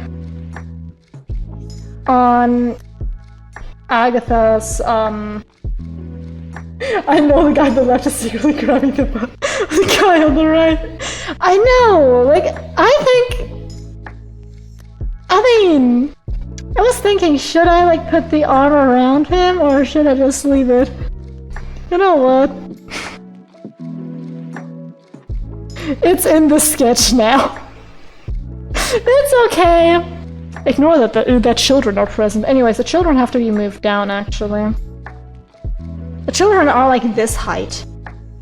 They're like very short. Because that's how children generally are, you know? Like, generally speaking, children are pretty short. Well, they can be a little taller. They can be like... They can be like this. Well, not like this, but like, they can be like this. Yeah. Now they look like a married couple. But yeah, Kefri does look a little perverted, doesn't he? It's okay, it's alright. But why no one of D&D people show up yet? Normally people show up. It's okay. I think they just don't like me because I'm streaming. It's okay. Alright. Let me just... Boop. I think I wanna try drawing, Orugio first, because I feel like he has more muscles out of the two. And while I'm not good at drawing muscly men, I do myself enjoy muscly men. Truly. Like, I just don't know how to draw muscles. Like, they're just kinda there, right? Like, I just draw thick arms, usually. And somehow that works out. Like, boom! There you have a muscly arm. Is that accurate to his actual, like, design? Let me see. I don't see it. He's hiding his arms. He has something to hide. Oh, Rugio. Oh, Rugio, show your arms, baby girl. Oh no, his ropes are actually hiding his arms. But people generally draw with thicker arms, I believe. Because I know Kifri has, like, pretty thin arms. He got them twink arms, you know? He got them twink arms. So Orugio gotta have them daddy arms. Because someone's gotta be the daddy in this relationship.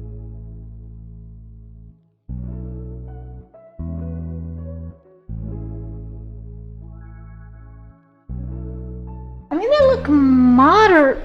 Okay, he's not as buff as I thought. The end buffification. Like, he's more like this, I believe, rather than this. He's not a beast, he's just a man. He's just a man. Me when I want a buff beast, but I get just another guy. It's actually pretty funny. I talked with my roommate, like, yesterday about, like, guys, because she's in university right now, and in that university there's, like, a lot of different nationalities. And every single girl said that don't date guys from my nationality. For some reason they're just like, yeah, no, we have shit, guys. Also, oh my god, I nearly forgot. Guys, most important character in the fucking show, and I nearly forgot him.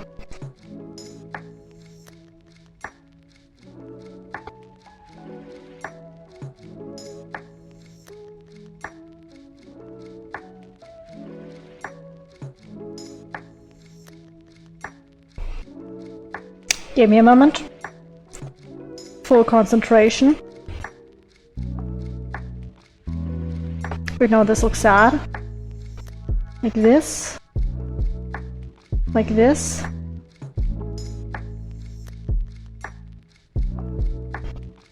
There he is. May I introduce you to Brush Buddy? This is Brush Buddy. Brush Buddy is amazing. Brush Buddy is just a little fella. And I really enjoy Brush Buddy and the shenanigans. I don't know what Brush Buddy is. I think his species is literally just called Brush Buddy. But... Look at him! He's so Ghibli vibes. He gives me such Ghibli vibes. So where the hell is everyone for D&D? Yeah, I am on the call. Ooh. Oh.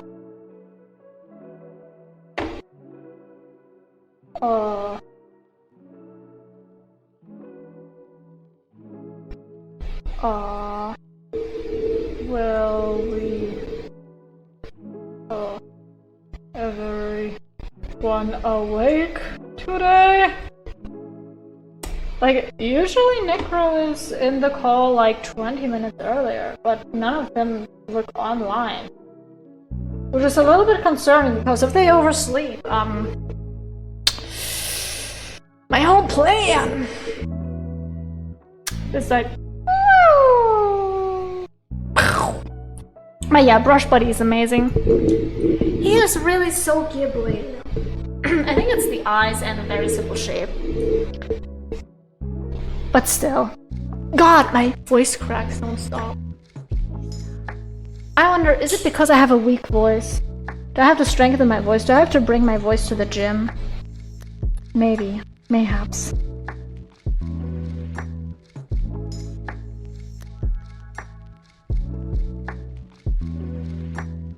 Alright.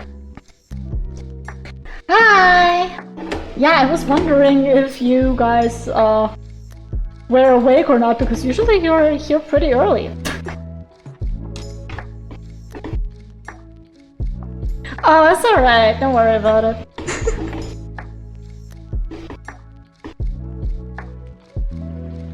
I was just like, Necro is usually here like 20 minutes early. It's like 10 minutes before the usual time. Huh. Also, I talked to Approval. I tried to remind Approval, Approval's on Valorant again. I hope he remembers.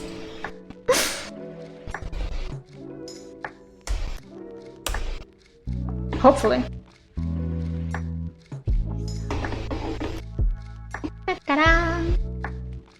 How are you doing, by the way?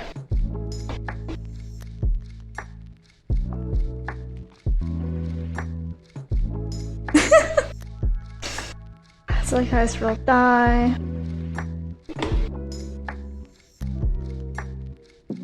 Yeah, I've been streaming for like nearly 4 hours. But it's fun.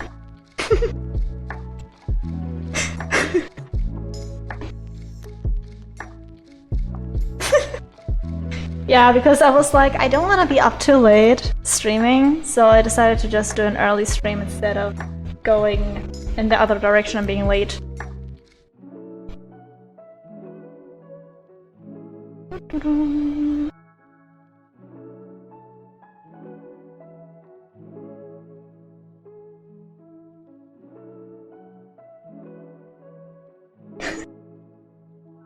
Uh-oh. You know, I hope we will be alright today, because we are fighting a dragon. And I am quite concerned about that. Gotta say, I'm quite concerned about the fight with the motherfucking dragon. But I don't know, may just be me. Yeah, that's a valid thing to be concerned about. You were like, yeah, it's probably just you. No, it is a valid thing to be concerned about. Especially since last session there was a lot of damage. You know what session we're on right now? Session 50. Ooh, 50. Yep. Alright,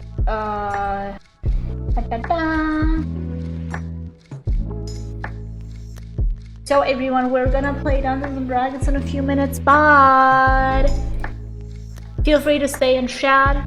I can still talk with you theoretically through chat, because during D&D, like, you do have, like, some role-playing segments, but I feel like most part you're just listening to other people, so you're gonna have my attention still.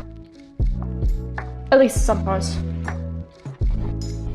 There we go. Why do I feel like what? Alright, perfect. Yeah. Okay. It's the dragon signal. That's what 2 characters of 1 player are trying to find out. Yeah. Okay. Like, it is Crit's mission to get one of his characters with the dragon.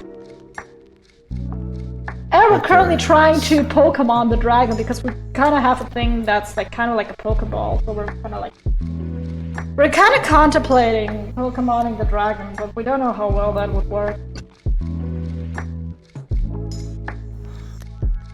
Also, question, Necro, if we throw the Cager box and the Cager box doesn't work, can we pick it up and throw it again? I don't believe so. I'd have to double check the cage box. Give me a second. Because for some reason, this thing is being stupid. So it's some kind of dragon ball. I'm balling with their dragons.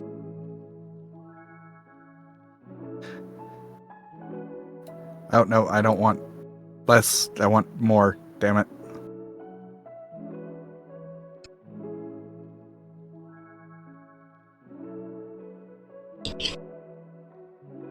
God damn it, every time I cook noodles, I put way too much salt into the water.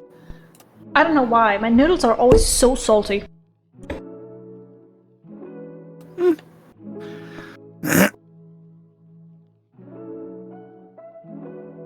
Okay, there's that, and...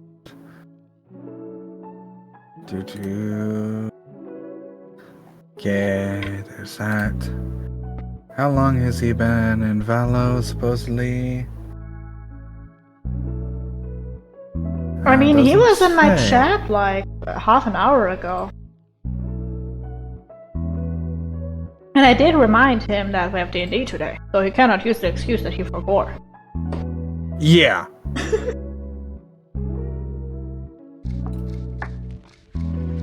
Also wondering where Crit is. Yeah. Because usually Crit joins around like 10 minutes, 5 minutes before. Yeah. Or 15 sometimes. Depends. We recently talked about maybe watching some anime to pre-D&D stream. It's actually pretty funny. Should have double checked to make sure everyone was good today. The one time I don't check is gonna be like, something came up. I don't think so. I think Crit would have like texted it. Yeah. So we just have to wait and see. Maybe he is genuinely just asleep. Possibility. Ah, there! Crit is on his phone. Yep. I was about to like message. Yeah, I yeah. saw the typing in. That's that. God damn it. But yeah, I do hope we will not die. But you know, I don't know if we can run away from this fight because it is like we wanted this fight, so running away now would make us the biggest cowards on Earth. Potentially, yeah. Oh my god! Good Arca! Thank you so much for the raid! Welcome in, Raiders! Oh my god, hi Johnny! How you doing? Welcome! Yeah, we're about to start D&D, we're just waiting on the other players. How you doing? How was stream? What did you guys do?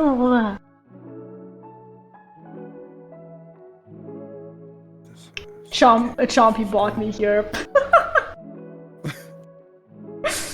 Well, nice to have you here. Stream was fun. That's good. That's always nice to hear. What do you guys do? That's all set up. That's all set up. We watch streams. Truly. I stream. I was playing Battlefield 5. Wait, let me look it up because I don't think I've heard of that. Battlefield 5. It looks good. Graphics look really good. Oh, Battlefield? Yeah. Yeah. Is it like a first-person shooter? It is. Ah, okay. It's, oh god. I can't remember the publisher's name, but it's basically their equivalent of the COD series in regards to, like, their first-person shooter that's big and does all this. Oh, you have pretty big eyes. Damn, your eyes sparkle, bro. Yeah, I like big eyes on anime girls, so I gave myself really big eyes. Someday. Maybe I'll have a bit smaller eyes, but not now. Did all the stuff herself. Yeah, I did drawing, rigging. It's all good. The background music isn't mine though. Although I'm thinking for the rebrand, I may try to compose a little bit. I have been trying. I approval. Hi, Hello. Abby! Oh my god, you're on time! Oh wait, I'm on time? Okay, I'll come back. No! No! You stay! Stay! In 30, Oh my god, no! I'll come No! back in 30 minutes. Bye-bye. Stay! I crit. I'm here. Motherfucker. It's not time yet. I'm on time. Abby's about to be late just to spite us. Oh my god. Let me get my headphones on. Or to spite me. By the way, how you doing? You good? Yeah, I'm really good. Go bold, please, for the right. Do I have a bold here. toggle on this? I don't think I do. Wait. What? I'm streaming right now. Just so you know. I saw your notification. Mhm. A ball? I think you meant to say. I think you said bold, Yeah, but I heard ball. gonna ball. So either you're playing with the ball. No! Someone asked me to go Or- bold.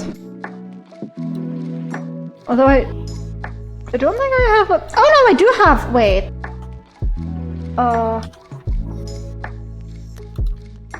There we go! That is the boldest I can get. Optimus T1, Crimson Arca, thank you so much for the follow, both of you. Thank you. Really appreciate it. But yeah, this is the boldest I can get. You can really see my eyes now. They're disproportionately large. I have like no room for the brain back here. That's okay. We don't need brain when we have eyes. You have a brain? Exactly. Exactly the point. Alright. It's now after the time. Abby can come back now. Like, come on.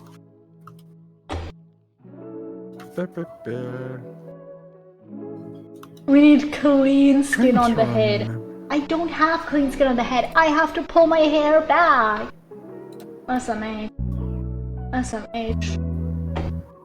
Yeah, I was gonna say, isn't it one of those silly things where you have like because of the way rigging works, you have like this big dent or something like that? No. I have that on the other model. I made this model specifically so I cannot be bold. I've anti-bolded myself. Well, wait. Customize model. I was wondering about that. Let me see if I can. Mm, Yeah, no, it's this is just gonna be part of my interesting. head. I mean, I can do the. No, wait, what? This is the best you can get. Looks like I'm wearing a fucking ski mask.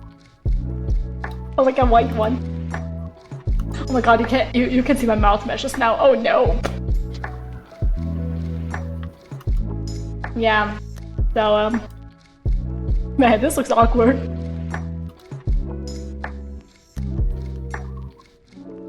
Okay. Wait, okay, this is the closest I can get to a bald head. Are you happy now? Are you satisfied? Well, I'm happy to hear it because I'm gonna turn it off again. Alright, I was up in. Where's the H? Here. Perfect. I have to put on my wig. It's okay. You guys don't mind me with my wig, right? Also, Nico, are we streaming today? Yeah, I'll be streaming. Okay. Just So I'll invite you to shoot chat. Probably. yeah. Okay. When he does. Yeah. Come here. Close that. Go to this. And yeah, the share, the stream together. There it is. Pop that There we open. go. I just have to open up Chrome. Bloop bloop. Look like my Stream dad there manager. for a second. What do you mean I look like your dad? You're dead, ball. Now that's invite and Choco send invite. Yeah. And I can go to my starting soon. Hell yeah.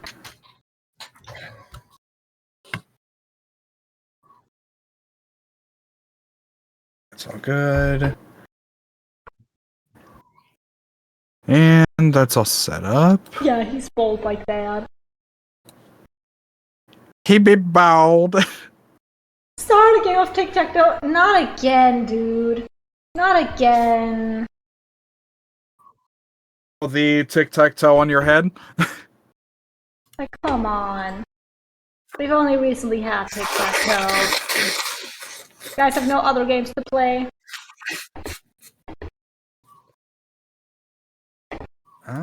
Oh god, I keep forgetting. Oh my god. It's not loading. Chrome, please. Just need the invitation.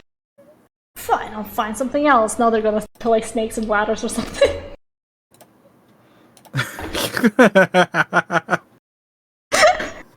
Imagine. See, that would be creative. Instead of playing tic-tac-toe like everyone else, they play snakes and ladders. It would be even more hilarious if they did, what was it? Go. Fucking go on my head. Yep. Alright. That's good, and for this song... You know what? Screw it. Let's go with this one. A nice and clean round of Uno, if you will. Let me delete that. There I go. That was not supposed to be there. Music, please play. Alright, there we go. I believe this has to be here. If I remember correctly.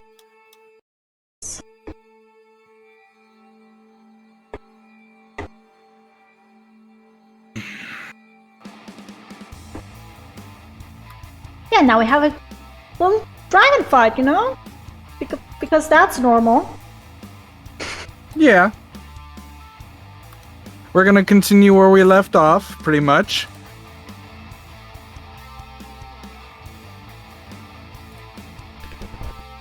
Game. I don't even remember whose turn it was.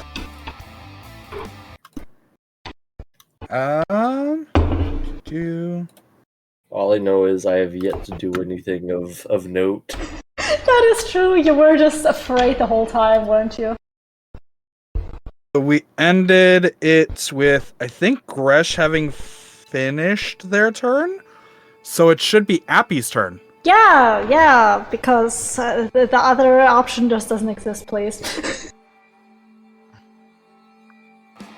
Wait, it's my turn? Wait, I don't exist yet. Give me like another 30 minutes. No, don't let the dragon go!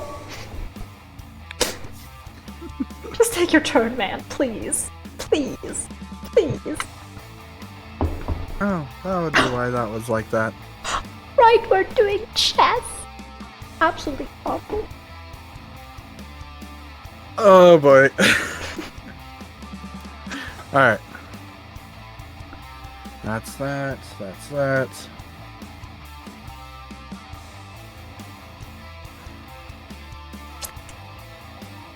I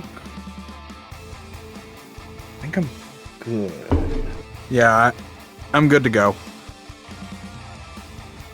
The or the shared chat. Okay. Yep, I'm good as well. Chat. Shared chat has been started. The dragon went to drive. We'll be back in 30 to 4 hours. 30 to 4 hours. Approval. You're not telling me you want to drive right now, right? Right? Approval, please. Approval. Please, approval. We do this every week. you'd think his family would get the like note at this point, like respect some boundaries. Treat him like a person. Nah, I was joking this time. Okay. If you know me, I cannot drive. I don't have my license. Then take your fucking turn. Need a recap, motherfucker. Last time We you were guys fighting a started the fight dragon. with Gresh. Boom. We fight dragon. You were Also, my getting mom beaten is pretty my badly. 2 moms are here. My moms Ergon are is here with frightened, lunch. and so is Goner. Oh yeah, my attacks don't deal any damage. Mom, please pick me up. I'm scared. I say as I look at both my mothers. I'll just do the same bullshit again. Boop. You know what? Let's go with this. Please work. Dang you, Foundry. Boop. Boop. Oh goodness. 24 to attack. When you can press T to target, remember, so... I forgot to do that. Let's see, you successfully hit with both attacks. And, I finally successfully hit her. Oh my god. You did 3 damage. That's Wow. surprising. 3 damage is the lowest you could have gotten on that one. I know, it's patience Alright. because this bitch is annoying. Alright. Let's see, so, with a 24, you deal 10 damage, and then 3 damage. Okay, how do I deal less with 25? That's insane. Just because you successfully hit doesn't mean you do a lot of damage with that hit. Sadly. It's like the difference between a punch and a knife. Yeah, but I did 2 punches. I did 2 knives. Dude. Stop. Okay. Alright, I am assuming that is the end of your turn, correct? Yes, I did my patience defense during my turn. Okay. Bonus action, patient defense, spent your key for that. Zap, it's your turn. Yes. Okay, I wanna give Jeffrey one of the potions. Like, I wanna feed him the potion. Okay. That would Should- use ability.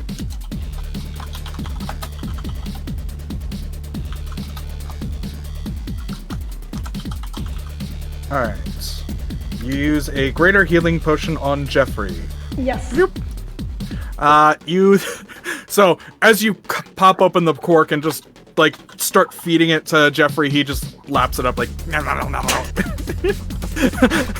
You watch as some of the burned and charred skin begins to heal. He still looks pretty bloodied, but he's not in danger of immediate death now. Okay, I remember last time I wanted to do something, but I don't remember what. I know I rolled to see something. Oh yeah, I rolled to see how susceptible she is to, like, charisma thingies, like how good her charisma savings throw will be. I don't remember what I, rolled that then. I think, well, if I'm going based off of the rolls, the perception check 5. Yeah. You next to no. You couldn't really tell how good her charisma saved. Can I try again? Sure. Perception! That's a 10! Even worse. Big scary dragon. You think charisma is probably not going to be as effective as you would like. God damn it. Doesn't help that they're also a ruler to a town, so... Yeah, and thing the is, entire nation you're currently if in, I remember so correctly, technically... the cager box there, they must We must make no, a Constitution saving throw. Oh no, I wanted to see the charisma for something else. Yeah, I believe. All right.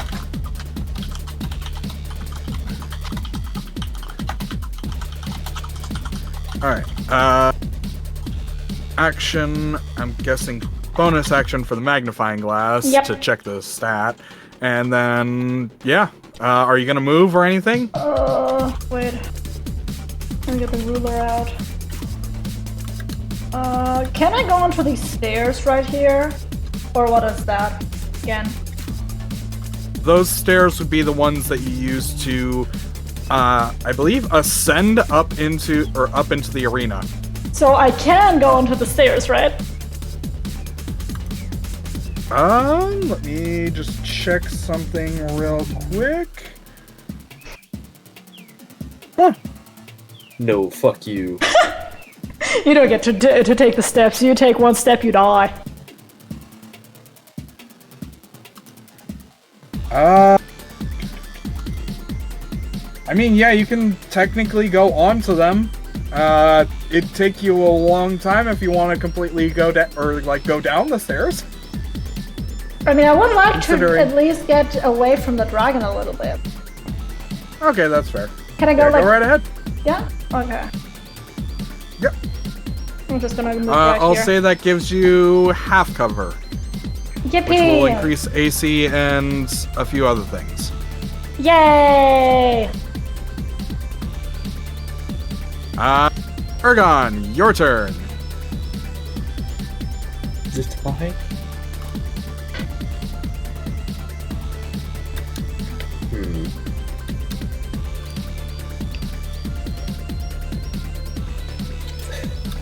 Forgot there's not much I can really do. I try to remember. I don't think there was a plan for me at the moment because I have no ranged attacks, so I can't. I mean, really you attack can, like, anything else. do the saving throw again, right? Other than that, though. Yeah. Okay,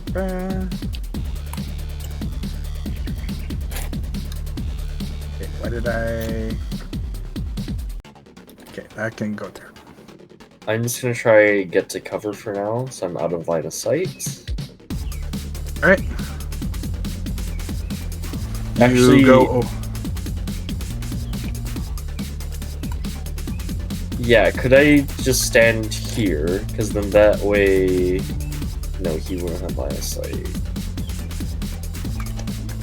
Yeah, the only one who would be... Gwendol. And Gresh. Okay, never mind. I would like to stay here. Because, yeah, I would rather have Goner and Gwendol target me than Abby. So I'll stay here and then I'll reroll my save. What was it? Wisdom? I believe so. Just give me a second. Yeah.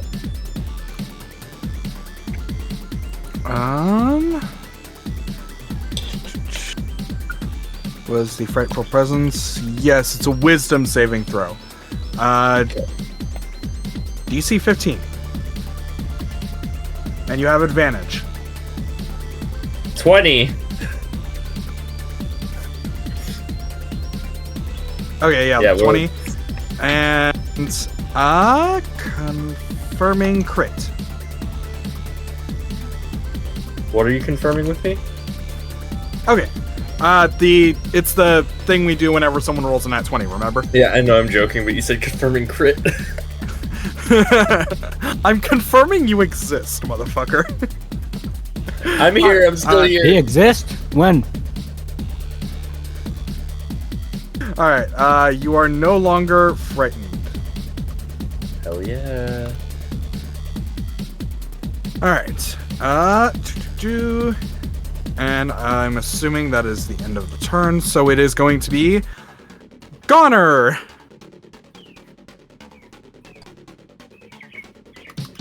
Goner, he's gonna try shoot me and then reroll his save.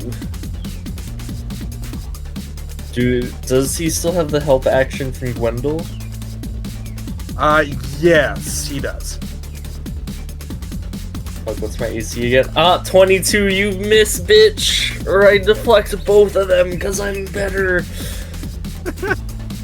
Okay. I'm better than me!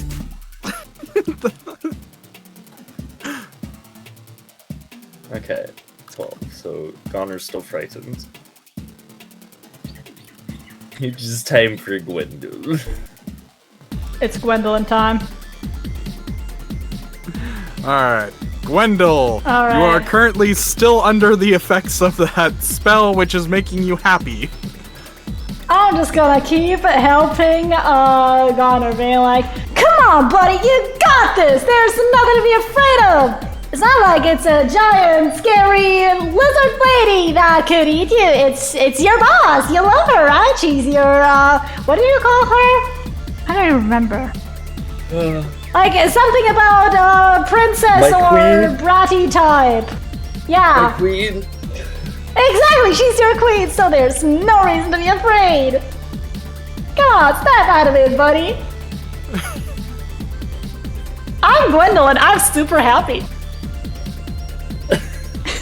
Thank you, Gwendol. I'm Gwendol and I'm super happy. Oh, God. You know, life can go nowhere but up.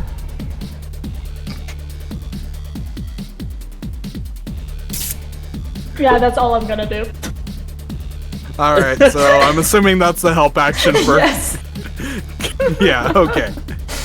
I hope you enjoy what you've done to Gwendol, you monster. I do enjoy it. Jeffrey, you know what?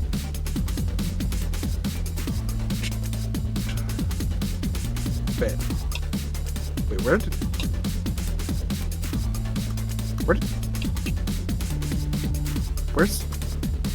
where'd Catherine go?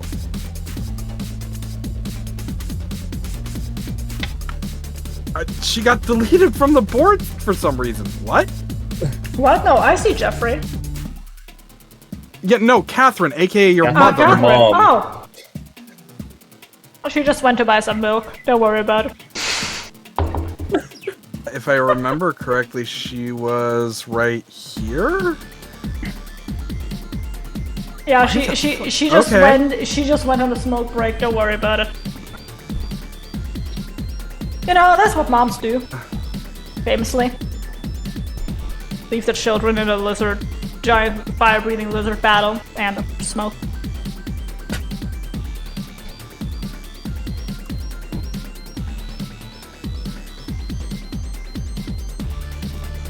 I am just trying to find what her initiative was, because that's weird. Why she disappear? I didn't delete her.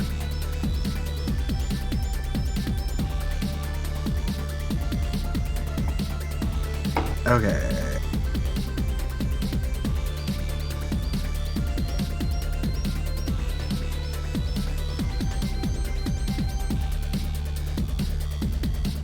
Okay, so she had initiative 15. She should have... Okay, so she will go just after Jeffrey. Got it. Okay, that's fine. Adding to combat, and I will readjust. But Jeffrey is just going to... Ooh, what would Jeffrey do? He's hurt. Doesn't... As... You know what? I'm going to say Jeffrey is going to... do... Yeah, no, he was right there. Oh, come on. Controls. This is why I don't like breaks sometimes. Meh. And... meh. And then... boom, boom, boom, boom, boom, boom, boom, boom, boom, boom. He's dashing over there for now.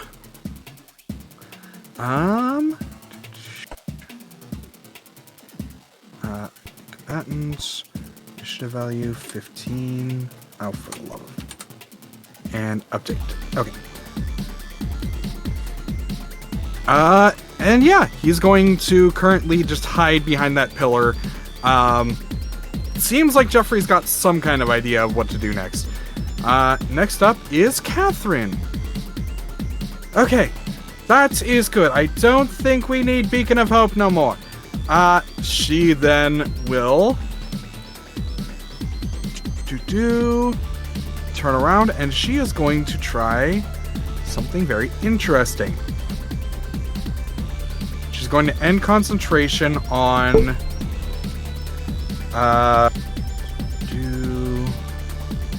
end concentration on the one spell, and she is going to cast Hold Monster.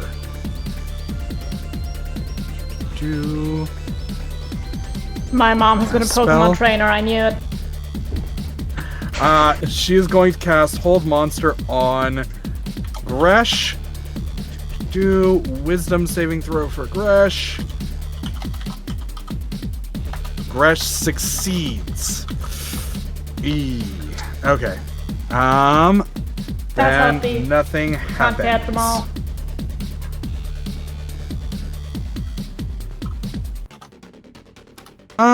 Yeah. With that, I think that's going to just be... She's going to, I guess, go behind the pillar for the moment. And that will be the end of her turn. Boo, Gresh. Okay. Gresh, having seen everything that's happening, is just gonna go, okay, I'm bored. And walk, let's see, how many was that? It's going to walk over to her gold pile over here. Look to Gwendol and Goner and say, go take care of this. Yes, ma'am. You got it, madam. And yeah. That is your turn, or that is Gresh's turn. Appy, your turn. You just watched the big dragon that you just slashed and attacked went into the gold cave and talked to two combatants, or you assume they're combatants. I mean, one's actively shitting their pants.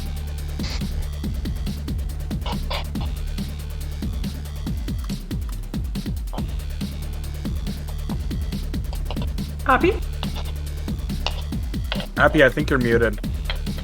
I accidentally muted myself on my Discord, but I'm gonna fucking disable that fucking keyboard. That fucking key. There you go.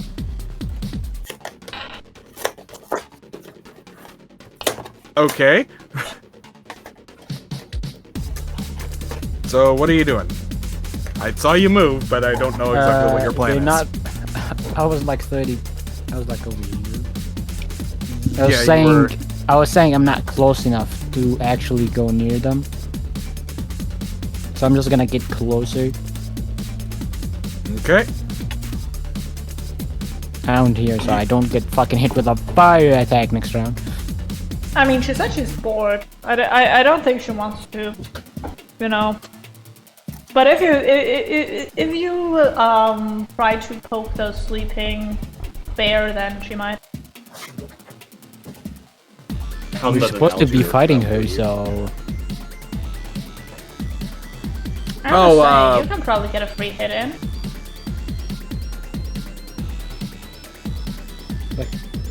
Is it normal to sleep mid-fight? I don't know. She just said she's bored and walked over to her gold pile. That's all you've seen so far. Other than her talking to like these two people. So Casually you don't know what slashed she's going to do. Casually gets slashed twice. Oh, I'm bored. Time to go to my room. Alright, but that's all I can do pretty much. I can't do nothing far range. All right. Let me just roll something real quick.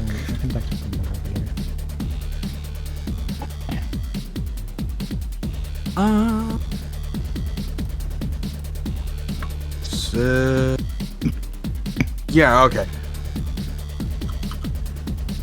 Okay. Yeah, we're good. Okay, so you wanted to go there. Alright. Zath, it is now your turn. Alright, you know what I'm wondering? Now that she's like relaxing, she's not fighting us anymore, right? Like, would it still be considering that we are fighting her? What it's all? Oh my god. You are still technically fighting her. She just doesn't appear to want to fight you guys directly right now. Yeah, did she disengage, basically? Or not? Just curious. Did not disengage. No, technically it was not necessary. Yeah. She's still watching the fight, still watching Yeah, because you guys. I thought like maybe like I have a few spells that work a little differently if the person isn't in a fight with us, but I guess she's still in a fight with us. Okay, wait, I was like right here. I wanna see how far can I go and still I can see her from here, yeah. Okay. I am gonna target her, and I'm just gonna do my classical move of 2 Eldritch Blasts to the ass. Hey, I need that intact. To the ass? Are you trying to fucking You know, impregnate someone? Yeah, exactly. That's the point. Try to kill her, or at least. No, you're trying to impregnate her. There's a difference. I am 12. Don't worry, I'll teach you later about those things. Did you basically say, I'll wait until you're 18? Okay, Zath, you cast your Eldritch Blast. One of the bolts just hits this pillar right here. Just because you have to aim through that little slit. The other one, you get a much more precise hit in, and do in fact manage to land one of the missiles directly on Grisha's butt. Yeah! You then see her turn around and scratch her butt like, what the hell is that? You also see Connor on his knees, like crying a little bit. Bro did nothing. He's like, no, my queen! My queen! Your blemished cheeks!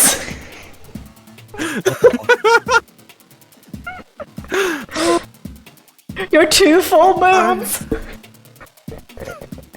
God. Alright. Anything else you're gonna do? Can I cry? Free action to Is cry. crying a free action? Crying is a free action, yes. Thank you. I don't think I want to do anything right now. I think I'm fine. Reaction, sob on the floor. Wait. I want to like... one question. So, Yeah. I have Mask of Many Faces. That's like one action to disguise myself, right? Yes. Okay. Just making sure, okay. Because you're essentially just casting Disguise Self. Yeah. Okay. So. Just wanted to make sure. Gonna have to double check that, but yeah, I'm fairly certain that's what Mask of Many Faces does. Yeah, you cast Disguise Self on yourself at will. Still an action. Okay, good. Just gotta make sure the goblin is gonna do some goblin shit.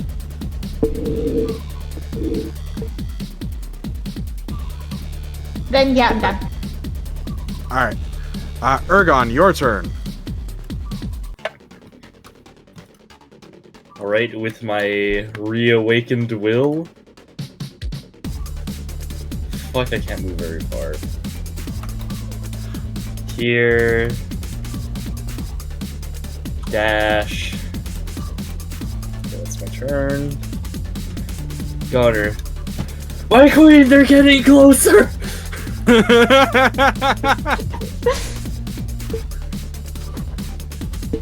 Oh, don't worry so much, Goner. It's gonna be okay.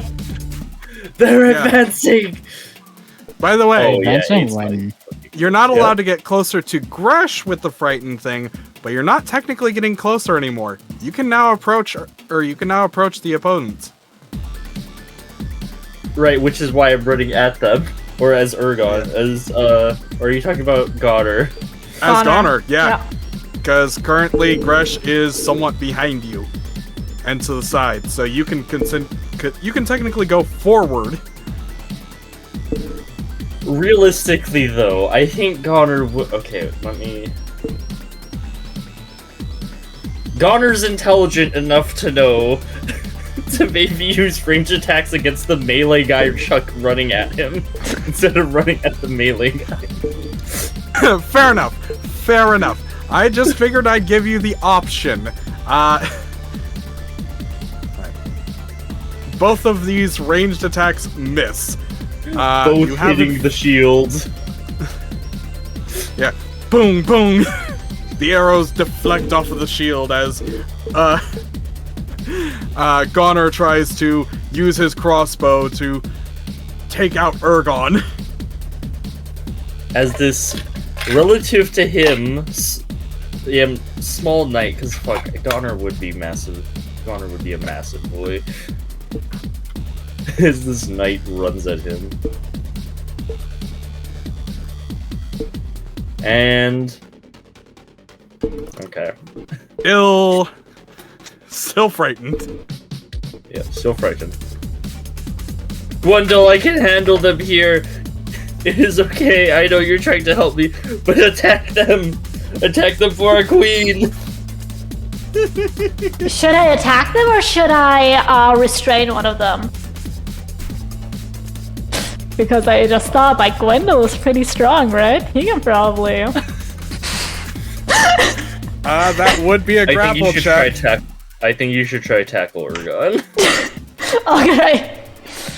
Okay, the armor guy. All right, let's try that.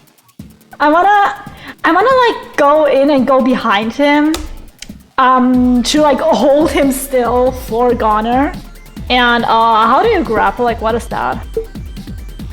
So that's going to be a strength, your strength, versus either Ergon's athletics or acrobatics. Oh, you can do his athletics. Athletics. Oh, it was nearly a 20. Oh yeah, I think I 14. grapple. It's a total 21. It was nearly a 27. Huey starving man. What the fuck?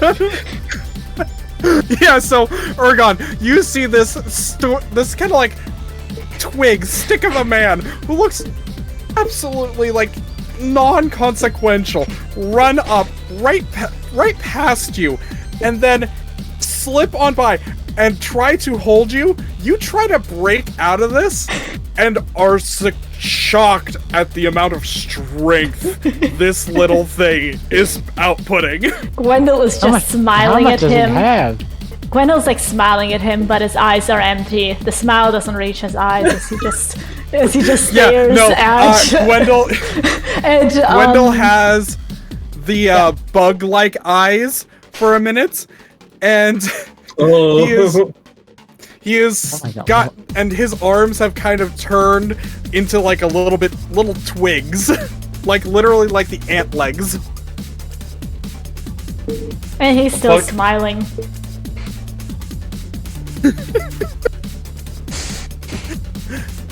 Appy, you are seeing what seems like a half human, half ant holding Ergon.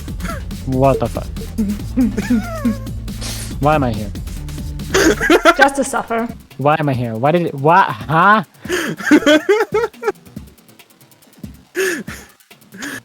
Yeah, yeah, you are grappled. Now, give me a second, because I know there's a grappled condition. Don't worry, it's just a very tight hug. It's a very tight hug indeed. Boop. You have been grappled. You now have no walk speed. Thanks, I hate it. You fought so long to walk, and when you finally can walk. I ran 60 feet and then that's it. I love how the side characters that they were playing now are buff as shit.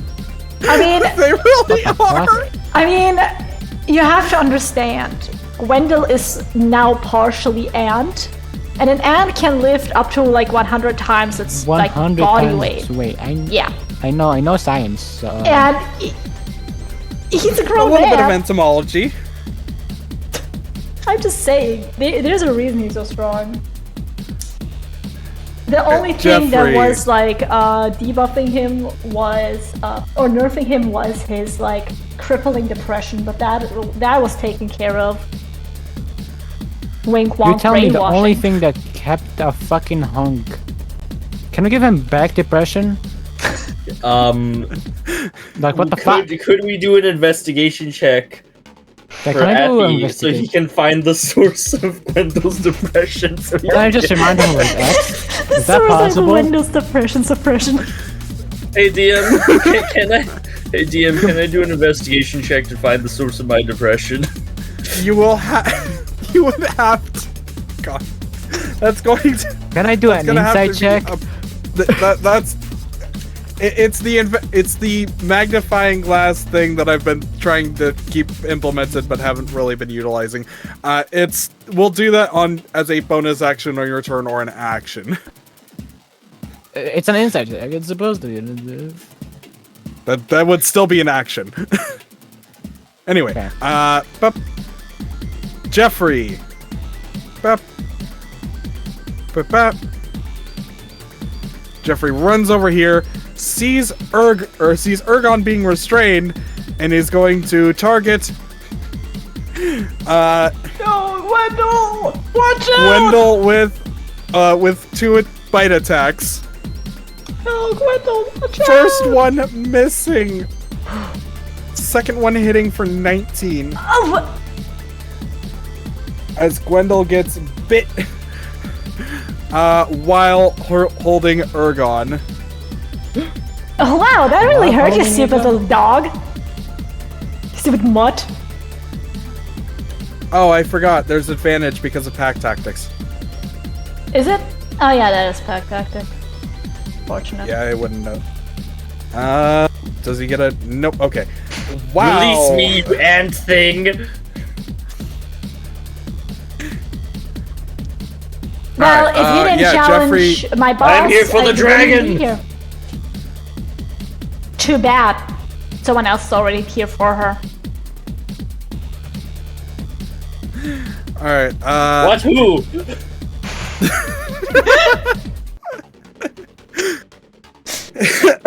God, yeah. The dragon over there is my queen! Stop deflecting my arrows so I can shoot you down where you stand!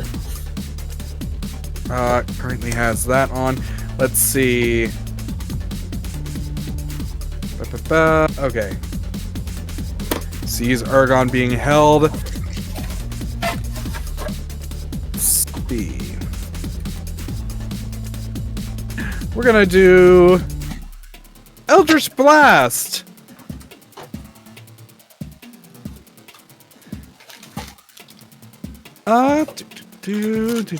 Yeah. First one to hit Gwendol for 1 damage? What the fuck? One What? That's insane. How Hold on. How tough is Hold it? on. It's because... Okay, so it should be 6 damage, but yeah. Is it 1d6? No. Why is it 1d6? Why is this... God damn it. It's 1d10 of force damage, apparently. Yeah, 1d10 damage. Yeah, you get more beams the more you hit, or the more later on, but it is because of class things that she gets the increase on damage. I'll fix that real quick.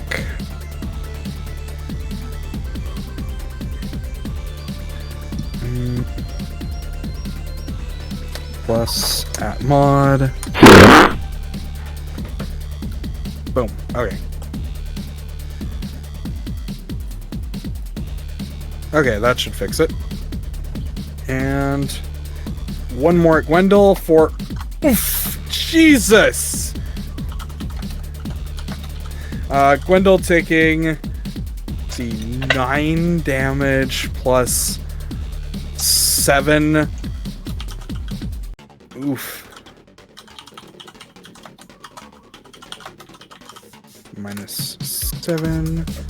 And then apply the 9 damage.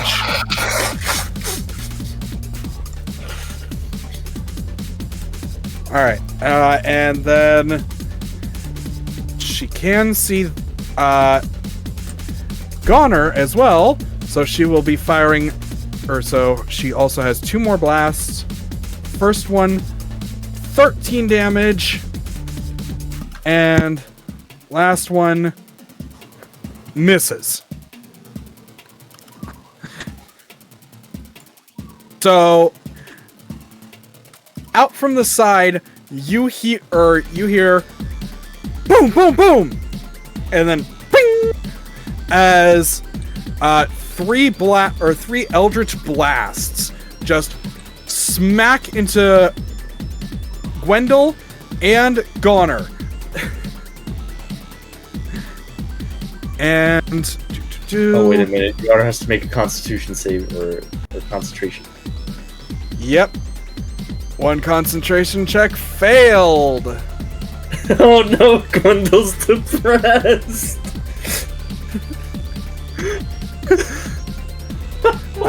Yep.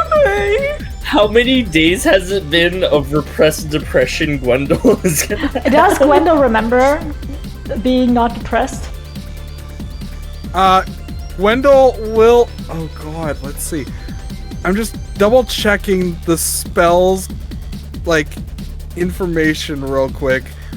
But I'm fairly certain with the suggestion...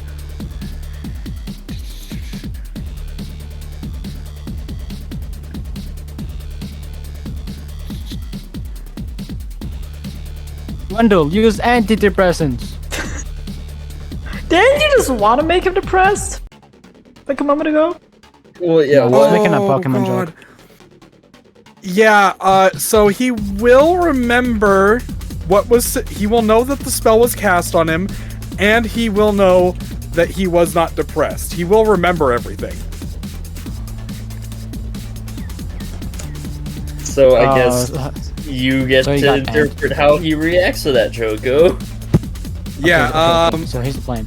Okay, so there's only 2 ways. He would either be like, how dare someone repress my emotions, or he like be horrified, or he would be like a drug addict, being like, please do it again. So, just to put this into perspective, this has been a week. A full week and a half. In where you have, or where Gwendol has not been depressed. But we keep him depressed. So do with that information how you will. Do I make him a drug addict or no? If he's already depressed, he's probably already a drug addict. He's not. He's an upstanding citizen. Okay, yeah, no, he just has an absurd debt. So he's depressed because of his debt? Pretty much. Okay. Disguise yourself as his debt collector. Which one? All of them. Of them. Like, you can't tell me which one, okay? God. I can and will. We need them all right now.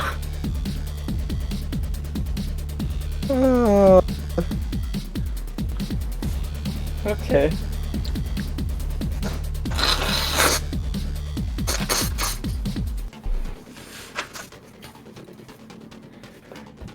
Okay.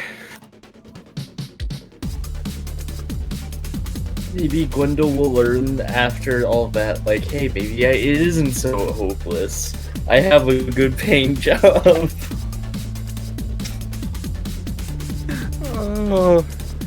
We'll see. We'll see. Do. All right. So. Yeah. Catherine casts that spell. Walks over to here.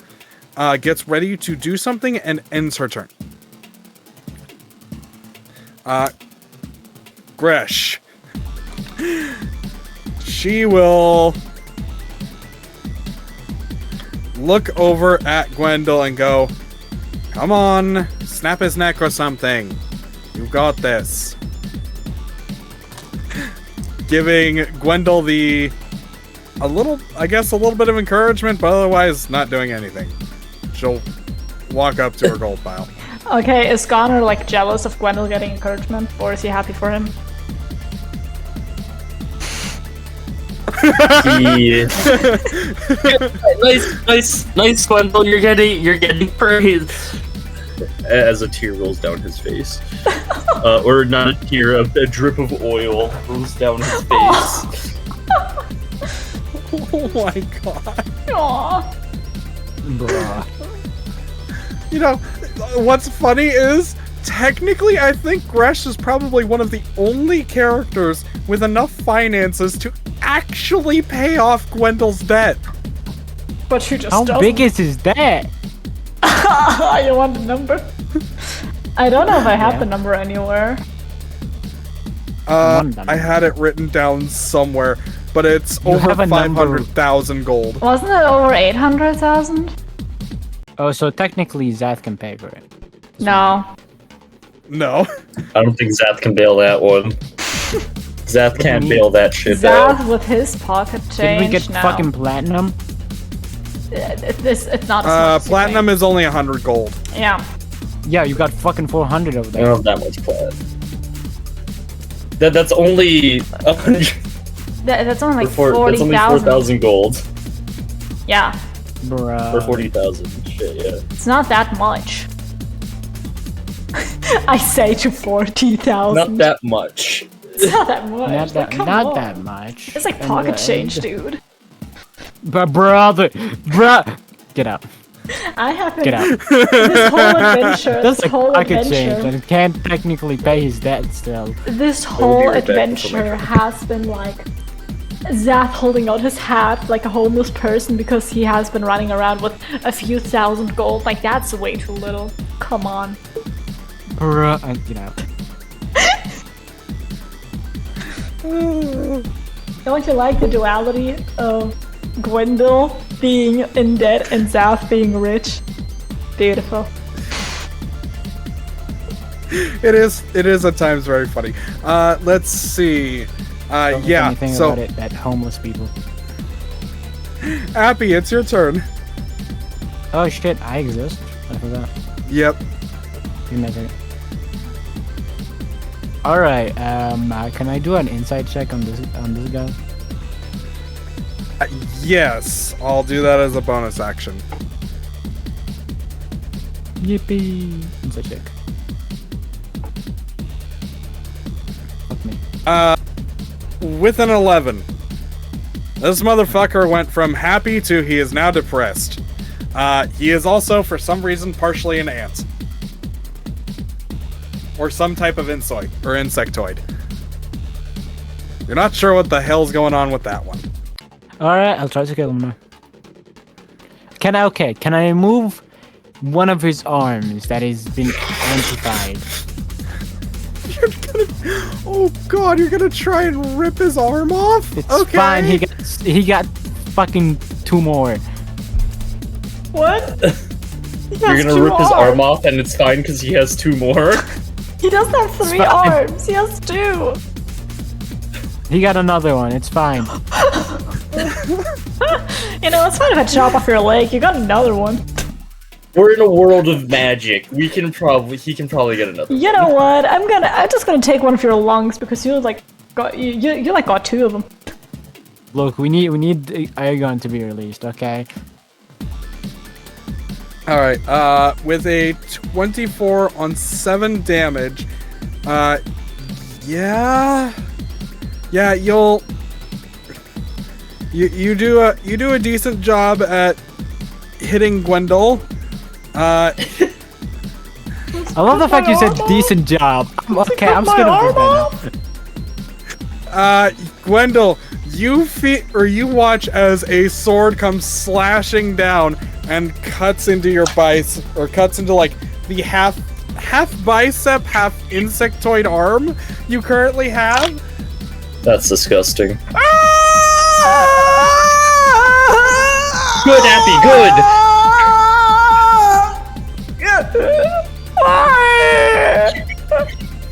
Because you got my friend, that's what? Because you got my friend, again. I didn't hurt anyone! Didn't hurt me, but you hurt my friend. He literally didn't hurt Ergon has him. taken no damage from a grapple. Yeah! Yeah. Fine. Actually, it hasn't even been my turn yet. I have yet to actually be inconvenienced by this. He's taking physical, emotional damage by this. Bloodied by now. Gwendol has done no damage to anyone, by the way. It's fine, he's taking emotional damage. Just to recap, because this is hilarious from my perspective. Wendell, on his happiest or when he has been at his happiest for a long time, It's true. enters this combat.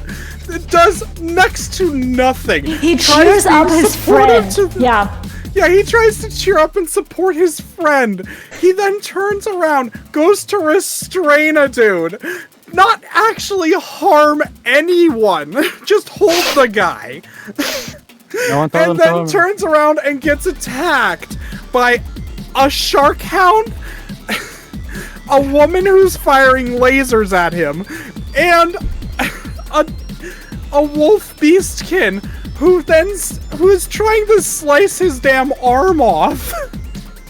I feel bad for Yeah, him. get rid of that arm. I don't feel bad. It's just I find this absolutely hilarious. Like And he rightfully was so. like bad at for his Gwendol. at one of his worst, at his lowest in regards to like his emotional state, he has done feats of strength that make gods jealous on some level, and then turns around at his happiest as having the worst days or the worst possible things happen to him. Gwendol really can't win. Yeah, Gwendol, not my bad. Okay. So you, oh god, give me a Constitution check, Gwendol. I just want to see if this will break the grapple. I gotta double check the. I need the grapple. I got 14. Anyways. Let me double check the rules for grappling. But I'm fairly certain that'll break it anyway. Conditions grappled.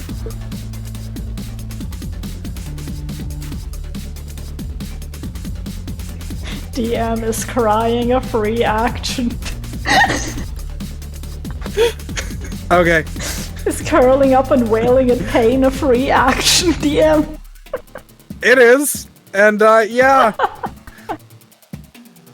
You, curl up, letting Ergon go, removing the grapple condition.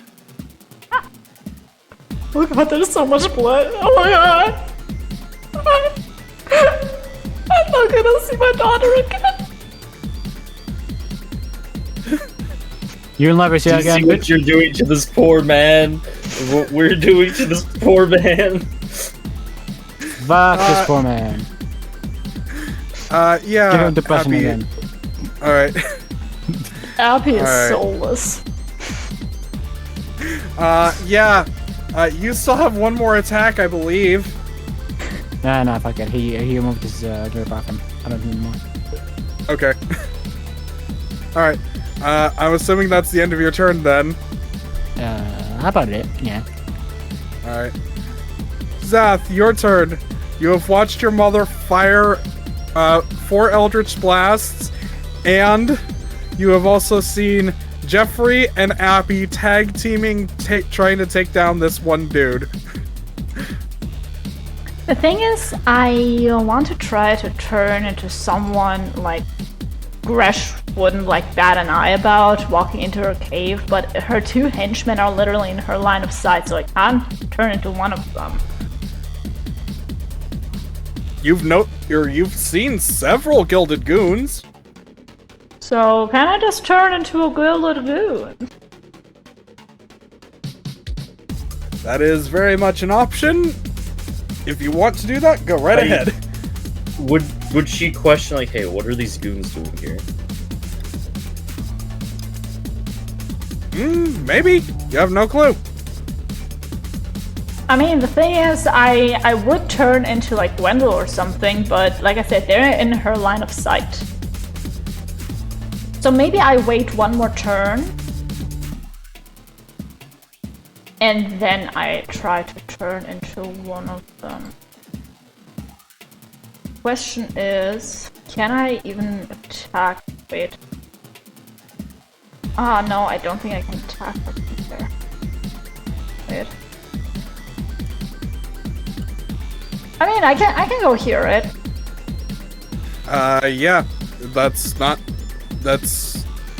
You'd be standing near the precipice of something, but yes, you can attack from there if you want to. I just want to be able to attack her and I need line of sight, so... It's time for 2 Eldritch Blasts again. Would you guys believe it if I told you? 2 Eldritch Blasts? Zath, would you guys believe me if I told you I'm gonna use Eldritch Blast? Appy, would you guys believe me if I told you I'm gonna use my longsword? No, I'm not. Would you guys believe me if I'm gonna use my Mimic? Good. Alright, Zath, you fire 2 more Eldritch Blasts. Boom! Boom! You know what? You hit both the back of her head and her ass on this one. God damn! Pulling on her hair and slapping her ass. What? You see the claw come up as she gets hit in the head, like, ow, what the hell? And then, boom, another one to her ass, and she goes, what the fuck? I Can you believe it? I take a step back so she Can you cannot see believe it me. though? Exactly. Alright. I'm getting harassed from my behind. Oh my god. Alright. I think I'm that's assuming how that's the end of your turn? I'm gonna say yes. Okay. Ergon, it is your turn. You were, for several seconds, restrained, and now you're no longer restrained. You're like restrained for like half a minute. You now have a half Ant-Man crying on the ground right behind you. Appy, you got this one? No. And just for the sake of it, No. you are prone, Gwendol. Nothing good ever Yeah, you got happens this, to Abby. good old Gwendol. What do you mean I got this, Abby? You got the crying guy, the crying prone guy, right? Sure. Or would you rather fight the big robot? You wanna kick a crying puppy? I'm not gonna kick And- him. I already finished what I want from him. Anyways, I'm gonna go fight the big robot now. You have fun. I Who's will, enough? thank you. Hey guys, guess what? I'm gonna attack twice with Ella. Crazy, I know. I believe 17 hits Goner. Yep, just barely. Yep. 17 damage.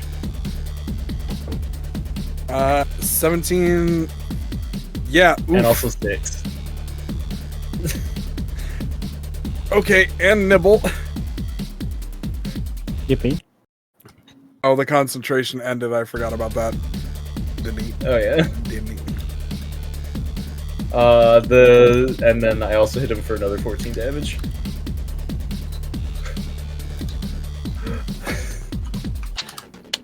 Oh fuck! Because he's a robot and him losing his limbs doesn't matter as much, can I just say I cut one of his arms off? Yeah. Wait, have you He's been my applying the character, so I can damage? touch it. Huh? Have you been applying the damage as well? The second one I did, so he should have 14 health left. Okay. 14! Cause Wait, no. 'Cause yeah, that doesn't he make lost. sense. Wait, what? No, yeah, I only applied this last one. Okay, wait. Okay. So if he was at full health, he would have taken 17, 23. And 14. So 49 damage. okay. No, I'm doing the math wrong somewhere. 16 Hold on. plus 6, that's 22. Okay, so here this Plus this 17, is easy to. that's 30. This is an easy fix. 39. 39. Okay. Oh right, the Eldritch Blasts earlier. Oh, yeah, right, the yeah, Eldritch Blasts earlier. Okay, that's probably why he's on 14. Yeah, so 13 I plus mean, 17, 30 damage right there. I targeted And then the Eldritch 6. Blast on her, so like. No, your mother's Eldritch Blast. Oh, Your mom's. my mom's. Your mama's. My mama's. So 30 plus 17 plus 6 plus 14. Yeah, I think you would have been at 34. And then 7, or in the, what was that, the 6? So 20, yeah. So he would be at pretty low health. He would be in the red. Boop, boop, boop, boop, boop, boop. Let me just do this. So 34, enter, and then -6, and then -14. Yeah, so he is at 14 health. Okay, yeah. That took some math. Yeah. You hear the Pokemon low health. Ba-doop, ba-doop. Doo-doo, doo-doo, doo-doo. Yeah. I'm assuming that's the end of your turn? Then yes, I will end Ergon's turn. Go into Goner. Oh yeah, wait, gold pain, gold gain. How much damage have we been doing? Oh. I haven't done anything. right. to I them. did all that 39. So half of 39, I owe him 9. No. Yeah, rounding up to the nearest coin. I owe him 19. I forgot about so the gold pain, gold gain. I'll subtract Oops. 19 from myself. I forgot about Oh, was that something I was supposed to shut up about? Guys, don't remind the teacher we have homework. Oh, I didn't hit any of them. I'm in the clear. I don't care. So Thanks. hit one of total. Okay, so let's see. That's 50. So 25 gold. You would have lost, I'd say about 17. Don't you lose gold equal to the amount of damage you do, though? And only half of that ends up with the It's Gilded half. Spoon. It's half of What? the amount of damage. Each time you time take the goon damage- takes damage from a melee attack made by a creature carrying gold pieces, the attacking creature Oh, loses equal gold to- yeah. equal to the damage. Half that many gold Half of- coins appear in the goon's coin purse, the other half gold appears in Gresh's sword. It was that part. That second half is why my brain was like, okay. I So, want yeah. you guys to suffer financially. You're welcome. So 20. So Ergon, you would have lost 37 gold. Crit, you were like, teacher, you forgot to give us homework, and I was like, teacher, you said the task would include this and this and this as well. Motherfucker. And I was just sitting in the back being like, shit, I don't want to learn. I don't want to be here. That also reminds me, Appy, you would have lost some gold too. Yeah. How much did I hit him for? 7. So 7 gold coins? Yeah, you would have only lost 7. Oh, can you go into debt with this? Not really. I Go only into have debt? No, I If can't you go have past 0. Yeah, you cannot go into debt with this one. No, imagine like you do a bunch of damage to them, think you can't go into debt, and the next time you get gold, it just disappears in your hands. Fuck. Fuck, That where must did be my money go? what being Gwendol feels like. Exactly. You get some gold. It is given to all the people he owes his debt to.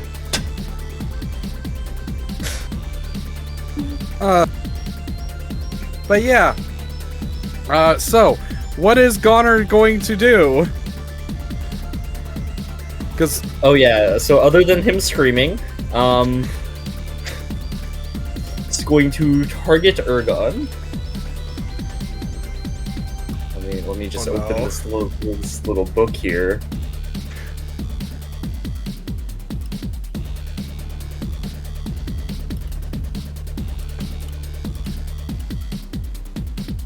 Okay, and then now I have to Jesus pick Christ. Ergon. oh god, you're casting dominate person. Wait, So hold do I on. get to play as Ergon this turn or the next turn? Hold on. I love how you're just basically the meme where the guy's You are punching humanoid himself. because of the way that I rolled this. So okay. Wait.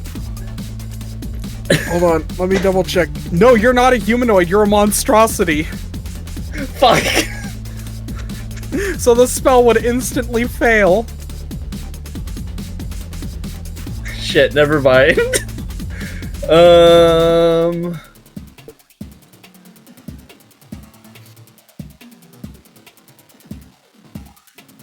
Then let me look for a bonus action.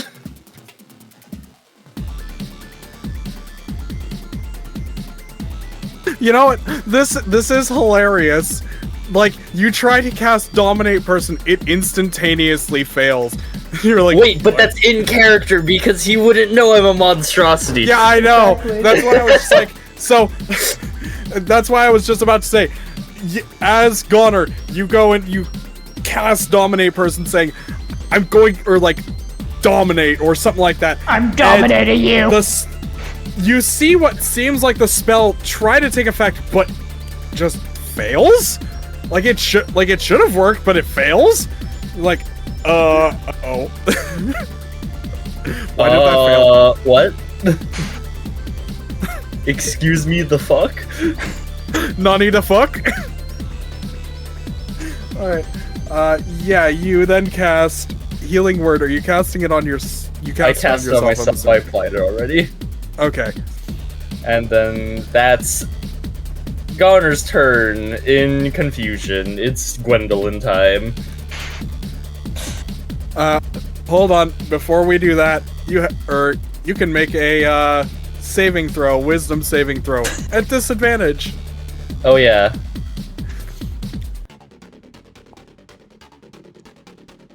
It ain't happening. It ain't happening. Oh my god, it ain't happening. You have to confirm. Yeah, I'm That's working on fucking that. insane. Oh. Imagine if it's another one.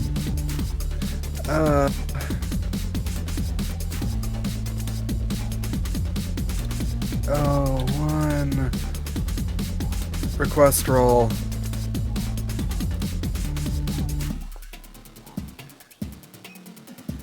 Just a 9. Okay. Request roll, no. You know, if you had rolled like two more nat ones in a row, you would have been in the same permanent level of depression as Gwendol. I wouldn't have killed you for it, but that would have been no, you now have permanent depression, same as Gwendol. Perma depression. You can't leave it. Perma sadness. Alright, Gwendol. Perma bitchless. Okay, since I'm prone, can I crawl? Yes, that's just moving 15 feet. Yes. That'll be your max. Now he's gonna crawl away from the shark hound. He's just gonna very slowly. You are going the away. opposite way. You know what? Sure.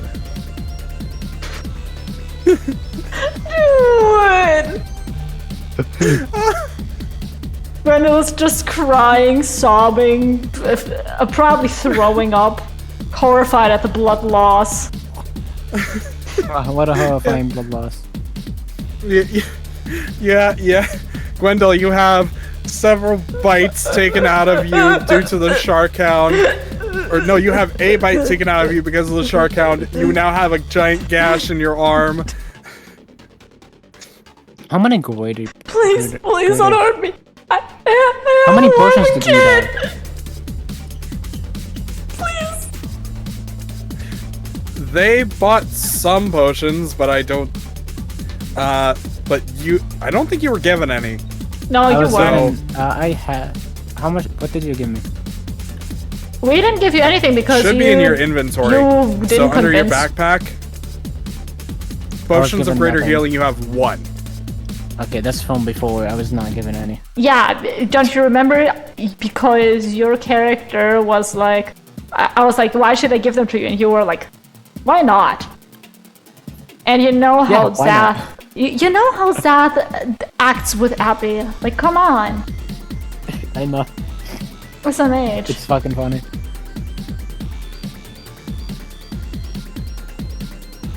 Oh, Zath, you will also hear at this point, maybe you should slip in and grab the crystal. Right now? No, There is a lot of confusion on the battlefield. I mean, I'd rather wait until that bleeding guy on the ground is like gone from the line of sight and then turn into him, and then I can go in without any issue. Wait a minute, I want to check something. Fair. I mean, right now he is out of the line of sight, huh? So Yeah. He's truly out of sight. Yeah, Gwendol, just looking from where Gwendol is, or from Gwendol's point of view, he does not see Zath at all. yeah. He's also prone and crying on the ground, so he would not see Zath at all. Anyway. Yeah, no, the most important part is that Gwendol is out of sight for his teammates. That's the thing. Because if he's out of sight for his teammates, then they won't know the switch. Fair enough. Yes. All right. That's Was there the plan. anything else Gwendol is going to do? He's gonna beg Besides- for his life. Being like, please no! I have a little daughter, she's just 7, please! I just wanna go back to her! I don't wanna hurt anyone, please! Please, I just need the money, please, I don't wanna die! Oh, goodness.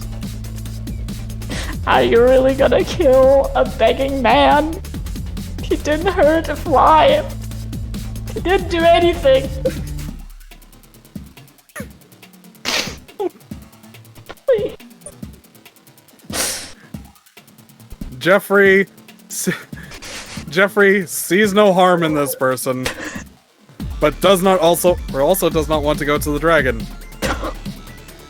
So, cause last time he went near dragon burned him. He's gonna go to the next safest area he can think of, which is gonna be over this way, where he last saw Zath.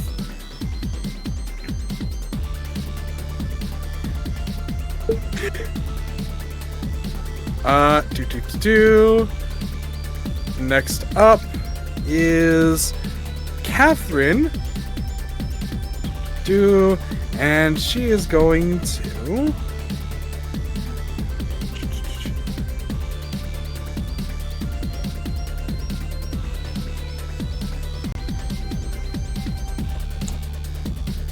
Yeah, I guess. Just... Ooh.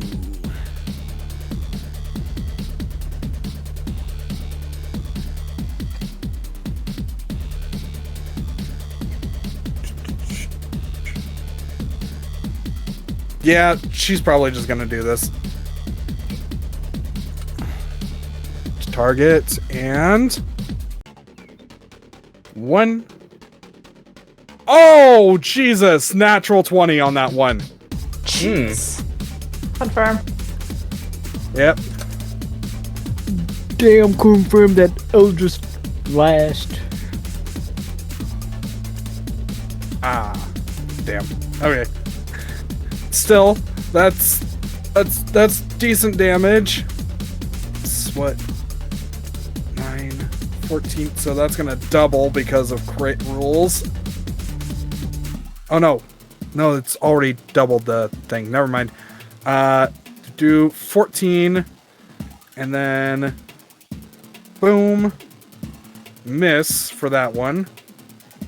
180 miss. 10 will hit. Yeah, 28 to hit, and last one, 22 for 6 damage. Boom. Okay, so it's her fucking DC is above 20. Gotcha. 20 and up. Yeah, so you watch as Catherine just goes boom, boom, boom, and a fourth one just boom, hits into the gold pile.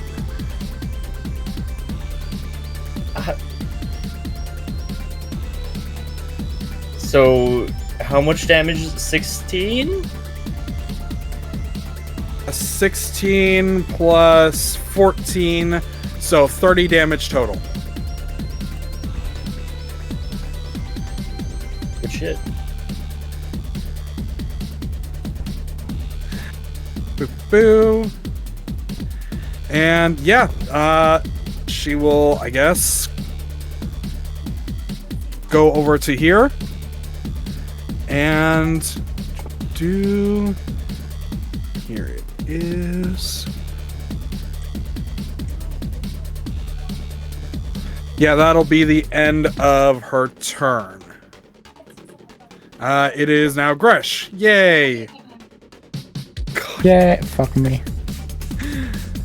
Gresh has now officially been bloodied. Wow. We don't like that. By my math, we just need to do about 25 more damage. Alright. Oh, wait, nope. Almost bloodied. Almost. My mistake. It went orange, so I thought it bloodied, but no. So I was like, I don't see the bloody icon, but I'll take your word for it. I saw that. Move your token back. Wait, where? Oh, I thought I was tabbed out. Sorry. You're good. I saw you trying to cheat. I thought you were trying to be cheeky. Yeah, no, Cheeky. she... Oh, God.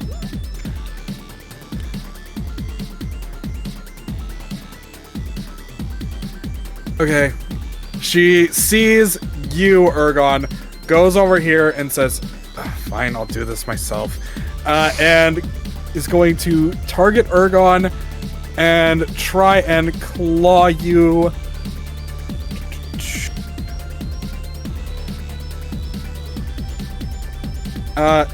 Oh God. Twice and attempt to bite. All of which miss.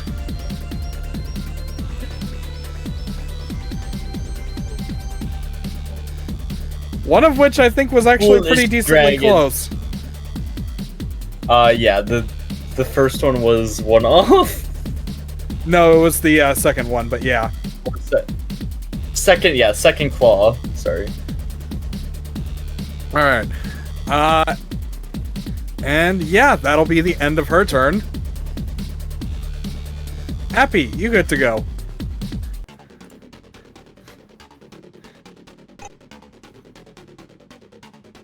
Happy? Are you muted again?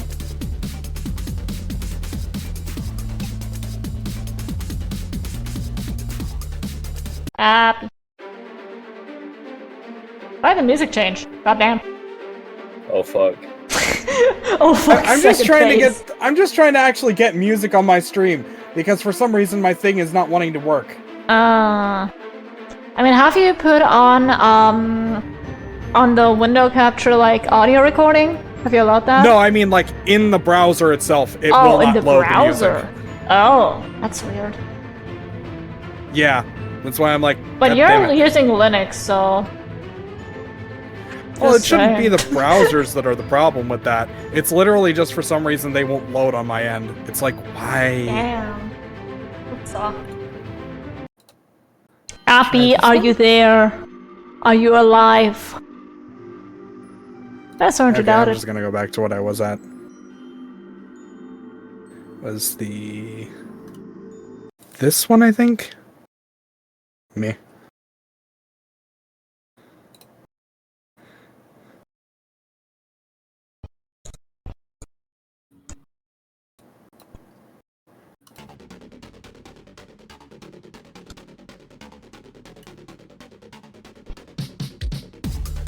Approval.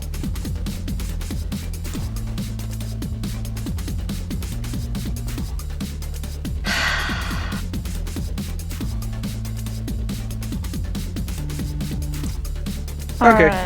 Alright. I'll put a pause on his turn so we can keep going for a little bit. Zath, what are you Yes. gonna do? So, since from what I can probably guess, Gwendol is out of line of sight because I've heard him like crying and begging like somewhere over here near the wall. I'm gonna turn into Gwendol. Can I do that? Yes, that is an action Yes, for the Mask of Many Faces. exactly. I want to turn to Gwendol, but in his like bloody form. Okay. Alright. And dashing is an action, right? So I can't walk on my bonus action. Yeah. Yeah. You can walk normally, but you can't dash to do Okay, yeah. more than 30 feet. Sad. I would have used my bonus action to walk more. Yeah, no, that's a rogue or monk thing. Alright, then I'm done for now. Okay. Approval, are you back? That's fine. Okay. Ergon! You now have a dragon right beside you, and a robot that is about to die if you hit it again. Okay, I will aim to knock out Goner. Can I do that? Sure, that's a non-lethal blow. That's Yeah. perfectly fine. 16. Close, but not quite. Can I nibble him without killing him? Nicholas? Niggle. That came out. Yes, you just have to tell Elena, do not kill. I'm about to swing and then I pause. I just like, Elena, don't kill him.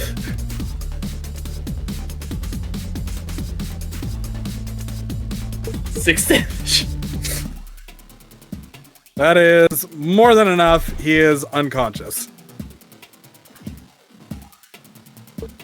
Blech. Fight me, dragon!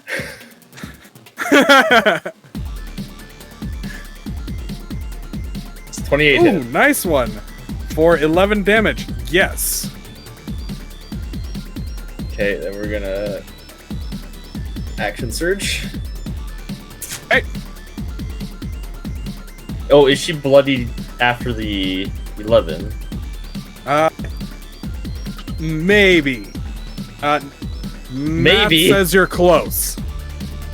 Okay. It's 18 hit.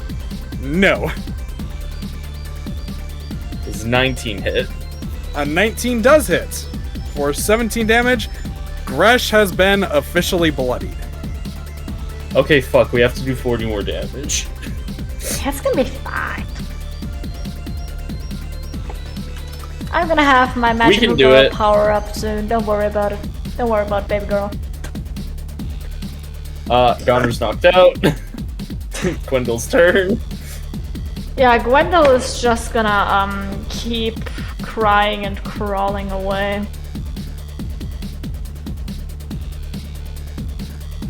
Okay. He's just like in this corner now, and he's just putting like his arms over his head, trying to shield himself. Alright.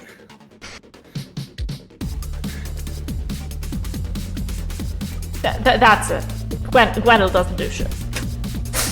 Okay.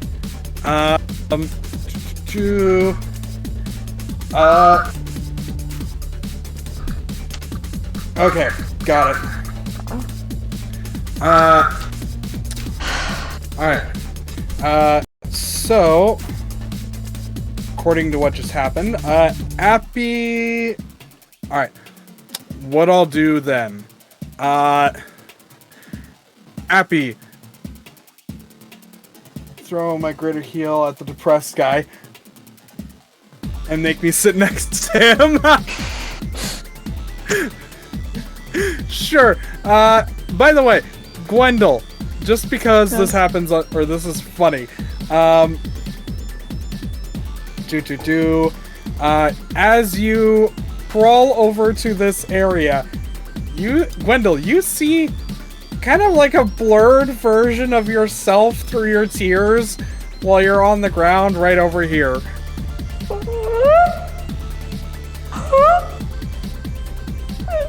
Am I dying? God?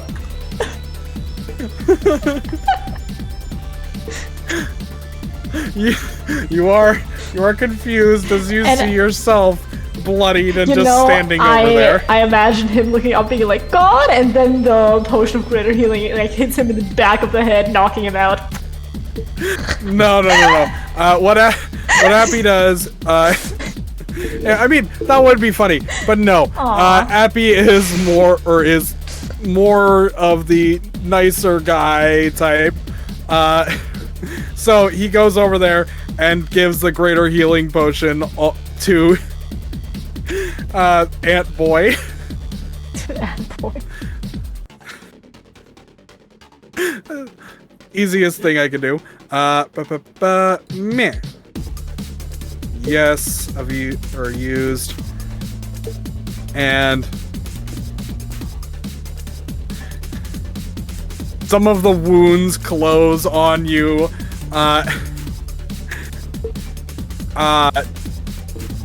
Gwendol, as you feel a little better when this fox that cut your arm comes up and just forces a potion into your mouth. He looks like up at Appy, like really confused, but yeah, mainly just confused because he doesn't know how to feel, if he should be afraid or grateful. Like, I can imagine this could be a torturing technique, like basically cutting and healing someone over and over and over again, so, you know. In the magical world, it technically is! Exactly, see? I know my shit. So he doesn't know how to place that healing. Is it a sign of truce? Is it, literally him being tortured? He isn't quite sure yet. Yeah, you're not sure as Appy just sits down next to you.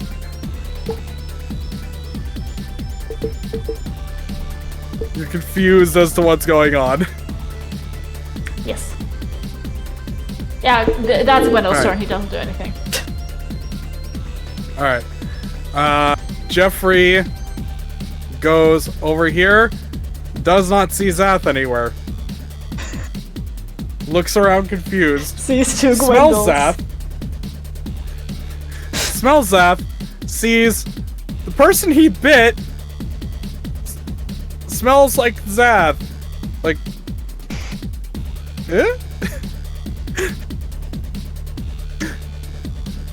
Jeffrey is like, you know what? Jeffrey is stunned. Like, what? Why smell like owner? But I thought not he. owner. I thought he would be like, that guy smell like owner. Owner not visible. Guy eat owner.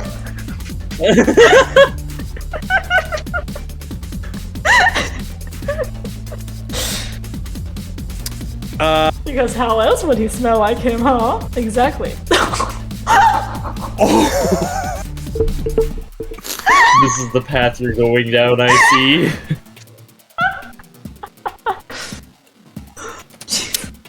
I have to run away from a shark hound now, huh?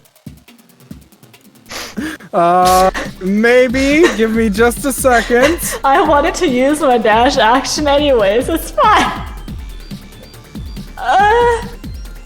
What does that make it?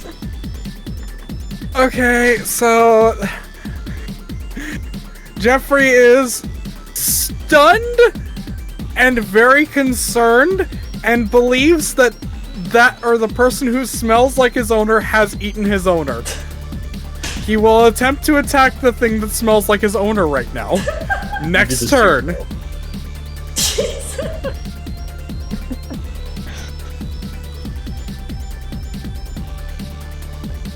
Yeah. Catherine.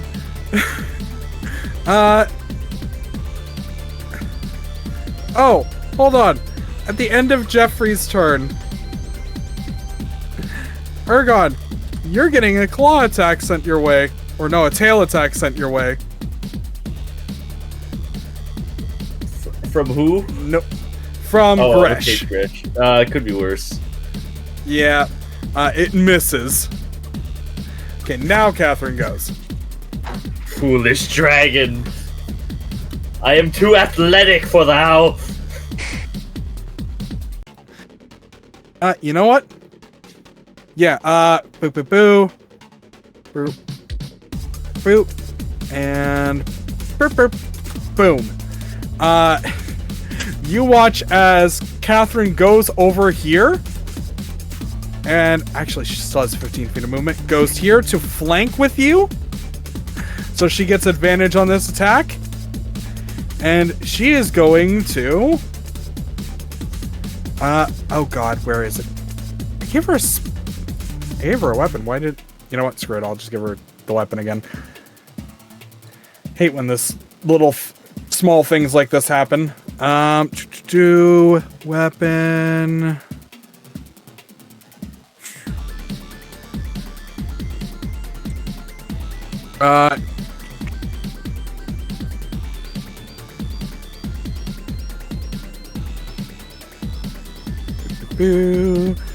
yeah, you see as she has her packed weapon out.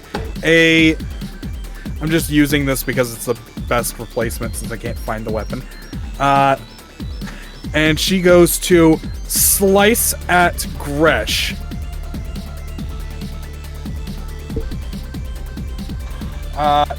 Dealing 5 damage. And... ooh, 4 damage.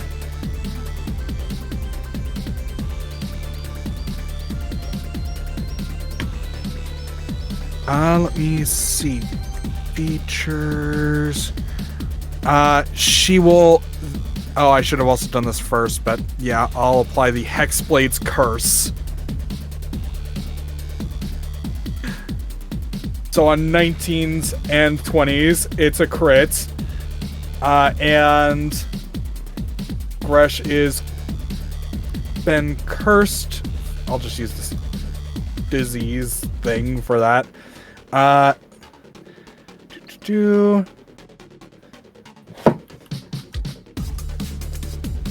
Rolls, or you gain a bonus damage rolls against the creature equal to the, so +6 twice, or +5 twice? 5 twice. So that will be another 10 damage.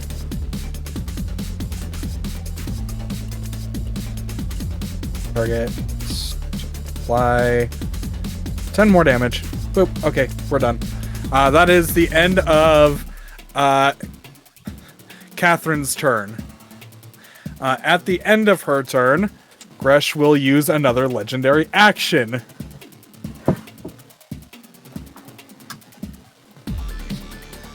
And is going to tail attack Ergon one more time. That hits for 16 damage. Yep. Give me your best. You get smacked in the face with the tail.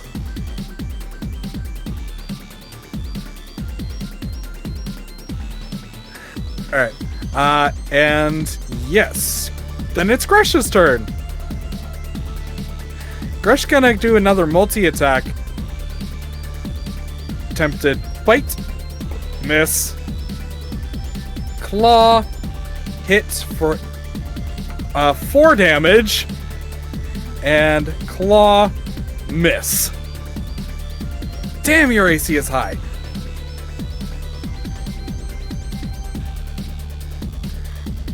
And yeah, that'll be it. Appy is doing consoling Gwendol.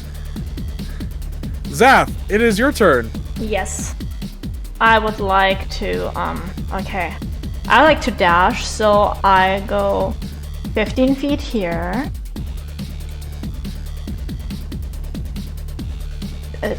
20 feet here. So I walk 35, so I have 25 left. 15 and 10 feet. Right here. Okay. I just play Gwendol running like, really scared, trying to be next to his, like, boss or something, or his, teammate at least. Alright, you've seen how he acts, kind of.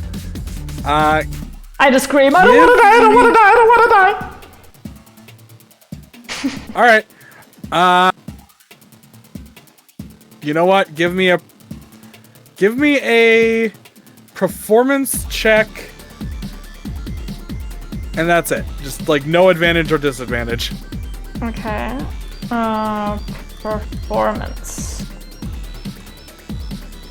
What? It said disadvantage. Why? I don't know why. Why did it auto disadvantage? That's weird. What the hell? Is it with any check right now? Yeah. What the hell? That's weird. Okay, something happened to your character sheet. Unless... Wait, let me reload the page. I've just been messing with my OBS because some of my dogs aren't docking anymore. So, I don't think I've, like, clicked on... Yeah, no, that's a thing on you, unless... Is something sitting on a control, or on your keyboard, like, on the control key by accident? Okay. Okay, well, either way, the 19 would have worked. You're good. Everyone kind of was like, okay, yeah, that sounds like him. It's a little weird that he went toward the danger, but this seems normal for him.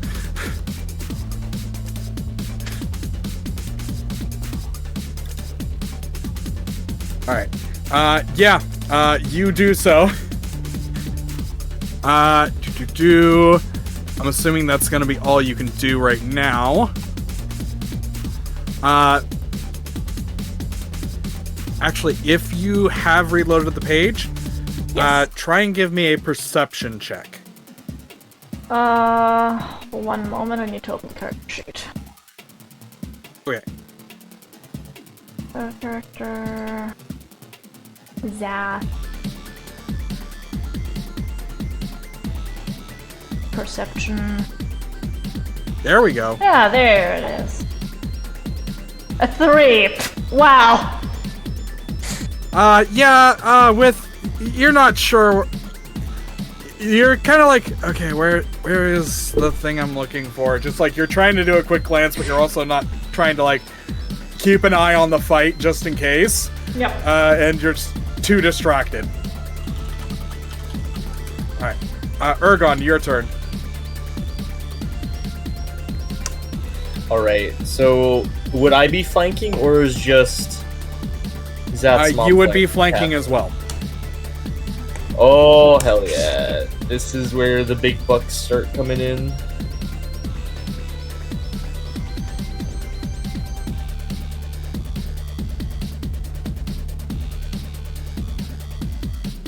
I'm just making sure if I'm missing any damage. Okay, so we need to do 40-ish more damage.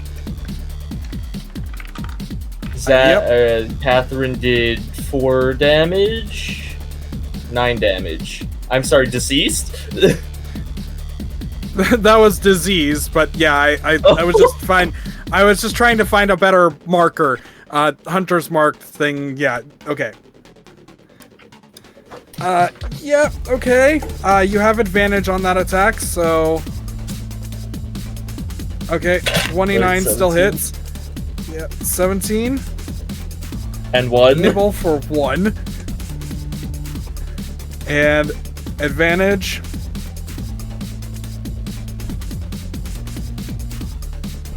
Oh yeah.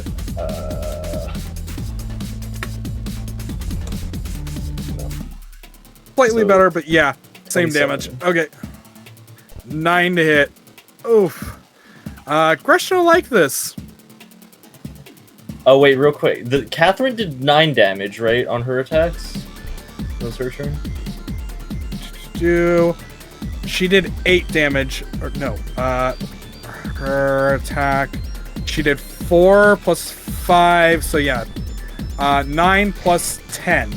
Because I hadn't applied the thing for the mark.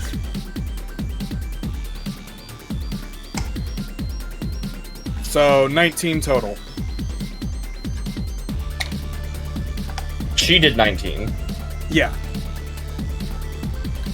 Okay, so she should be on quarter health. I would like to use Band of Telepathy on Catherine to tell her try to aim to knock her out. If you're don't kill her, we have a plan. Did we explain this plan to her before? I don't remember. You have not. I have not explained this plan. Don't kill her. We have a plan. If anything, knock her out. Okay. She hears the Band of Telepathy in her head for the first time, like, what? Okay. I'm assuming that's the end of your turn.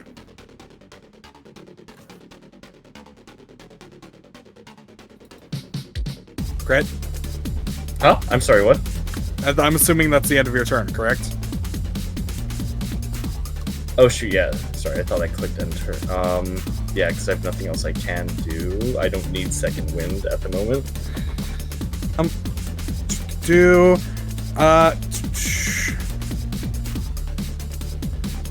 Alright.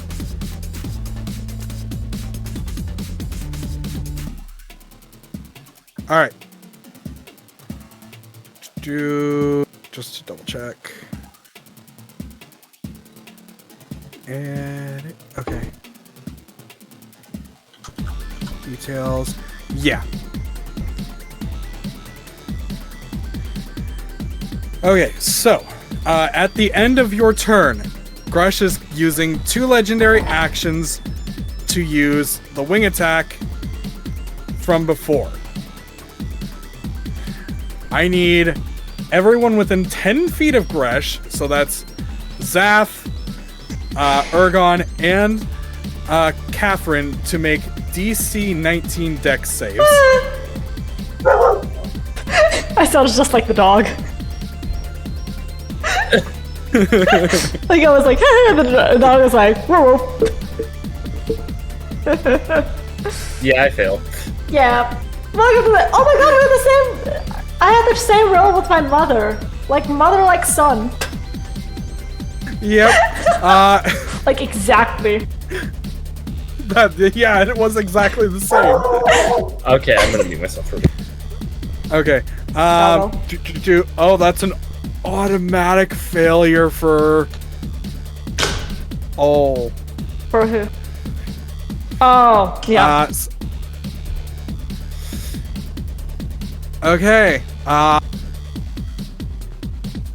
will put him into a dying state. Oh no. Oh yeah, goner! No, goner! Goner is about to be a goner. Get it? I don't want him to die though. Kill yourself. I mean, you do have a potion of healing. I don't know how good that works on machines, but you know. You need the oil of healing. The oil of healing. The balm of healing. The WD-40 of healing.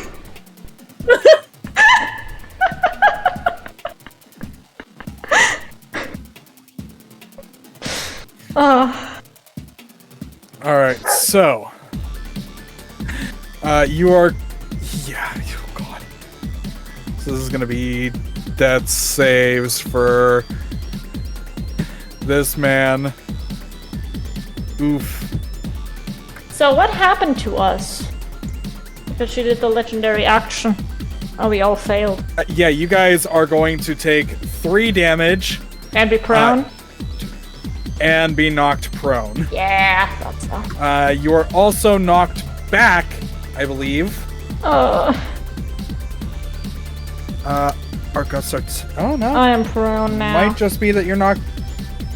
Might just be that you're knocked prone. Let me double check Gresh's ability because I don't want to mess this up.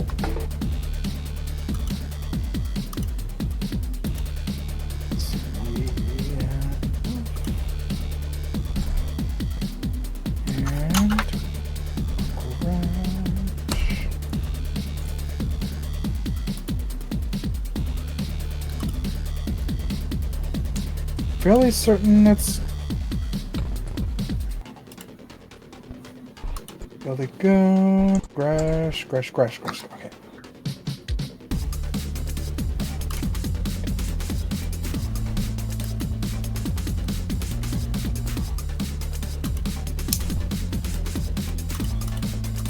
Oh. Yeah. No. As she does this, she then flies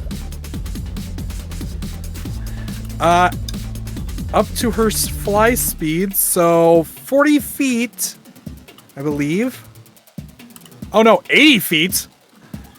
Oh, we're further kinda down fucked. into this cavern. Well, I just want the crystal anyways, unless she took the crystal with her, in which case, fuck. Shit, even. Yeah, she flies, bashing through this door, and goes further into the cavern. Fuck, we should have bet on ourselves. Doing pretty good. Yeah, I don't think we're allowed to bet on ourselves. Mom, did Anastasia bet on us? Oh wait, I'm Gwendol right now. Mom, did Anastasia bet on us? Why are you Gwendol? You're still... She looks... This woman looks over at... Yeah, Catherine looks over at this person who just called her mom, and... Just goes... Zeth? Oh, Zeth, you mother...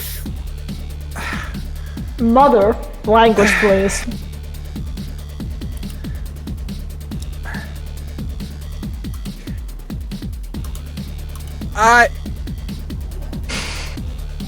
Yes, I made Anastasia bet on us with my money. Wonderful. Yeah. Was it Jermaine Guildstrike goes, that's unusual. all the people who bet on Gresh would be like, no, the stock market! What were the odds? How much to 1 was it? A lot. Well, we didn't win yet, but We're very fucking close. we're doing not bad. We're very fucking close, Alright. dude. I don't think she's getting out Yep. of this. She fucking escaped. Actual Gwendol, what are you doing? You now have this fox person who is just standing, or is just sitting there with you, trying to, like, seemingly comfort you? I just imagine Appy like basically curling up next to Gwendol and Gwendol being like very hesitantly petting like Appy being like, okay, please don't hurt me, I guess.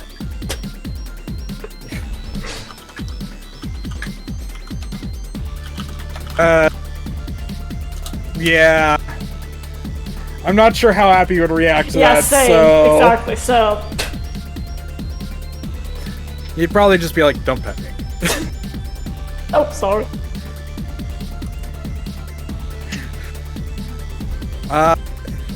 Alright, Jeffrey! Well, favorite ship. Insane. Jeffrey, go. Boop, boop, 15.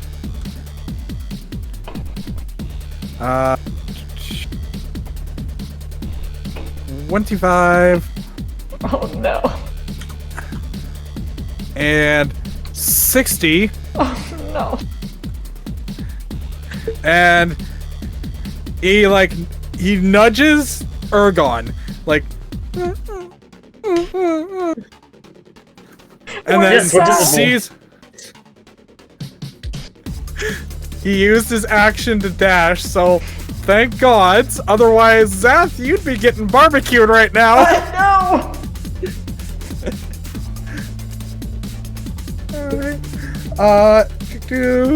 Catherine, can she cannot see it. Gresh. She's like, okay, do we... She is obviously running, but where to? Gets up from prone, and is going to move 15 feet. Be like, we should probably deal with that. Is this boss gonna have a second phase? It's been a week. Oh shit, it's been a week. Oh, wait, didn't we like... Oh wait, didn't you want to turn to a golden dragon or something? And didn't like... Get that dragon! Didn't Gwendol like help like get something out of the cave, like rock or something? Yes. Yeah. Ew. Yeah, that just sunk in. Yeah. Boop, boop, That's why she boop, ran boop, away. boop. But the thing is, our characters don't know that. Yeah, they don't. However, I feel they would still feel the sense of urgency of fuck, we have to hurry up and beat this, or we have to win the fight. Shit, dude, we've got her down once. We can get her down again, even if she heals up to full. Come on. Boop, boop, boop. Boop. No, we can do it. Wait, I just realized, would I have gotten an attack opportunity as she runs away? Nope, you were knocked prone. Oh yeah, right. God damn it, she's smart. God damn it, she's smart in the sky. I want her. Clever girl. Dude. Zath, it is your turn. I want to look for the crystal. Okay.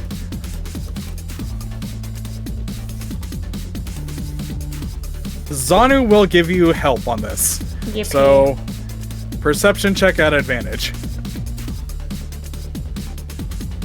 Okay. And I get advantage. So. Yeah.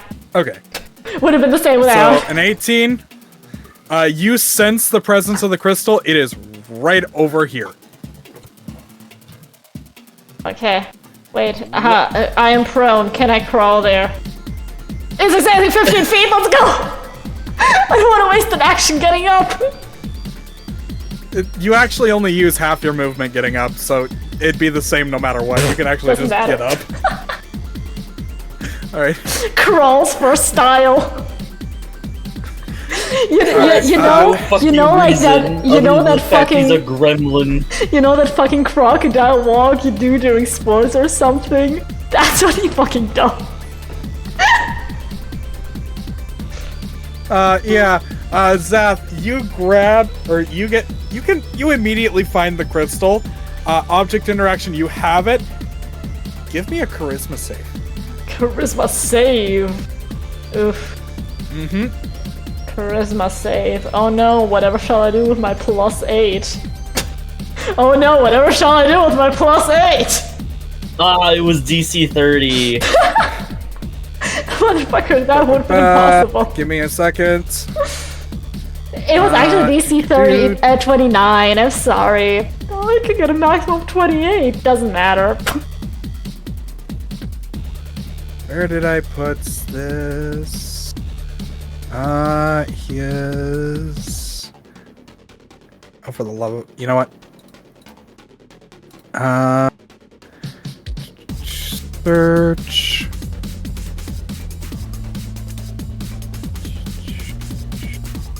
Oh! Wow, I didn't actually do that. Okay. This is private, then... Do you need, like, for a guy for the token, or? No. Okay. Just make sure. What sugar have W is, of course.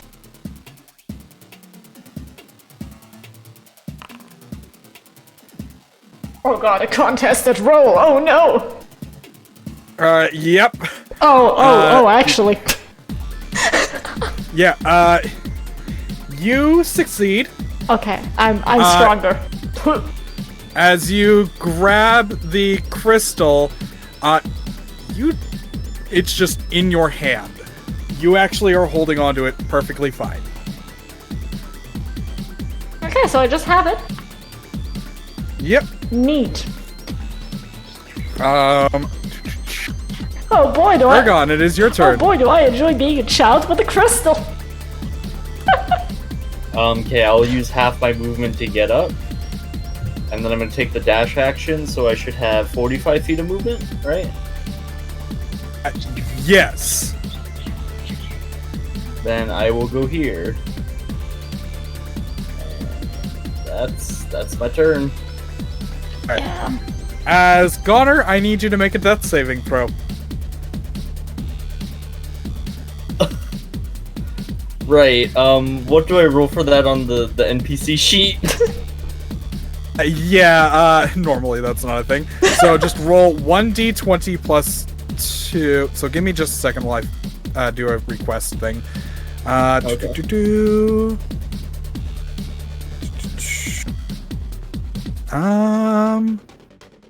The thing is, I don't think Gwendol has anything to heal, right?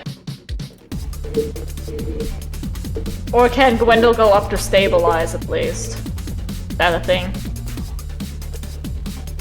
I don't think a stabilize is possible. Okay, He passed. that is so. Currently, Goner has 2 failed saves and 1 successful. I'm sorry, he has 2 failed? Yep, because he took damage while unconscious. Right. Of course. All right. Gwendol, it is your turn. Can we say Gwendol got up because he spent so many turns not doing anything? Yes. Okay. Because Gwendol... As a matter of fact, you know what? You don't even technically need to. You just shift fully into ant form. You're just a fast ant. I'm just an ant. Me, Fast there's one wall. Liar, I can just go 25 here, 25 there. How fast is the ant? It's 30, right?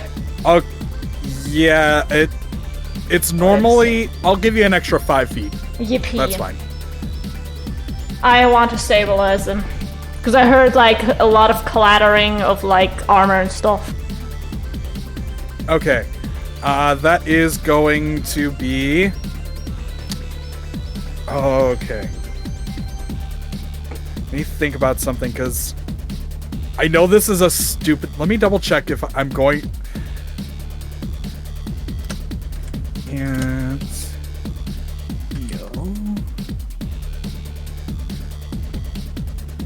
I have to double check this because...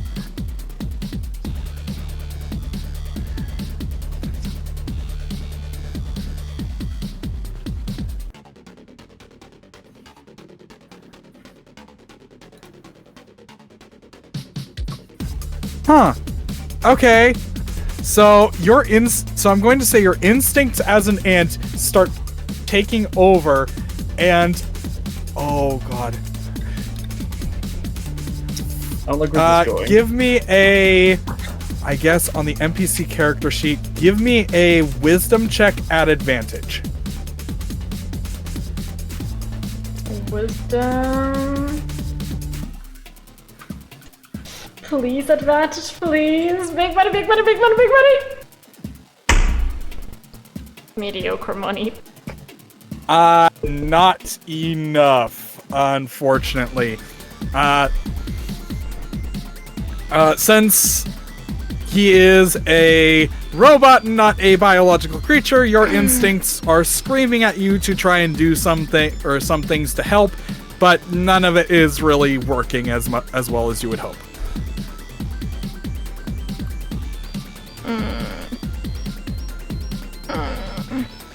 Okay. Okay, yeah, that's fine.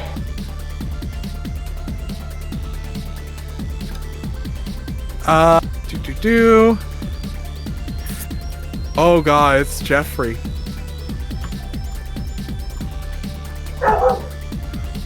Jeffrey about to maul his owner.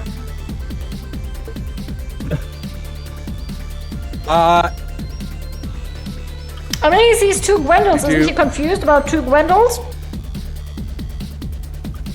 He's more focused on the scent right now.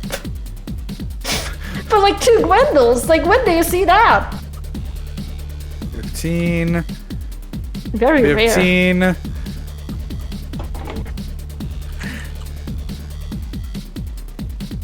Target. Bite. Biting Ouch. you for 5. And then again for 6.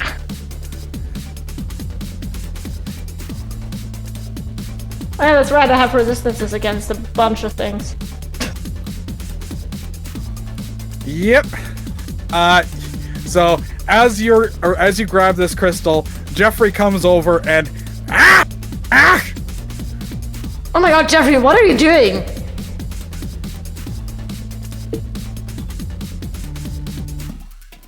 Are you gonna drop the illusion, or what are you just doing the I guess so, speech is because free? I have the fucking crystal. Alright. As you drop the thing, Jeffrey looks at you, goes, huh? I just imagine Jeffrey being like, yes, I bit the thing and it let my guy go, so I did the right thing. Very proud. Very smart. Very smart Shao Count. Like wagging the tail. Brain. Bite thing, got owner out of person. Yeah. Jeffrey did good. Alright. Yeah, he does that. That is exactly what he thinks and believes. Okay.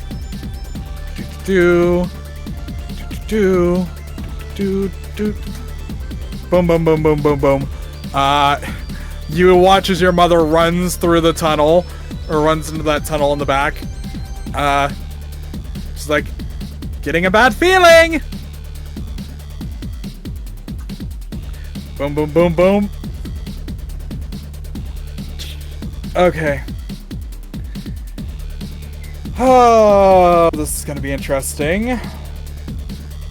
It's never good when he says that. It's never good. You sure? Maybe it's sometimes good. But only sometimes. Okay. No, it's better when he laughs. This will be fun. This'll be Oh, very yeah, fun. that's not good. I heard Noah laughing me like, this is gonna be fun. No, this is gonna be fun.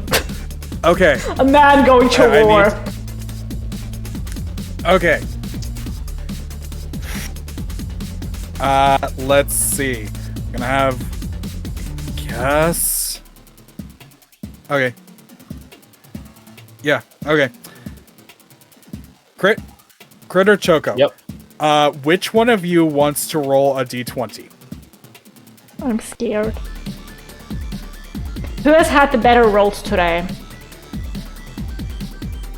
I'll do it. You can do it. I believe in you. Okay, I'm gonna have you. I feel like my Okay. rolls have been pretty ass today. Okay, Okay. I apologize. And now it's like, you have 3 rounds until she transforms. Okay. You have 3 seconds left to live. You know, at least, like... At least it wasn't in that one, you know? I'm just gonna roll this because I want to see. Like, it could have been worse. It could have been. Okay. That tells me exactly everything I need to know. I just need to roll something real quick.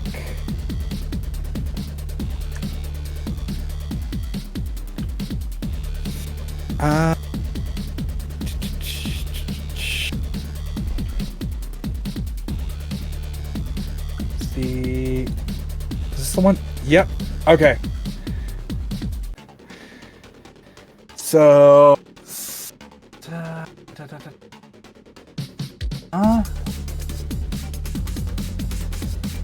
Oh goodness. Oh goodness. Oh, that doesn't sound good. Oh no. So when should we have the new character sheet ready by? Oh, what the f-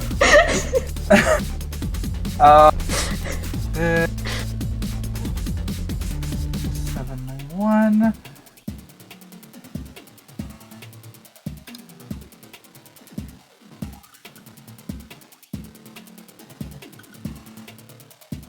Okay. So here is what happens. As you guys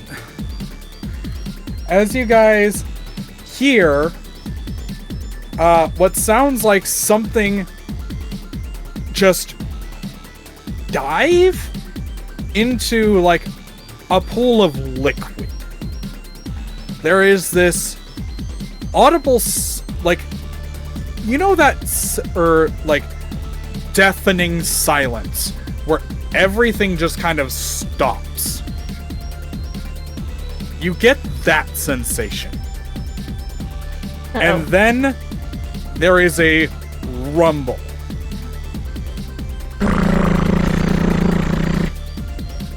Starts out small, builds and builds and builds, and Zath, you feel an electricity go down your spine. A familiar sensation. Should we get down? I think it was it was electricity down your spine. Earthquake? No. No? This is not an earthquake. That would have been the stabbing pain. And you realized that was the Tarask, and that's no longer a thing now. Oh! Oh, damn. So now what this is wild magic breaking out. Oh, no. A chaos zone rupturing and then affecting the area. We may be inside of a chaos zone now, guys. As boom, it kind of like happens and then it's instantaneously gone and explodes out, affecting the whole city.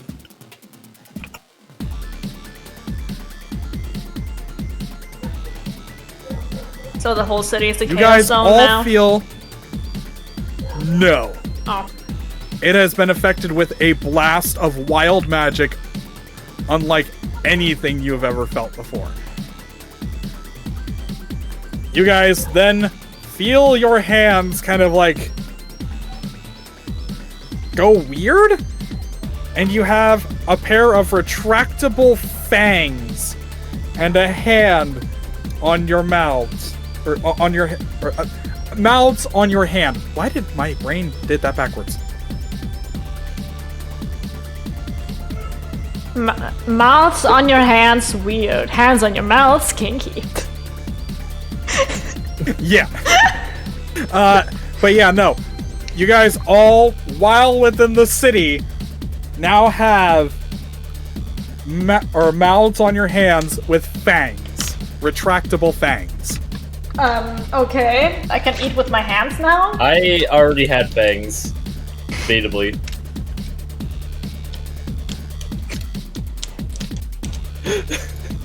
Shortly after this, Mom, what do table manners say about eating with your hands in this situation? your mother is not in immediate vicinity, Oh shit. so you can't ask. Oh god. But yeah, we'll continue this next time, as I'll just say this now, combat is officially over. Oh. So do we win or lose? You'll Yes. find out next time.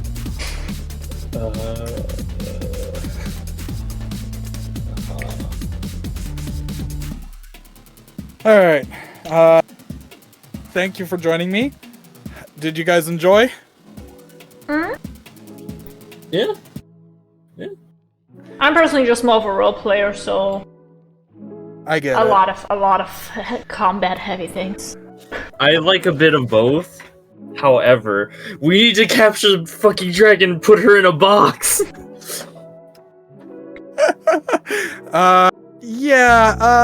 You'll find out what happened next time. I have a guess. I think I have a pretty solid guess. I have a guess. Or So- pretty good idea. I have two guesses. Either she turned into the golden dragon, or it failed and now everyone just has mouths on their hands. Fair enough. Alright. I wanted to be gold, but now everyone has mouths on their hands. See you guys next week. Yeah. Bye-bye. Bye. Alright. This is where I'm gonna stop stream as well, so thank you all so much for watching me today. I hope you did enjoy it. We had a rather long stream. If you did, and I'm not following yet, feel free to do so. If you're already following, thank you so much. And I hope to see you next time. Yeah. Next time is gonna be probably, I think either Monday or Wednesday. Probably more Wednesday-ish. Yeah. So, have a very pleasant morning, day, evening, night, whatever time it may be for you. Happy time zone, as always. And hope to see you soon. And with this, the stream is choke.